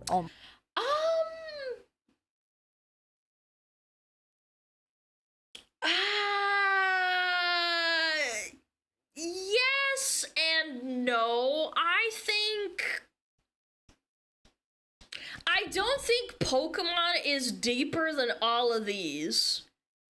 Does that make any sense? Like, again, there's a lot of cartoons that are aimed for kids that are on this side that are a lot more deeper than, like, for example, Kim Possible. Like, I would say it's a child cartoon, but there are certain themes, like, especially when they grow up and they graduate, like, high school, I think it was. There's a lot more to the layers of it. Invader Zim has a lot of, like, cartoonish adult themes. Samurai Jack, actually, unironically, when I was a kid, I watched Samurai Jack, and I thought the fight scenes were cool, but I didn't understand the deeper layer of the trauma that Samurai Jack went through until I rewatched it when I was older. Like, I don't know, like, a little bit older, maybe a couple of years. Yeah, and in anime, there is the problem of it being shallow, too. Yeah, like Yu-Gi-Oh, for example, like, it's kind of shallow, I'm not gonna lie. It's just a cartoon meant to sell a card game, and Pokemon is that in that vein as well. Like, I don't know, I kind of softly disagree. Softly, because there's nuance to it. Yeah. Almost like, I don't know, like it was some kind of higher level. Kind of like going from normal cable TV to HBO, at least in years past. They've had some struggles recently. In fact, anime was one of the very first things that got me interested in voice acting. The delivery, the breath work, the emotional cadence of a single line. It all very much blew my mind, and it kind of planted the seed for something that I did not know that I end up pursuing later. And yes, I have seen so many sweet comments about my voice, and it really means more than you guys could ever know. Yeah, she has a nice voice. She could play like a soft. I hate to say one of her favorite characters. Yeah, Aerith. I don't know. Very Aerith-y vibes kind of chick. Yeah. Oni-chan? No, it's very soft. Oni-chan is like more pitchy. Nurturing? Yeah, like not necessarily a mom character, but like again, I don't have an example better than off the top of my head. Like Aerith is really close. Older sister, I have been yeah, voice acting as a hobby for the past 4 years, and no, you haven't really heard me in anything that you would know yet, but hopefully soon. So thank you so much for all of the kind words. Also, a bit of a confession. I was totally a sub-only purist when I started out. The raw emotional delivery in Japanese just hit different, but yeah, I can't really watch English dubs. I think we watched a video analyzing why English dubs sound so bad. It's because even though they translate it to be, you know, the same things that they say, I think that the cringy shit that gets translated into English makes it worse. I hate sub-elitis. I'm not saying that subs are better. I just think that it rips me out of my immersion. That's the conclusion I came to. Like, for example, like, his power level is rising. It doesn't sound like, it's cringy. I don't know. Like, if he says it in Japanese and then I read it, it doesn't sound as cringe. Does that make any sense? Because I don't understand Japanese. Yeah, I don't know. If you want to watch it, I don't know. I think it's a personal taste thing. I remember I used to be pretty vehement that sub is the superior, but I've learned that it's honestly a preference thing, and I think my preference is that I just don't like listening to people speaking English and saying like really convoluted, silly little dialogues and stuff because it doesn't sound very amazing. I don't know. It depends. Recently, I have found myself loving the dubs. 100 Girlfriends, Solo Leveling. The performances have just been so good, and I have a whole new appreciation now that I've actually met people in the industry. Matching the timing, the intensity, and still making lines feel very emotionally grounded, it is definitely not easy. And English voice actors have to honor the tone and the rhythm of the original while still making it seem completely authentic in a totally different language. And I absolutely agree with that, because there's a dub of Howl's Moving Castle, and even though they did a really good job on it, it didn't sit right with me. I don't know, I'm just being a bitch, I guess. I just didn't like it. Even with what's-his-face as Howl, I just couldn't get into it. I mean, like, he had a nice voice and, you know, it matched the character. I just didn't like it. Sorry. It's like, yeah, it was Christian Bale. That was it. Yeah. I didn't think it was bad. I just didn't like it. Come a long way, and it's only been getting better and better. So yeah, I did not grow up watching anime, and at some point I kind of fell off again. And it's not because I stopped liking it, but because life had just got in the way. These days, I keep up with the bigger ones. Demon Slayer, Jujutsu Kaisen, Mashal, you know. But I haven't really fallen into something in a long time. Lately, though, I've been wanting to change that. Not just watching like a filthy casual, but actually getting really back into it. I don't think she's a filthy casual considering all the shit she listed earlier. Miscaring way too much about fictional people. In a fun way, because anime didn't just kick off a phase, it made me realize the kinds of stories I'm always going to be drawn to. The ones that are soft and heavy at the same time, the beautifully flawed characters, the emotional gut punches, the quiet moments that hit louder than the hard ones. It's the same feeling that I get from games like Red Dead Redemption 2, Final Fantasy, To the Moon, Celeste, or A Plague Tale, where you're playing along and suddenly a line or a very intricate detail or moment just kind of hits you and you're like, oh, okay, that's probably gonna live in my head forever. But whether it came from a cutscene... Chad, should I watch Apothecary? I've been kind of like debating it. That apothecary, whatever it's called. I don't know. I heard it's kind of slow. It's pretty. Is it good for women? Is it a good one? It's slow. I don't know. Maybe I just watch it while I'm editing or something. I don't know. Woman coded? Yeah, but you guys are watching it. You guys are not women. It's a positive. The caring is so yes, it's for women. All right. All right. Betrayal, a soundtrack, or an episode that you stayed up way too late to watch, please tell me your spiral story. Or, I don't know, if there's a show that hit you a little harder than you expected, drop it in the comments because I need to hear your recommendations. What should I start off this next arc watching? Apothecary, I'm very probably. open to spiraling again. Oh, fucking watch Freerun. Have you watched Freerun, milady? Gotta do that. If you like fantasy stuff, yeah. So, let's build a watch list.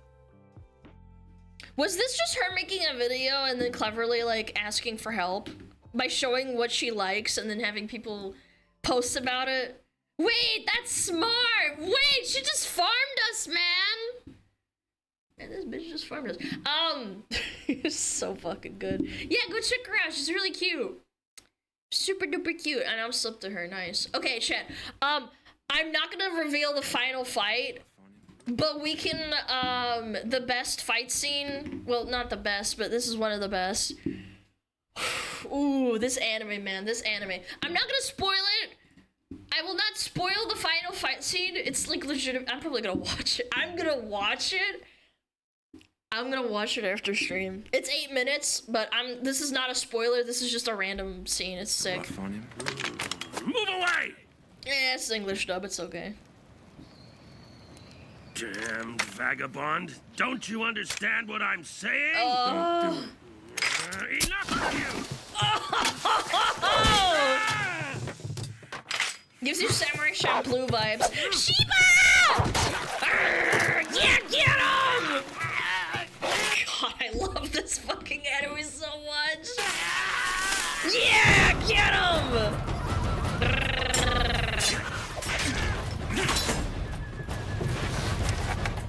The animation is so I've already good. gotten more involved than I would have liked.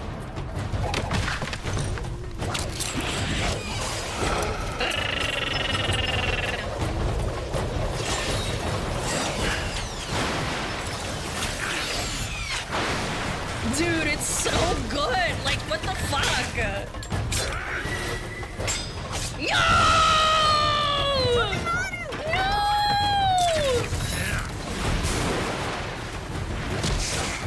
Dude, it's so good. I don't even know what to say.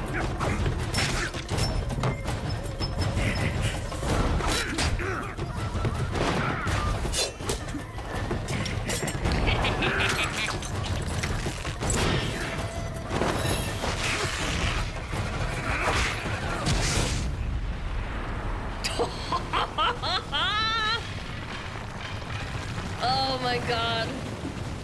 No, the dog doesn't die. The dog doesn't die. Don't worry, chat. No, the dog doesn't die. I can tell you with confidence. No, I would tell you because, oh my god, it would fuck me up. No, the dog's fine at the end. The English dub is okay. I like the Japanese dub more. No! He's been poisoned. He's fine. It's not something a layman can cure. Get him to a medicine man. Where is one? Ask around the village. If I go back there, I'll be captured. Then I would suggest you ride and get to another village. I don't know how to ride a horse. God, you gotta watch it. It's so good. Oh god, dude, I want to show you the final battle, but it's like it's not spoilery. You know what? I'll show you like a good 30 seconds maybe. It doesn't spoil anything. Oh, no, I shouldn't. It's just so fucking good. No, it's so fucking good. Nah, I won't do it. It's not spoilery, it's just a really good like, the animation's just really good. Yeah. Ugh. Oh, the music's fucking immaculate too in the end. I'm so impassioned right now. Show the bridge fight instead. I could. I don't know. Ugh. Yeah, it's like my favorite standalone like anime movie. The Kurt Angle staring into my soul. You guys are funny. But I got one more video. We'll just top it off with something else. We haven't seen a George M video in a while. What's the name of the anime? Short of Stranger. So fucking good. I want to watch it again. Yeah, maybe we'll watch it sometime on stream. Not on stream, sorry. We can't watch it on stream, that's illegal, chat! You can't watch anime on stream, that's illegal! I meant, watch it in Discord. Yeah.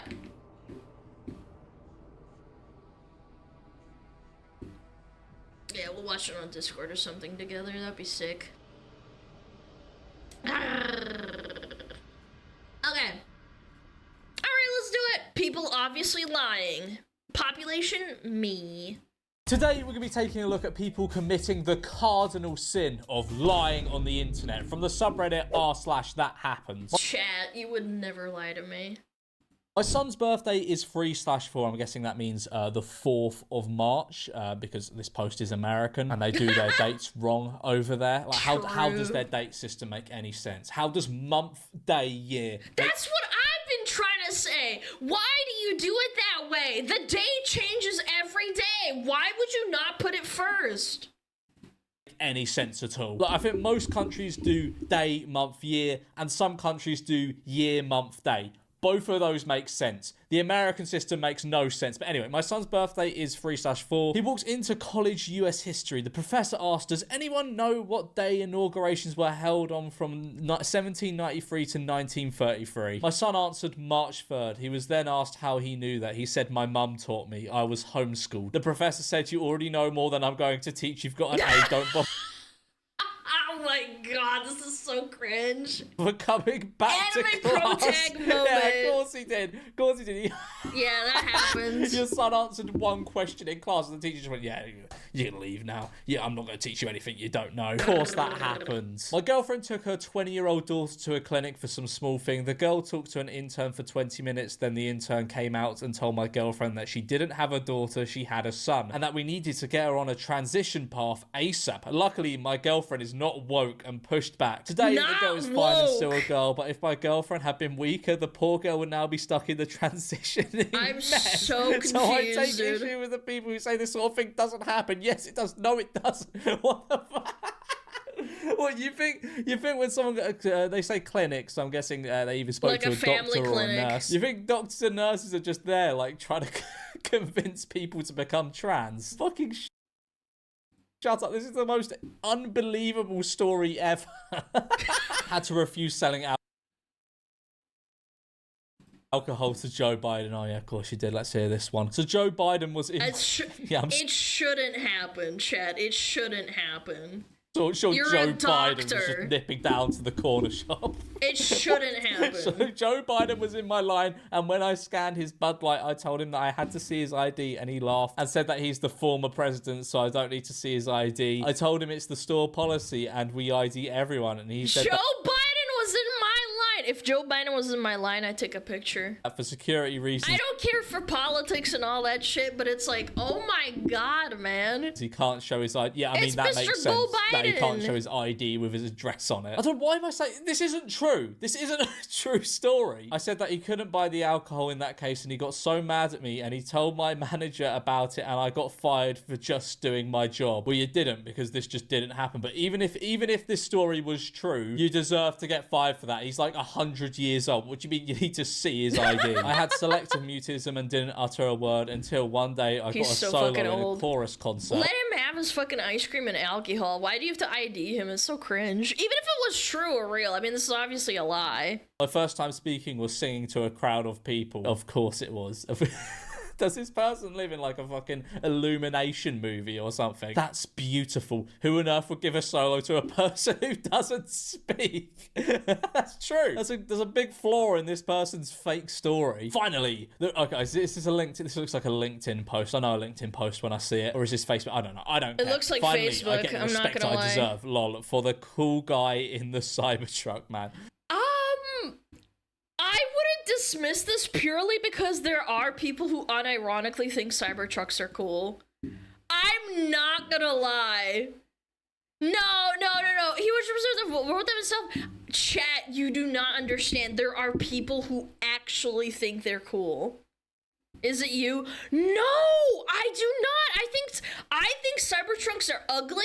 They're cheap. You can buy $100,000 fucking truck and it looks way better and it's a fucking truck. No, I genuinely believe there are people that think like this. And they probably work at Starbucks. I don't think this is too far-fetched. It's so sad that you've written that yourself on the cup. I don't think they wrote... By the way, this is very girly handwriting, too. This is very girly handwriting. I hate to, like, you know, the gender stereotype. Like, girls love to curl their Y's and their G's like this. And their C's like this. For the cool guy in the Cybertruck, man. He's just been sat there with his little... What if he asked him to write that? That's possible. That is very possible. Sharpie in his Cybertruck. My day is ruined because I just found out Starbucks baristas are required to... I love your Cybertruck. And write written messages to all customers per corporate. I thought the cute barista was flirting with me, but I guess it was just good customer service. I hate to break it to you, that's kind of life though. As a customer service person, you just lie to them to get them to buy stuff. I love your Cybertruck. Yeah, I don't know. Do I believe that they wrote that on the cup? I don't know. I feel as though this feels sarcastic because she underlined the love quite a lot. Also, I genuinely don't think I've ever met a woman in my life that likes the look of the Cybertruck. It's like a car only a guy could like, you know? You're never going to see No, not even. I think...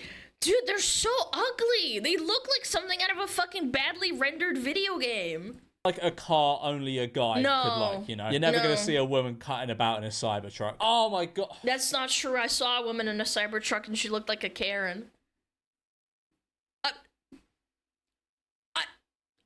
I think Cybertruck, like, thinking it looks good transcends, like, into, like, how, I don't know, like, your design... Like, when you see someone in really ugly clothes and you're like, did you do that on purpose or are you just that lazy? That kind of thing. Except you paid $100,000 for a fucking truck that's not even worth that much. Okay, this isn't real. This isn't real. So, I did Musk's salute at work in front of some of my Jewish friends and told them some people think he did the Nazi sign. They all laughed and said that's insane thinking. So there you go. Don't bother answering this because I'm finished arguing with ignorance. Have a good life. I watched it happen and it made me sick. A mum in front of me at Starbucks ordered 2 small drinks for her kids. Nothing fancy, just something to make them... I already talked about this. I thought that his fucking salute was retardation. I think he had autism. Turbo fucking retardation. Morning I a still little think brighter. that. She reached for her wallet and the cashier immediately assumed a sigh, an eye roll, and then loud enough for everyone to hear, "We don't take food stamps for luxury items."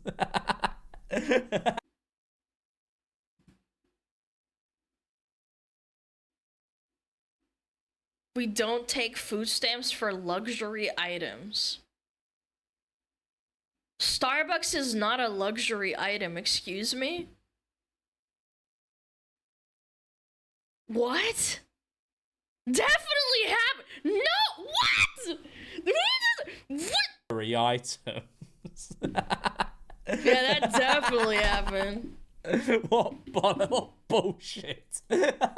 Luxury? Her face turned red. The kids just stood there, too young to understand why their mum suddenly looked like she wanted to disappear. I saw her hands tremble. She started digging through her purse, moving too fast, like she had to prove she wasn't one of those people. Oh my god, man. The things that never happened for $500, there's no way. I knew exactly what was happening. She wasn't just paying for coffee, she was paying for dignity. And the worst part? Starbucks let it happen. Their cashier didn't even blink. No one stepped in. Just another day of shaming someone for trying to bring a little happiness to her kids. So I did what Starbucks wouldn't. I swiped my gift card and paid for the...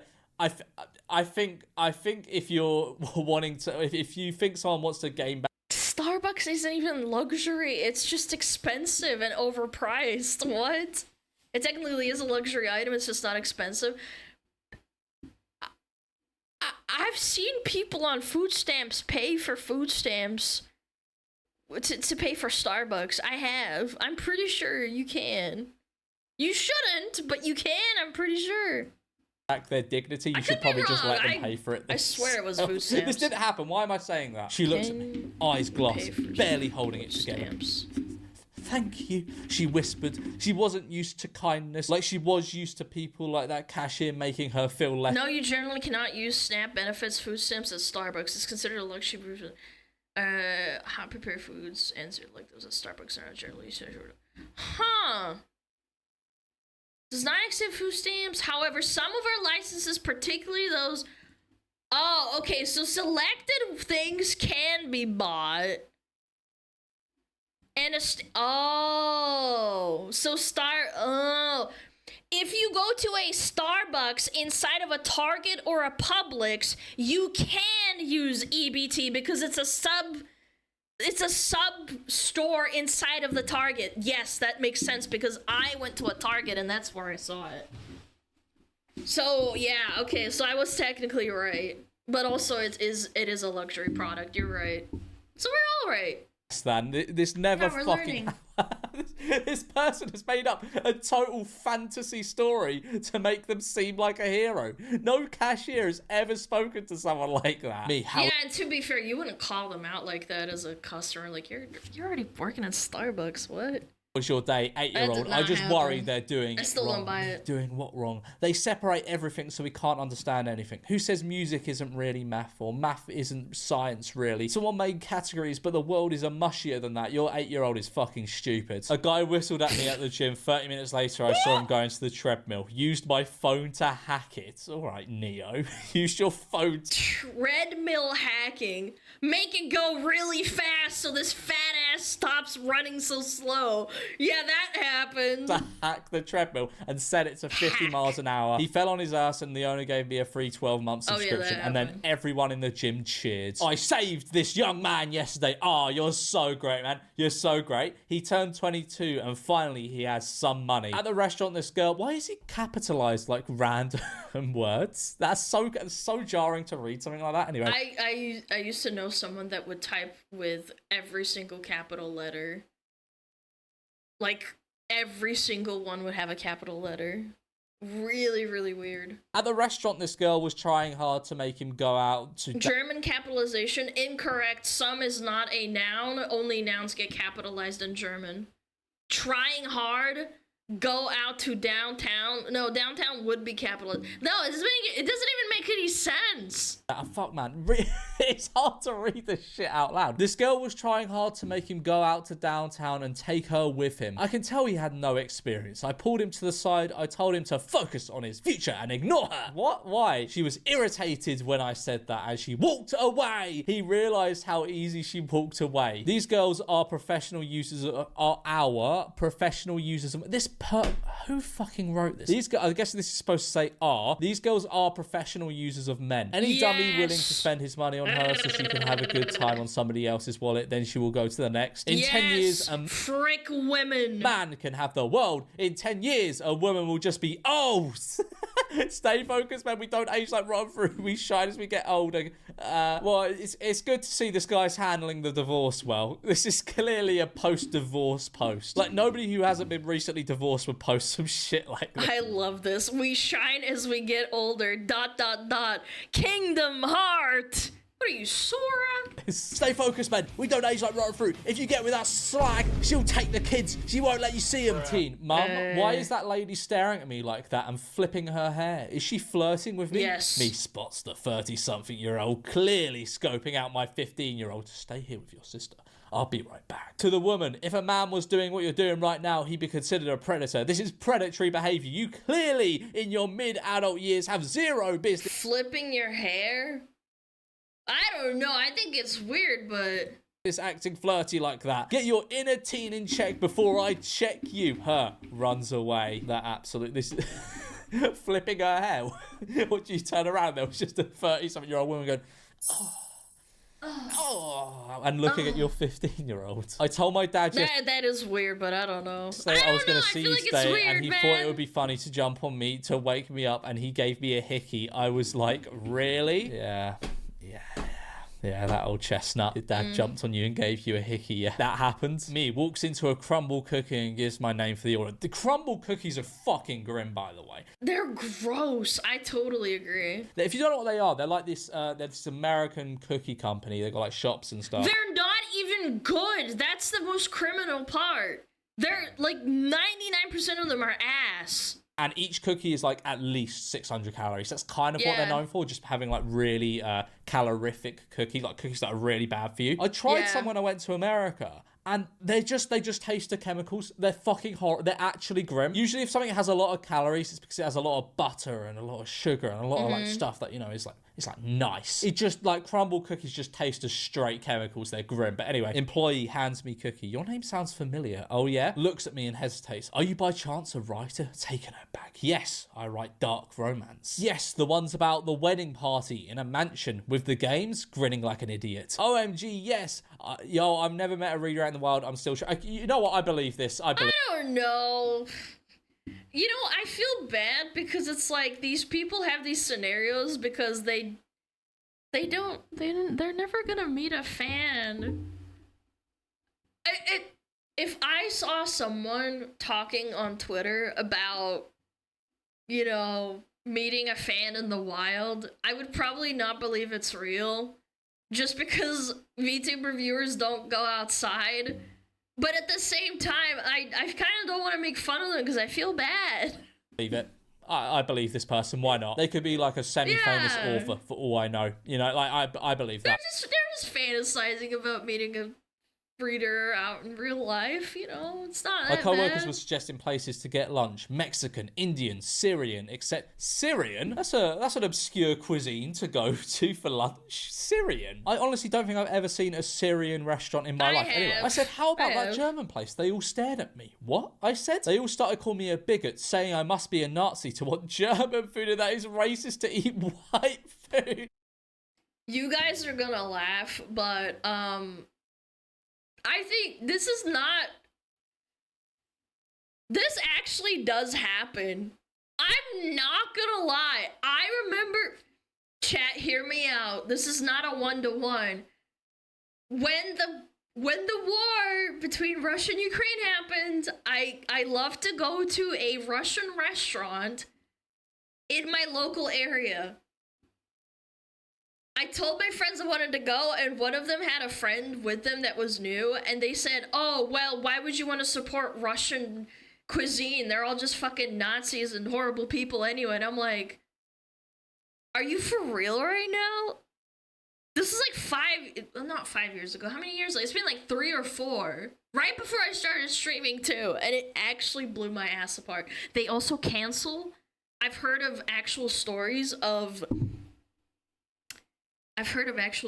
people canceling orchestras because the composer was Russian, like Tchaikovsky. Saying that to your face? Yeah.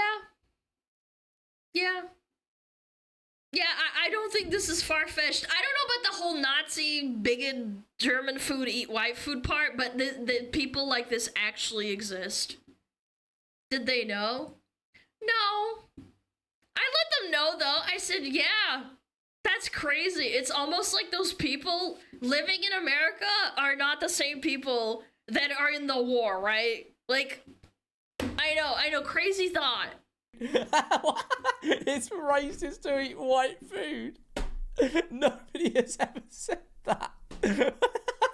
It's racist to eat white food. So what, like eating any fast food is racist? So this was posted on the mildly interesting like that, subreddit. chat. Ordered a refurb PC from a German company. DVD RW kept making weird noises. This was inside. Yeah, of course it. No, what the fuck? Are you retarded? You can sue for that. You can actually fucking sue for that.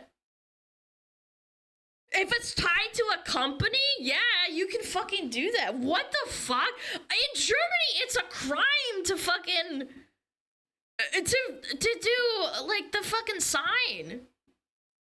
Nah, nobody did this. This is fucking cooked. Just torn off a bit of paper and written Adolf was here and put it in your fucking disk drive. Like.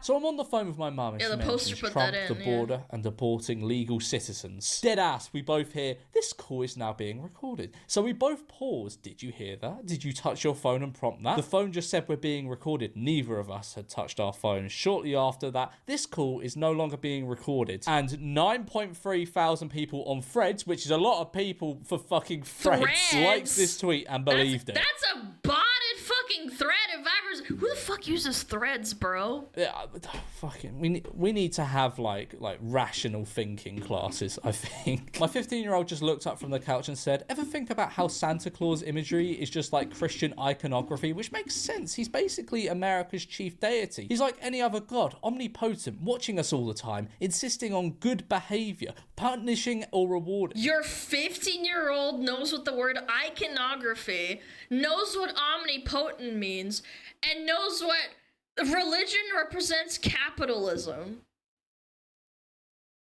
Yeah, right. Yes, your kid is... Yeah. This is Jaden Smith. But the religion he represents is capitalism. Yeah, I'm 14 and this is He's a deep. capitalist religious icon, and our worship of him is consumerism. Goes back to their phone, the kid's alright. I mean... But that's capitalism. That's not... That's not what Christmas didn't used to be. Chat, you can be an atheist and know the actual reason why Christmas isn't the way it is now. You can acknowledge that without even supporting the religion. Are you fucking stupid or something? Valentine's Day, Halloween too. That used to be a pagan holiday and now it's corporatized and capitalized. Or capitalismized. You know what I'm saying. I doubt that happened, but if that did, your 15-year-old's a fucking nerd. He needs to be fucking wedgied more. £10,000 on my book. If I asked a random person this question, what do you think they'd choose? Honestly, I fully expected her to say £10,000 without hesitation, but she didn't. She chose the book. This is that fucking blood his name, but this is that fucking Simon Squibb guy, innit?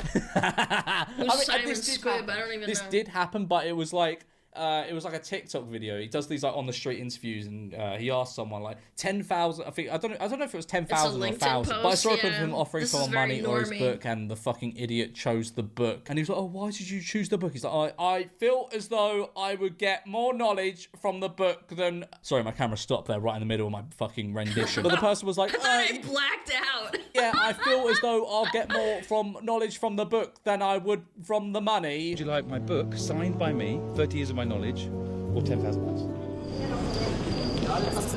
Well, a book. This I You want the book? Yeah.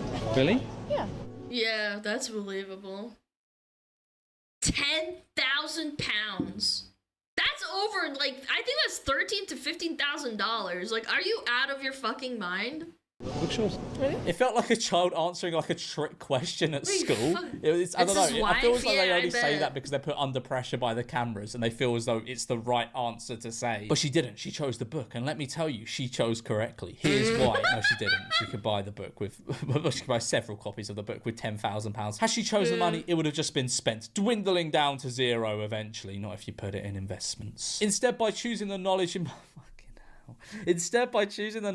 book, she now has access to tools and strategies to turn money into more money. Her original plan was to put the 10k... But you could just buy the book and then... Dude, people who do these self-help books are scammers. Like, 900% of the time. There's no shot. Towards a mortgage, this would have essentially been her paying for another boss. It's not. But getting a mortgage is not like having another boss. You're actually better off getting a mortgage than paying for a property outright. Because if you take, say, like, I don't know, you get a £500,000 property, you put 50k down instead of 500k. Properties go up slower than the stock market, so it's better. So if there's so much math, I stopped listening. You have that much money, it's better just to chuck it in the stock market. You make more money. Sorry, being boring. But her decision showed me something far more important: commitment. Because of her choice, I now feel compelled to help her even more. Oh, that's great. I see her potential, and I'm going to do everything I can to help her achieve financial freedom so long as she stays dedicated. Sometimes the right decision isn't the easiest one, but it's the one that leads to the most growth. The more risk you take, the luckier you get. Would you have made the same choice? And of course, he's left a link to buy his book. Guys, like this video if you would take the Memulus book. Subscribe if you would take the 10 grand. You would get so much knowledge from the Memulus book. I teach you so much. Chat, $10,000 or Alana streams forever. Pick now. Pick right now. Does the book cost 10k? No. No, it does not. The 10k? Yo, 10k is a lot of money! Alana streams now. See, everyone who says Alana streams forever, you're getting permanently banned from stream. Because you make very poor decisions. Give me the 10k, there's $20, give me that book. That's what I'm saying! These people are fucking stupid, man. Fucking stupid, innit? Fucking stupid, innit? Bum bum bum bum bum bum bum bum.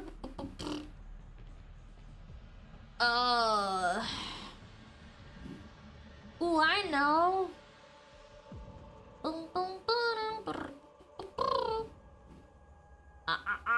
Alright, it's time. It is that time.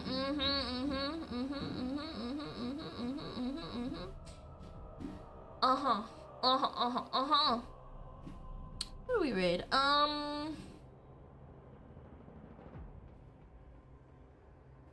Ooh. Have we rated Parody in a while?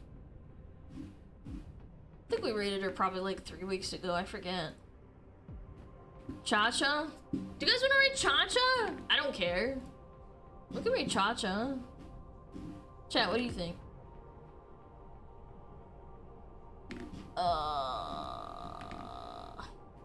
Both is good. Community games. Nah, I'm doing Parody. Sorry, Cha-Cha. We'll do you this week. How about that? Yeah! Okay. Chat! Come here. Get real close. Get real close. Get real close. I appreciate you so much for watching. Thank you for coming. You guys are amazing. Not the cooties. I do not have cooties. I am clean, pure. I am clean and pure. Too close. Fuck you. Alright, fuck you. You know what? Yeah, get the fuck out of here. Yeah, go frick yourself. Go say hi to Parody. She's playing Elden Ring Night Rain. It's having lots of fun. Yippee. Alright. Follow me on Discord. Follow me on Twitter, X.